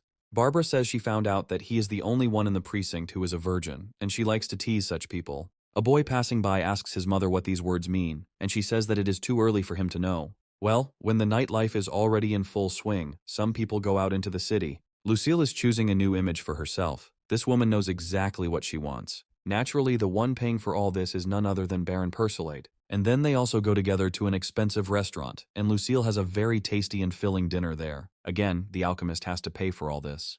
Lucille is not shy about voicing her preferences, always striving for the best. And Iso stubbornly continues to put bills on the table because he is true to his principles. Later, the alchemist, listing what he did for Lucille that evening, says that for this she should stop being angry with him. The woman says it could have been resolved, but asks why they brought that dumb blonde along. Iso reminds him that they are on the same level, so he has to look after both of them. The alchemist says that this walk involves a lot of shopping, and they need to buy them something for their rooms. Once they are inside the hypermarket, Lucille can't help but let out a cry of delight. Floretta shares the woman's delight, although she doesn't express it in words. And Iso, reminding them that he hasn't even finished speaking yet, asks them both to come back. The alchemist tells each of them to take a cart and put in it whatever they want, but with a caveat. He sets a condition for his interlocutors not to climb into these carts under any circumstances. Nobody listens to him, and Lucille even asks the alchemist to give her a push. He asks the girls to stop embarrassing him and get out of the carts immediately. Noticing that they have been spending all their time in this place lately, Mark asks Barbara if she thinks it is too irresponsible. He also asks the woman to be more careful about her image. He is embarrassed to meet other patrol officers. Barbara, in her element, offers her subordinate a new flavor of lollipop without even paying for it. The woman recalls her words about how it is impossible to solve cases while sitting in an office all day. Mark clarifies that in order to solve cases, it is enough to simply walk around places like this every day. And Barbara asks if he really thinks the robbers stole the money just to use it as rugs. The man clarifies that she means they will waste money, and the woman confirms this. Mark believes that even if it is the most prestigious shopping center, it is not necessary that robbers will come here. Barbara shares with her subordinate what she recently did. She collected and carefully reviewed all the key materials on crimes over the past 5 years in Golden. Barbara adds that the probability that these people live in the Mayak area, not far from the shopping center, is 80%. Mark talks about the chance that they will meet them while walking here, even if the woman's conclusions are absolutely correct. And as soon as he begins to say the words that he is too small, this happens. However, they pass by, hearing behind them Lucille's request to take her to the ice cream section. Mark whispers to Barbara to immediately notify the bureau so they can send an emergency response team here. But the woman forbids him to do this, telling him to stay here and quietly finish the lollipop she gave him. Barbara says she'll deal with this guy herself, and that's her order. Iso curses Cheese for the task he gave him to choose some special cheese. Ultimately, the alchemist decides he doesn't care and takes the first box he comes across. At this point, Barbara, calling the guy the alchemist boy, tells him that he is under arrest. And although Iso obeys, he says that he wants to correct the woman because he is not a boy, but a baron. Barbara introduces herself as the new head of the Lighthouse District Security Patrol. Iso is amused that he helped this woman get into office by eliminating Comic, and he reminds her of this. Barbara says she knows about his abilities, just take the girl with the sideswept bangs next to him. She assumes that she is the culprit of the incident in the Golden Flower that happened 4 years ago. In response to this, Iso suggests not playing with fire so that this shopping center does not become a second Golden Flower. Barbara just smirks, noting that even dangerous criminals can't resist a toy machine. The woman tells how the attention of these two was attracted by the coupons for slot machines that she allegedly accidentally dropped. Barbara guesses that Floretta and Lucille are playing hard right now, since one coupon gives 50 tries. And she turns out to be right, as Lucille is already inserting the first card into the slot. The machine immediately starts playing music and bright lights come on, which attracts Floretta's attention. She says she wants to play too, but Lucille says she's playing now. Iso mentally calls them both stupid, believing that none of his other high-risk experimental subjects would fall for something like that. Making a careful movement with his fingers, the alchemist chuckled to himself. He is about to secretly release the venom of the dragon spider attached to his shoulder. After this, the alchemist asks Barbara how she is feeling and whether she can still move. And then she sees that he is wearing a chemical protection mask, and she says that she was prepared for this. As she tells this, the woman puts handcuffs on Iso. And then she says that once he's handcuffed, he won't be able to escape. Studying the structure of the object with a careful look, Iso assumes that it is magical. His suspicions are confirmed, but Iso himself can no longer find out. And Barbara is mentally happy that her idea worked. Well, these two ladies still continue to squander the coupons so kindly given to them. And just when Lucille thinks she's about to win, the catch slips off her hook. The woman begins to get excited, remembering how she has tried to pull out this toy more than 100 times already. Ultimately, succumbing to a surge of emotion, she chooses to take the path of least resistance. Despite Iso being under the spell, the heart of Persila does its job properly. When Barbara realizes this, she wonders how the effect of her handcuffs was removed. A voice comes over the loudspeaker, announcing that two girls are smashing a toy machine. This message is conveyed to the shopping center security guards with a strong request to calm them down. While freeing the alchemist, Barbara says that next time she will definitely arrest him. In the meantime, she advises the guy to hurry up and calm down his bullies. When Iso asks the dark scorpion to come back, the woman wonders when it managed to climb onto her. The alchemist begins to talk about the consequences of what would have happened if Barbara had delayed opening the handcuffs even for a second. He says that then she would have died from the poisonous sting of his dark scorpion. Barbara, in gratitude for this, reminds him of the consequences if Iso does not hurry to his little test subjects. The alchemist advises her to stand still and not look back. Otherwise, tomorrow there will be a new boss at her branch. After Barbara calmly agrees with him, she walks the guy until he is out of sight. Well, Iso mentally asks himself, can't this couple at least spare his nerves a little bit? Later, he asks them why. As soon as they leave the shelter, they immediately go crazy. And while Iso is assigning them punishment, Lucille tries to justify herself by saying that the slot machine is to blame for everything. Alpha tries to sweet-talk the alchemist, and Cheese says he can teach him how to knock toys out of slot machines.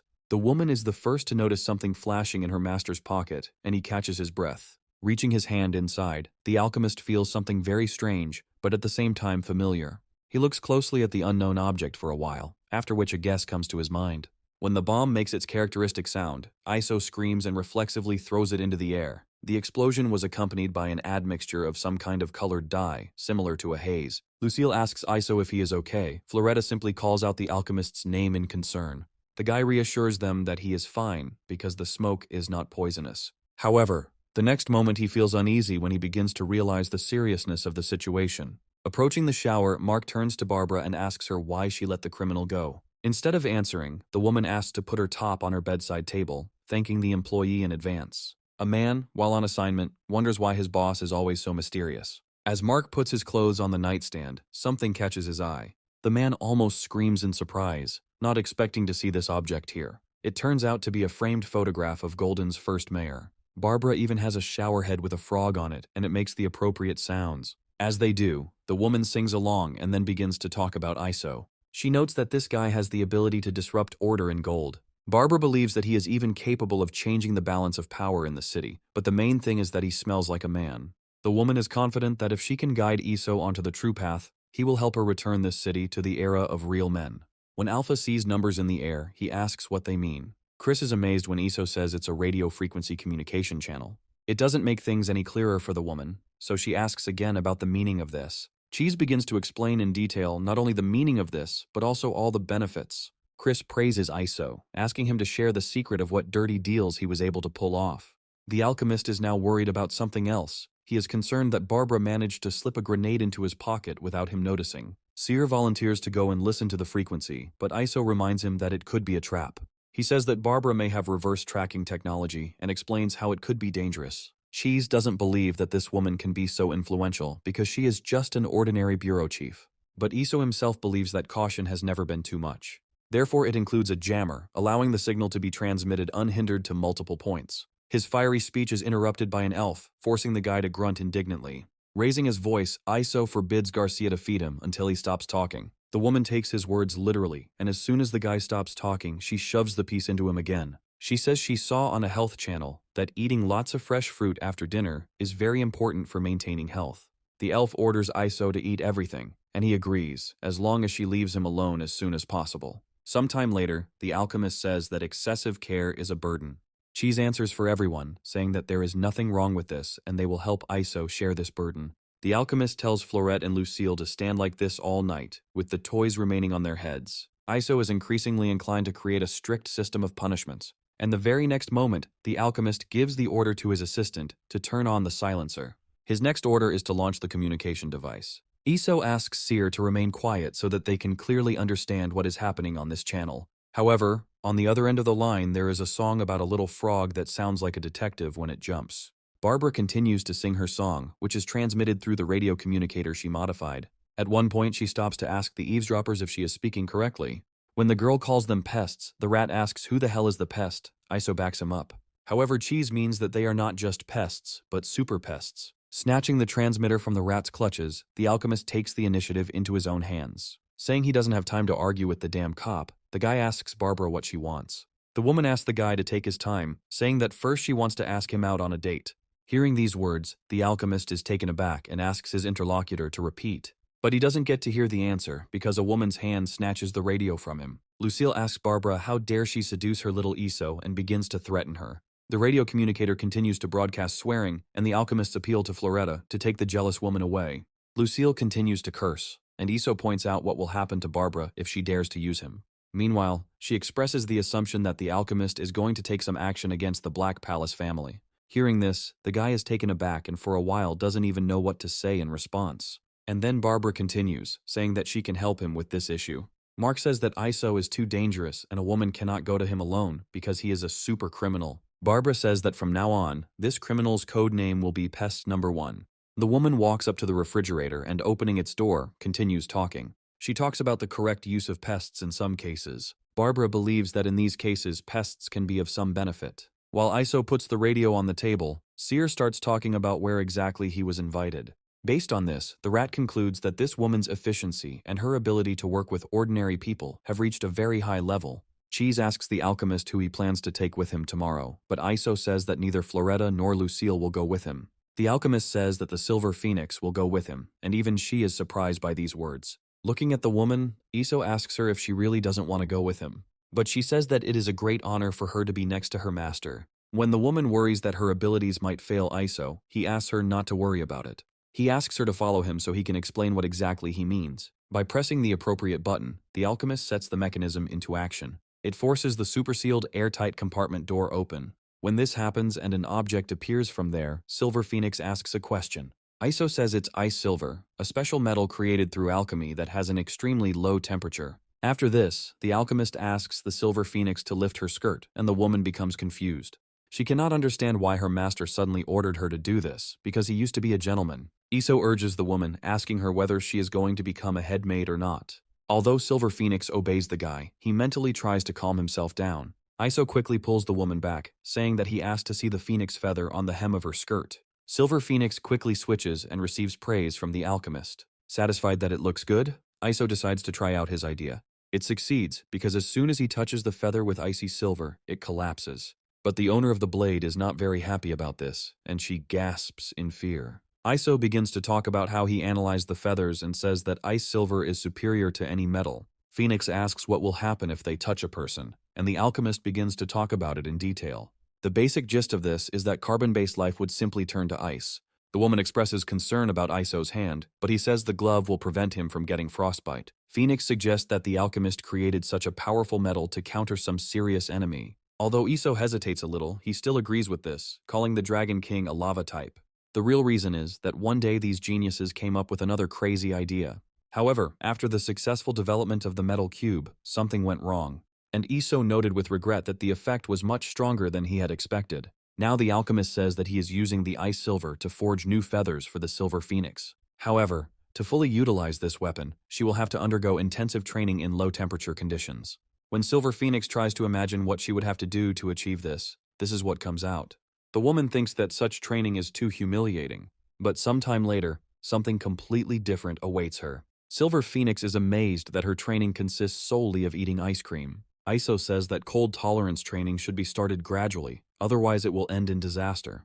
And then he tells the woman about the abilities of the unique chilling aura. And while they are chatting pleasantly, someone begins to come to their senses. While in the incubation chamber, Demon Lyrebird's eyes suddenly open. At the same moment, a bright, blinding light bursts out. Sometime later, Silver Phoenix addresses his master. She says she's starting to get a headache, but Iso asks her to continue, since she's only eaten 5. Meanwhile, an alarm sounds, indicating that Lyrebird is out of control. Iso is surprised to hear the level 3 alarm, but he doesn't have time for that. And the very next moment, the guys cooperate to immediately head to the required floor. Calling out Lyrebird's cell number, the alchemist asks the others to move faster. But as soon as they find themselves inside, Iso is even more surprised by what he sees. Absently, he notes the fact that the woman has disappeared and begins to explore the tank. However, there is not a single trace visible on its walls that would indicate its destruction. Cheese checks the walls of the chamber, but just like Iso, finds nothing. Silver Phoenix voices what's on everyone's minds, asking where Lyrebird is then. Iso asks the woman to remember that she is wearing a miniature version of the alchemical restraining collar on her finger. He says that now they will find out where this rebellious woman is. And he finds out, but this knowledge shocks the alchemist because Lyrebird is in cell F202. Sometime later, they find themselves at the required camera and notice the following picture. Lyrebird quickly notices the alchemist and immediately turns to him, starting to wave his hand in greeting. She asks Iso why he didn't tell her that he had such an adorable pet. Cheese mentally admires how incredible this maid costume turned out. Meanwhile, the demoness explains why the evil dragon obeys her so obediently, and Iso begins to get irritated not only by this woman's willfulness, but also by her chatter. Therefore, he immediately begins to manipulate his finger. They cause the collar ring to immediately react to movement. At the same moment, the demoness also begins to feel this influence on herself. She bows her head in helplessness before this, and Iso begins to speak in an ominous tone. The alchemist claims the evil dragon as his own, saying it is his test subject, not Lyrebird's. And he also once again repeats the words that they never were and never will be husband and wife. Silver Phoenix tells Lyrebird that Iso saved her and recommends that she treat him with respect. Just as a tear rolls down Iso's cheek, Seer screams. He asks the guy why he suddenly started crying, and the alchemist admits that he suddenly felt unbearably sad. Silver Phoenix tells his master that his gloves have begun to glow. The alchemist is surprised by this and takes off one of his gloves to see what the matter is. Noticing a glowing ring, he suggests that it might be the cause of everything.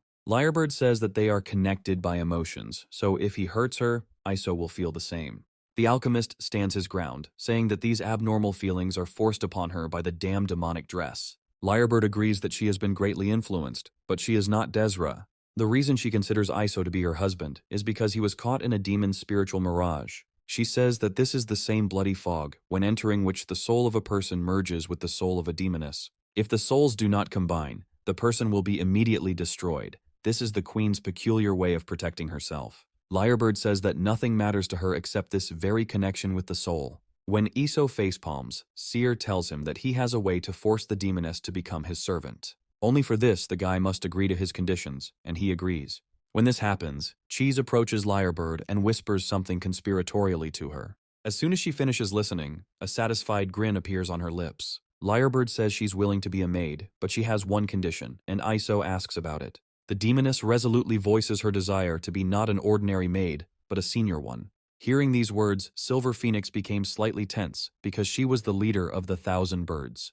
And Lyrebird continues, saying that if that happens, she will not force Iso to become her groom. Iso thinks hard about this, because on one side of the scale is his word, and on the other is freedom. But he is relieved of this dilemma when the Silver Phoenix herself steps forward. She asks Lyrebird to stop causing trouble, and Lyrebird says that although she is grateful, she is not the same as before. The woman says she has nothing against Silver Phoenix, but the headmaid must be the strongest. Hearing such bold words, her interlocutor at first cannot even find decent words. The former leader within her begins to rebel, and the Silver Phoenix clenches its hands tightly. But then she forces herself to relax and speaks up, addressing Lyrebird again. Silver Phoenix accepts her candidacy, but says how the demoness should behave in such a case. She, having heard so many demands and restrictions, is at first embarrassed, but still answers. The woman begins to openly provoke the Silver Phoenix, but her words are elegant. She admits in her mind that she could fight for the title, but she wouldn't want to upset Iso. However, he himself proposes a duel, agreeing that the headmaid should be the strongest. Cheese suggests a more interesting idea. He wants to organize a raiding tournament between all the birds. Lyrebird is not at all averse to such a scenario, promising to be a submissive subordinate in the event of her loss. Iso asks Seer what he's up to, and he answers in his filthy manner. The guy clarifies that Lyrebird will definitely not cause any problems if he loses, and the rat confirms this. But the thing is that Cheese doesn't even allow the thought that the demoness could lose, because she has the power of Queen Desra. Iso believes that if Silver Phoenix improves her skills, she will have a real chance of winning. 3 days pass like this, and in the meantime, Sokol's imagination paints a terrible picture before her eyes. She sees Dober in front of her, who says that he will teach her to be a good dog. The woman screams and opens her eyes wide, but sees a completely different picture in front of her. Silver Phoenix asks Falcon if she's okay, and Raven notes that she just had a nightmare. The woman says she dreamed that the Hellhound was torturing her like a dog. Asking if he hadn't killed her then, Sokol involuntarily barks at the end of his sentence. The woman begins to scare about what is happening, highlighting the maid's costumes. Silver Phoenix responds veiledly. The Falcon expresses joy that she was not scolded like a dog, like the man in the dream, and barks again. Lyrebird ruins the moment by saying that she doesn't just look like a dog, she is a dog. Sokol asks his interlocutor when her breath started to stink so much. In response to rudeness, the woman uses her magic, wanting to open her friend's eyes. By creating a mirror, she invites Falcon to look at his reflection himself, to make sure of everything. The wolf's reaction is even better than before when she deftly catches the object. However, she looks at him with distrust, thinking that Lyrebird, as usual, is going to play a joke on her. After much commotion, Silver Phoenix, codenamed Alpha, steps forward and poses for the camera. The Lyrebird has been named Beta and is clearly enjoying the attention as she poses. Gamma, unlike her colleagues, is not enthusiastic about participating in such things, but she also has to. When it's Delta Falcon's turn, Cheese asks her to stop frowning and smile. But she asks why she should do this, since there is nothing to be happy about. Chris says there is nothing wrong with that, because that is the expression of irritated, helpless rage that he wanted to capture. These words make Sokol even more angry, shouting curses at his photographer. However, her caller tells her to put these thoughts out of her head and apologize, otherwise punishment will be applied. Oddly enough, Falcon complies, and Cheese says that everything is fine, mentally marveling at the woman's insight. Iso asks the rat to stop with his perversions, and he says that the battle for the title of headmaid will begin soon. He says that in this box there are 4 balls of different colors, 2 of them are red, 2 are blue. Lyrebird doesn't see the point, suggesting that the others attack her all at once. These 3 women agree that after her resurrection, their friend became unbearable. Iso agrees with Lyrebird, but Cheese thinks that it will be much less fun. And yet they are sent into the arena for duels of experimental objects of extremely high risk. In the end, everyone agreed to fight 3 against 1 Lyrebird. However, she does not feel slighted or offended. On the contrary, she demonstrates her superiority. For others, it is not very clear why the woman created this strange chair. And she, slowly sitting down on it and assuming a haughty pose, asks the maids to begin. Falcon, although trying to control herself, says that she can no longer hold back. She says that although she has no desire to become a head maid, she does want to teach Lyrebird a lesson. Iso finds Sokol's reflexes endearing and begins commenting on them in detail. These words come back to haunt him, because the very next moment something large and soft presses against him from behind. Lucille says it's just dog behavior and anyone can do it. When Floretta repeats after her, the woman is amazed that she is ready to compete with her, even for the title of dog. Well, Iso is not at all attracted to this, especially considering the fact that they were sitting on him all this time. As he sends Floretta and Lucille out the door, the alchemist tells them to leave immediately and not disturb him. When he slams the door behind him, he starts talking indignantly. Iso admits that he is already quite tired of this couple. Meanwhile, Cheese, leaning against the glass, uncontrollably cries out an interjection that testifies to his surprise. The alchemist approaches him calmly, and also asks him what is the matter. Since the rat does not respond, being carried away by the process, Iso himself approaches the glass. What he sees makes him surprised too, because the falcon is already defeated. Lyrebird, with her new magic, was able to capture the wolf's heart, bringing the cry under control. The always calm Verona also got it, only a different technique was used on her. The demonic Lyrebird took over her brain, performing identical manipulations as with the falcon.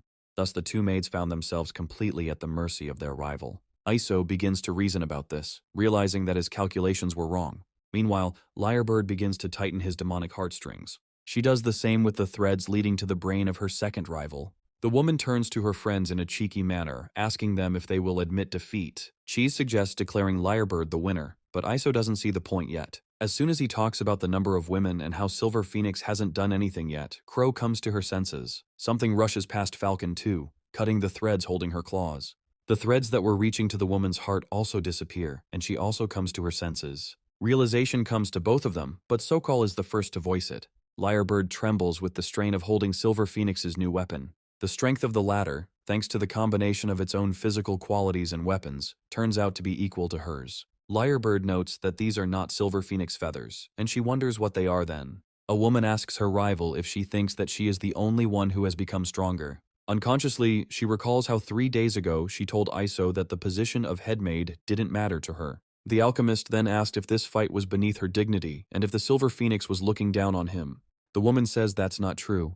That's not what she meant, and she's glad that Iso asked her to become the head maid. She just doesn't want the Baron to worry about such things, since she has already asked him for so much. Iso was amused by this and praised Silver Phoenix for taking care of him. However, he hates being forced into making deals, especially when it comes from his test subjects. Lyrebird, meanwhile, is discussing the material that Silver Phoenix's spear is made of, and she begins to take out the feather blades, which are also made of ice silver.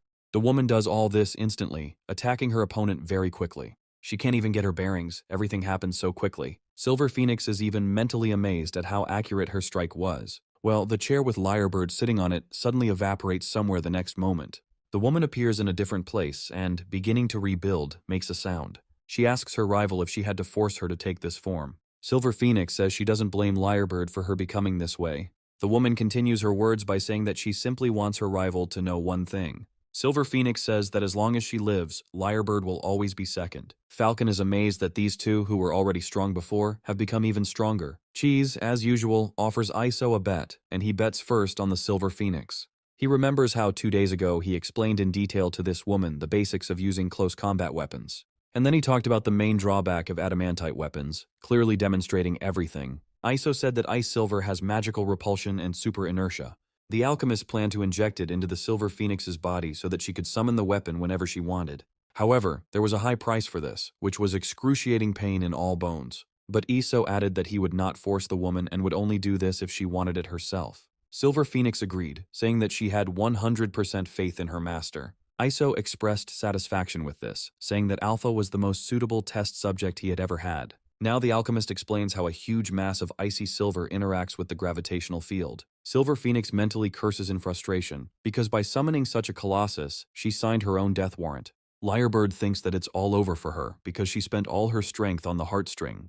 Well, Cheese, saying that everything will be decided now, turns to his favorite, egging her on. Silver Phoenix bluffs, telling her opponent that it's not too late for her to give up. Lyrebird also puts on a confident air, saying that her opponent won't beat her. The next moment, the Silver Phoenix crystals begin to crumble. The same thing happens with Lyrebird's demonic technique. Silver Phoenix, unable to stand on his feet, falls from exhaustion. Something similar happens to her rival, as the heart threads take too much power. Cheese and Iso, observing such a picture, are puzzled, especially remembering their bet. The White Queen is informed that the bridge separating Neon Bay and Golden has been destroyed. She asks her assistant if the association is too harsh on heroes with gold licenses. The girl reminds the White Queen of the oath she took when she received this license. The woman lets Might go, saying that she will find the culprits, as she was asked, but not because of the idiotic glasses. The bodyguard asks her mistress why she is delaying in taking action. The woman begins to say that the reason lies with the leader of that criminal group. When she suggests that he might be her older brother, the bodyguard is surprised. She doesn't understand how Mr. Gordon's eldest daughter can have an older brother. A woman tells her interlocutor about something her mother once told her as a child. Then she ordered her daughter never to become an enemy of the dark-haired boy from the Persilade family, because he will probably be her older half-brother. The girl then became outraged by this, asking if she was not her father's first child. The woman agreed, but only partially, because that child should not exist in this world. The White Queen thinks that this is the reason why she never took any of her siblings seriously, except him. The bodyguard reminds her mistress that, even if that is the case, he is a super criminal. The woman says that she understands this, and she is only waiting for a reason that will untie her hands. And then she will show him who is their father's favorite child. Meanwhile, at Uncle Tom's Burger Factory, the peace of the guests is disturbed. Seeing the one who visited this humble place, they begin to look around. The visitor becomes the cause of several conflicts between married couples, and she becomes the Silver Phoenix, who serves her master. When she opens the ketchup packet, it is sealed too tightly. And the fact that a woman inadvertently soils herself causes a corresponding reaction in men. Iso repeats his words about the fact that he could have opened the ketchup packet himself. However, Silver Phoenix says he has no intention of neglecting his duties. Moreover, recalling that battle, she says that she did not live up to her master's expectations. The silver phoenix asks its master to let it feed as compensation for its loss. Men are going crazy because this guy takes his maid with him even to eat fast food. Iso wonders rhetorically why this damn Barbara is making him wait so long, out loud. The alchemist says she simply doesn't know how dangerous he is, scheduling a meeting in such a public place. At that very moment, the doors swing open and the woman begins to apologize to her interlocutor from the threshold. Barbara justifies her lateness by saying that she accidentally caught a thief on the way here. Men, noticing her, make controversial comments and say that she looks even more stunning. Hearing one of the men say he is ready to commit a crime, Barbara turns her attention to him. She says that it is better not to do this, because otherwise she will send them to prison. Both men say in one voice that they understood her and admit that they made a big mistake. Barbara praises them, saying that they are great guys, and it is immediately obvious that they are good citizens. Looking at this woman, Iso thinks that she is completely different from the patrol chiefs he knows. Sitting down, Barbara says that she did not expect such punctuality from a criminal. Iso says that a person with a bad sense of timing cannot become the main villain. The alchemist gets straight to the point, asking Barbara what she stands to gain from helping to assassinate the head of the Black Palace family. The woman says that this way she can improve Golden. Alpha is amazed at her rudeness. Barbara confronts her, asking how Silver Phoenix went from being the leader of the 1,000 Birds to being a maid. When asked how she knows her, the woman reminds us of what her position entails. Silver Phoenix is about to put Barbara in her place, but Iso stops her. He turns to his interlocutor, asking her if she really thinks he needs her help. Barbara remarks that if this were not so, he would not be sitting here now and waiting for her. Iso says he doesn't think aristocrats would be that hard to kill. Barbara asks him, as a villain, if he knows about the 4 unforgivable sins. Iso agrees, saying that he is aware that these very sins are the 4 most notorious criminals of Golden. The first of these is the Black Emperor, the boss of the Country Hunters, the most powerful gang in Golden. The second one is Iso's idol, and his name is the Jack of Hearts. He is a magician and Golden's #1 assassin. The third is the Brain Killer, the most terrifying and mysterious monster in their city. And the 4th Archbishop is Venom, the most bloodthirsty terrorist in Golden. Barbara likes the way Iso described them, and she expresses her opinion out loud. But the woman asks if any of these sins have ever attacked a world aristocrat. Iso replies in the negative, saying that this is precisely why he doesn't take the unforgivable sins seriously. Meanwhile, Renee at home slowly opens her eyes. Sitting up and glancing at the mattress, she is surprised to find no one nearby. The girl walks down the corridor and calls out to her mother in a stuttering voice, asking where she is. The drops falling from the blade join others that have already formed a small puddle below. This blood belongs to this woman, the mother of little Renee, and the girl becomes an unwitting witness to such a horrific picture. Well, in reality, the already grown-up Renee wakes up in a cold sweat, her eyes suddenly opening wide. Red, who was nearby, also stood up, sensing her mistress's emotions. Approaching her, she asks if the girl is okay. She says that she woke up because of the heat, because the blanket is too thick. The bodyguard is about to find a thinner blanket, but Renee says it's not necessary. Instead, she asks the woman to come to her. She obediently carries out her mistress's orders, and shows by her appearance that she is awaiting an order. The girl moves aside, and after hesitating a little, turns to her interlocutor. She tells Red that she will sleep with her tonight. The woman can't believe her luck, so she asks the girl about it again.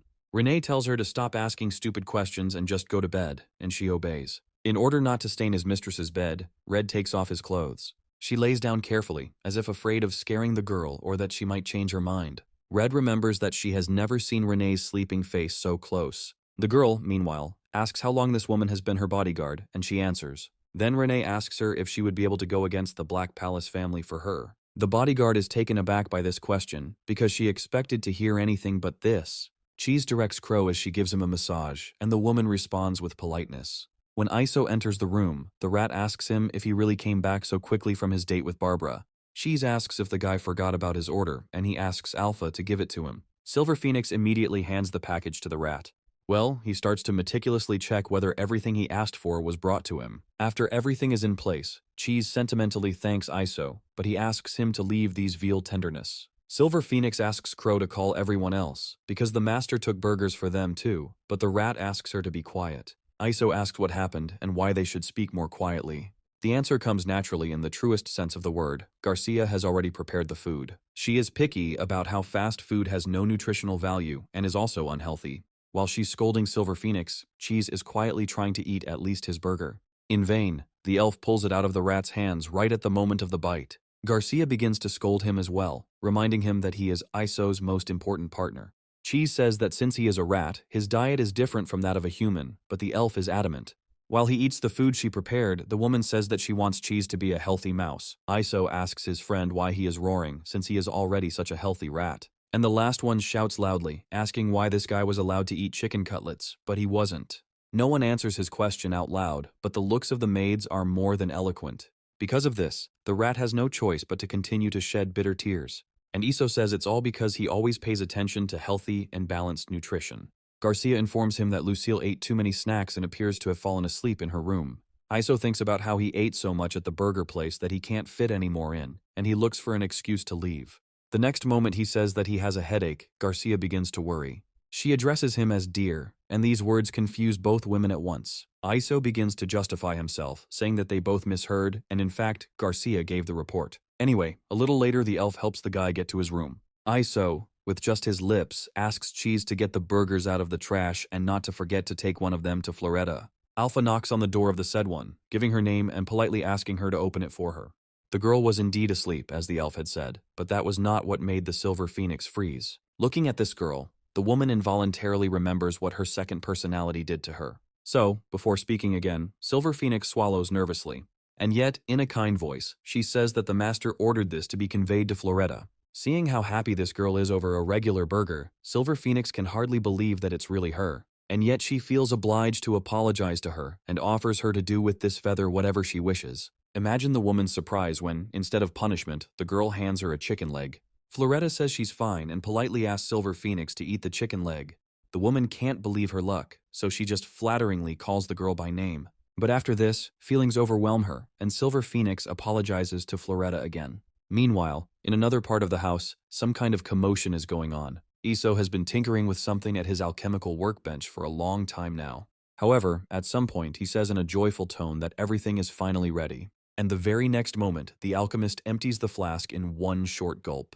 The taste of this liquid makes him puzzled and thoughtful. However, this is not because he is bad. On the contrary, Iso considers him quite good. But the next moment, something happens that he could never have expected. And the guy, overcome with powerlessness and unbearable pain, falls to the floor, clutching his heart. Waking up with unbearable hunger in the middle of the night, Lucille goes out in search of food.